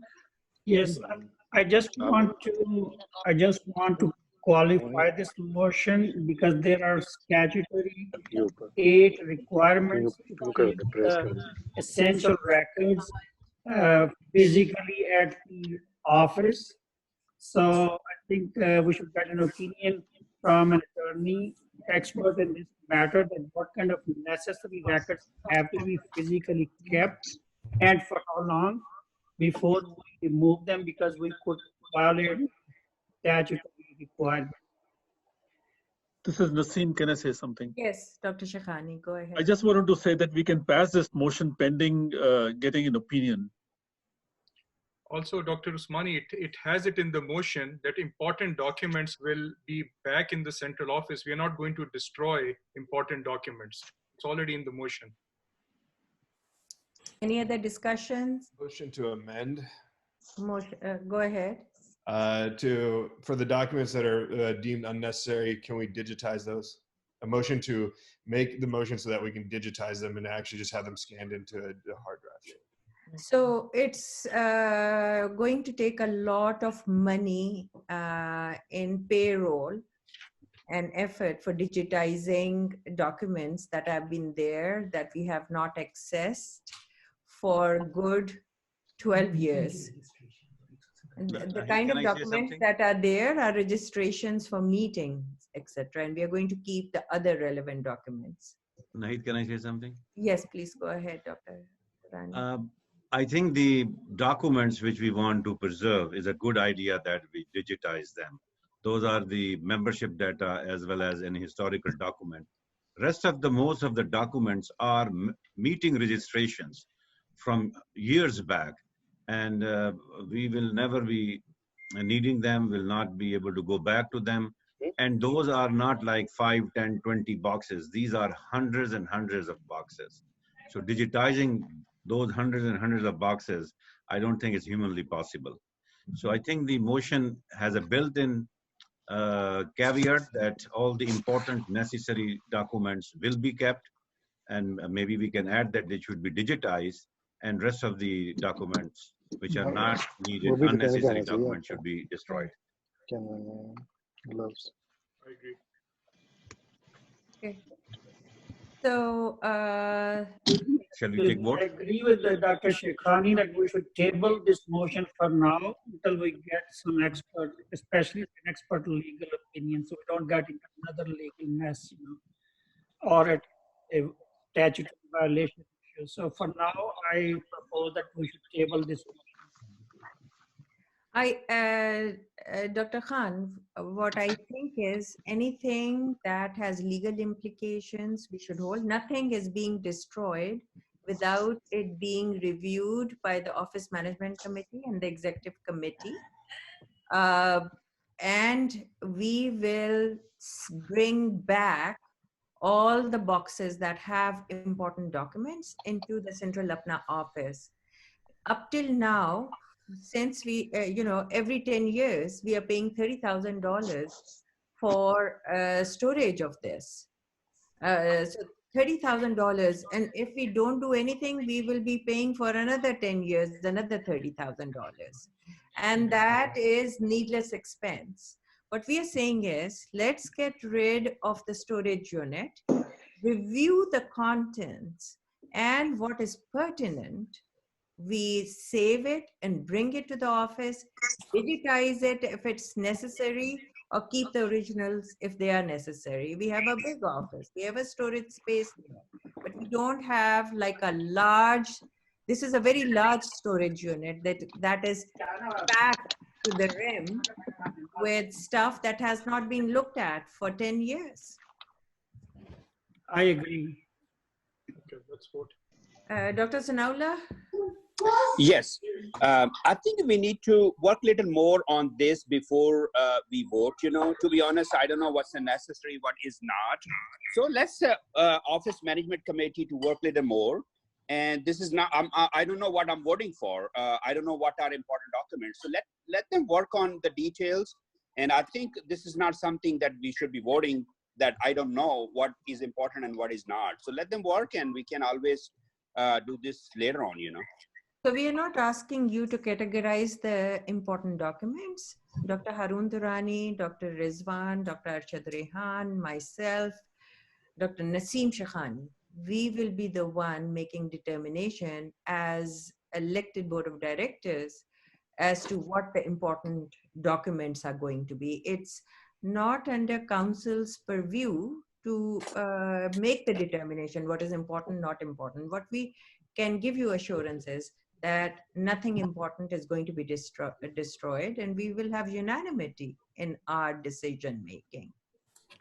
I agree with you. I don't think you will need a motion of this kind. I think the board of directors is in a perfect position to make that decision. What is not important should be discarded.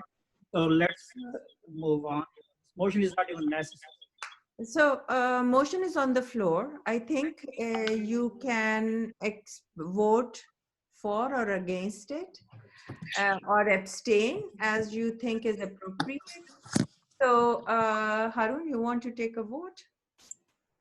Gee, I just want to give council assurance that we will make sure that the state of Illinois' requirements are met, and any and all important documents which are legally APPNA is required to preserve will be preserved.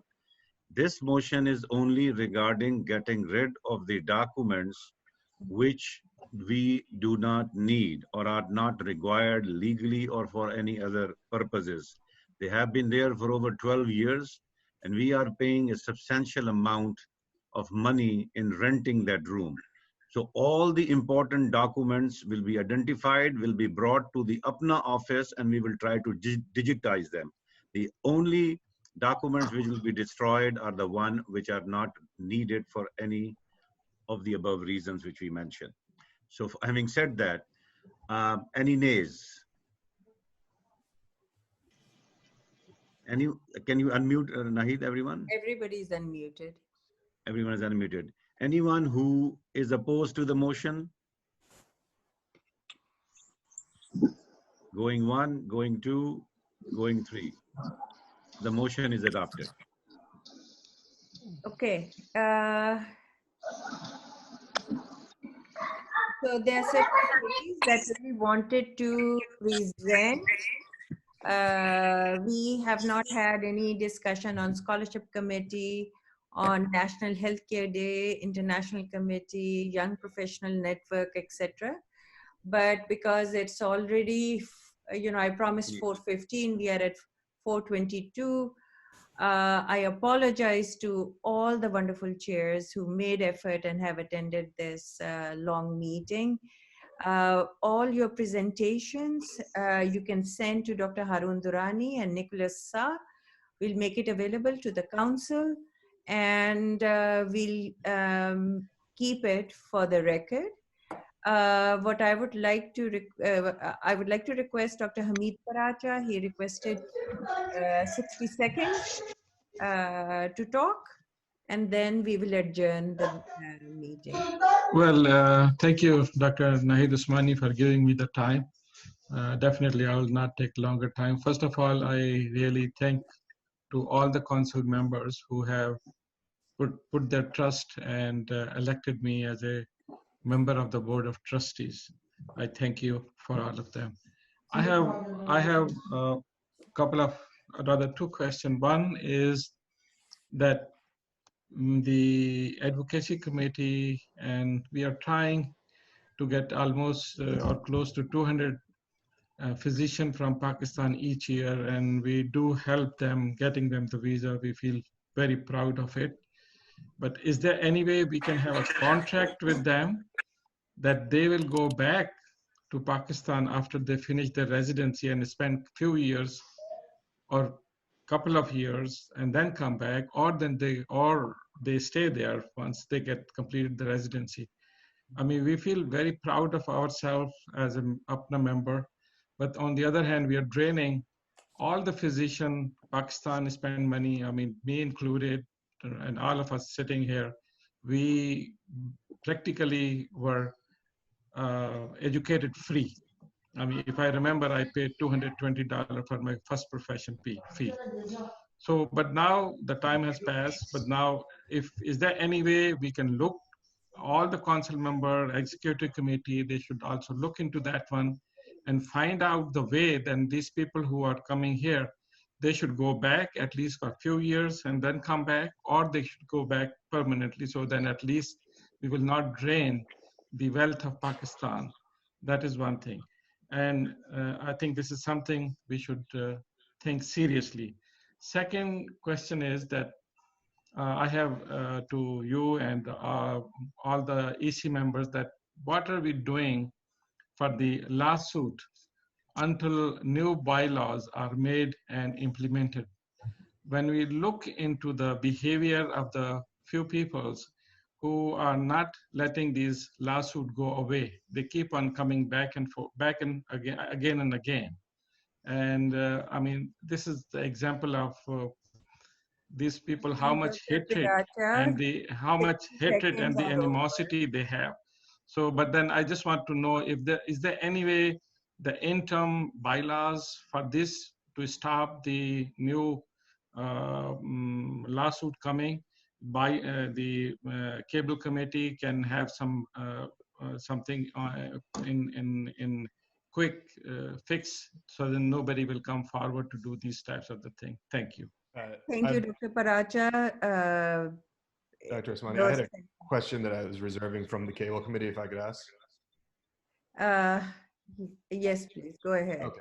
So, Dr. Zia, thank you for your report. I mean, as for a suggestion, I think it is reasonable that nobody wants to have lawsuits. So, obviously, the most pertinent solution is to put an arbitration clause into any future actions or bylaws that are come. That would be the most sensible thing. That being said, notwithstanding that, in the U.S., unfortunately, lawsuits are always going to be the recourse, even when you have an arbitration clause that doesn't dictate things.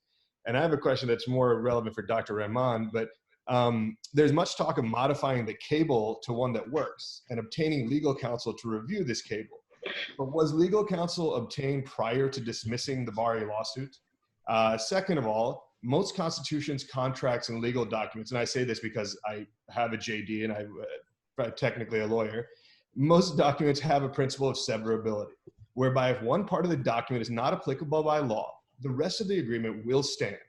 Why did the Board of Trustees choose not to modify the 2018 amendments duly and appropriately voted for by the general membership, and instead choose to roll back to a 2014 cable?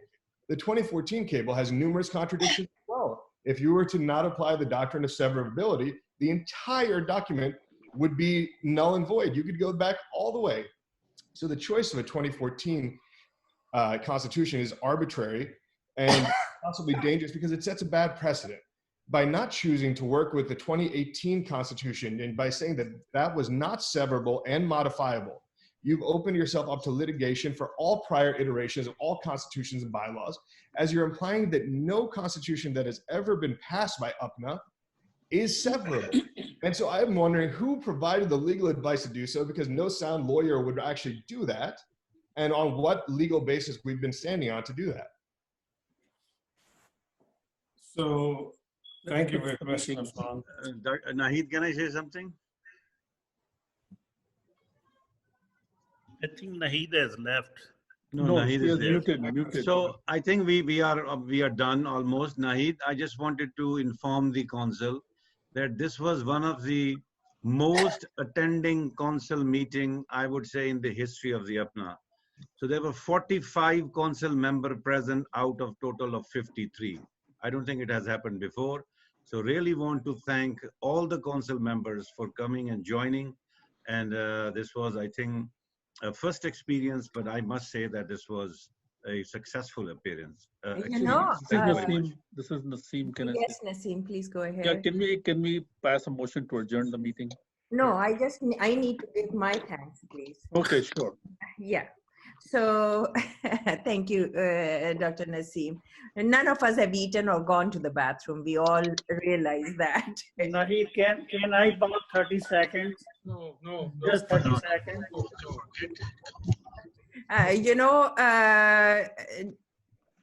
I am going to get into trouble if I allow any one more committee to present, because I said 4 committees and we went through the 4 committees. I'm sorry, Dr. Ehtesham, you just send us a report and we will, accept it. And next time we'll start with your committee rather than putting it towards the end. I apologize to all the committee members. You know, as we sit here, I remember that we would have been in New Orleans in beautiful surrounding, drinking chicory coffee and eating beignets, and really enjoying the hospitality of Dr. Tehseen Rab, Dr. Muhammad Suleiman, all the Louisiana host committee members. So even though the meeting got canceled, I would like to extend my deepest thanks and from myself, from the executive committee, and from the membership for all the hard work that they did. Same is true for the summer meeting. Everything is ready, including the artists, the food, the CME, the you know, everything that needs to be done is all set and ready to go. And unfortunately, we are in uncertain times. I don't know whether we know that meeting in July is going to be highly unlikely based on the trajectory of COVID. Will we be able to do it in August? I don't know. If we postpone it to September, as many of the council members have suggested, then we already have a contract for the October fall meeting in Boston. So we lose money for that. It's possible that we'll end up having just one single annual meeting and no fall meeting, but then how do you announce the elections? So there's a lot of uncertainty and how we are going to work it through, but inshallah, together we will. So could I have, so thank you so much everyone for joining. I would like to thank both Laik and Nicholas Sa, who have worked long hours putting this together for the whole committee. So I would like a motion to adjourn. This is Naseem. I adjourn. Motion to adjourn. Second. Any objections? No. No. So the meeting is adjourned. Thank you so much. Thank you. Thank you so much. Thank you very much. Thank Thank you, everybody. Okay, Ji. Khuda Hafiz. Thank you, Ji.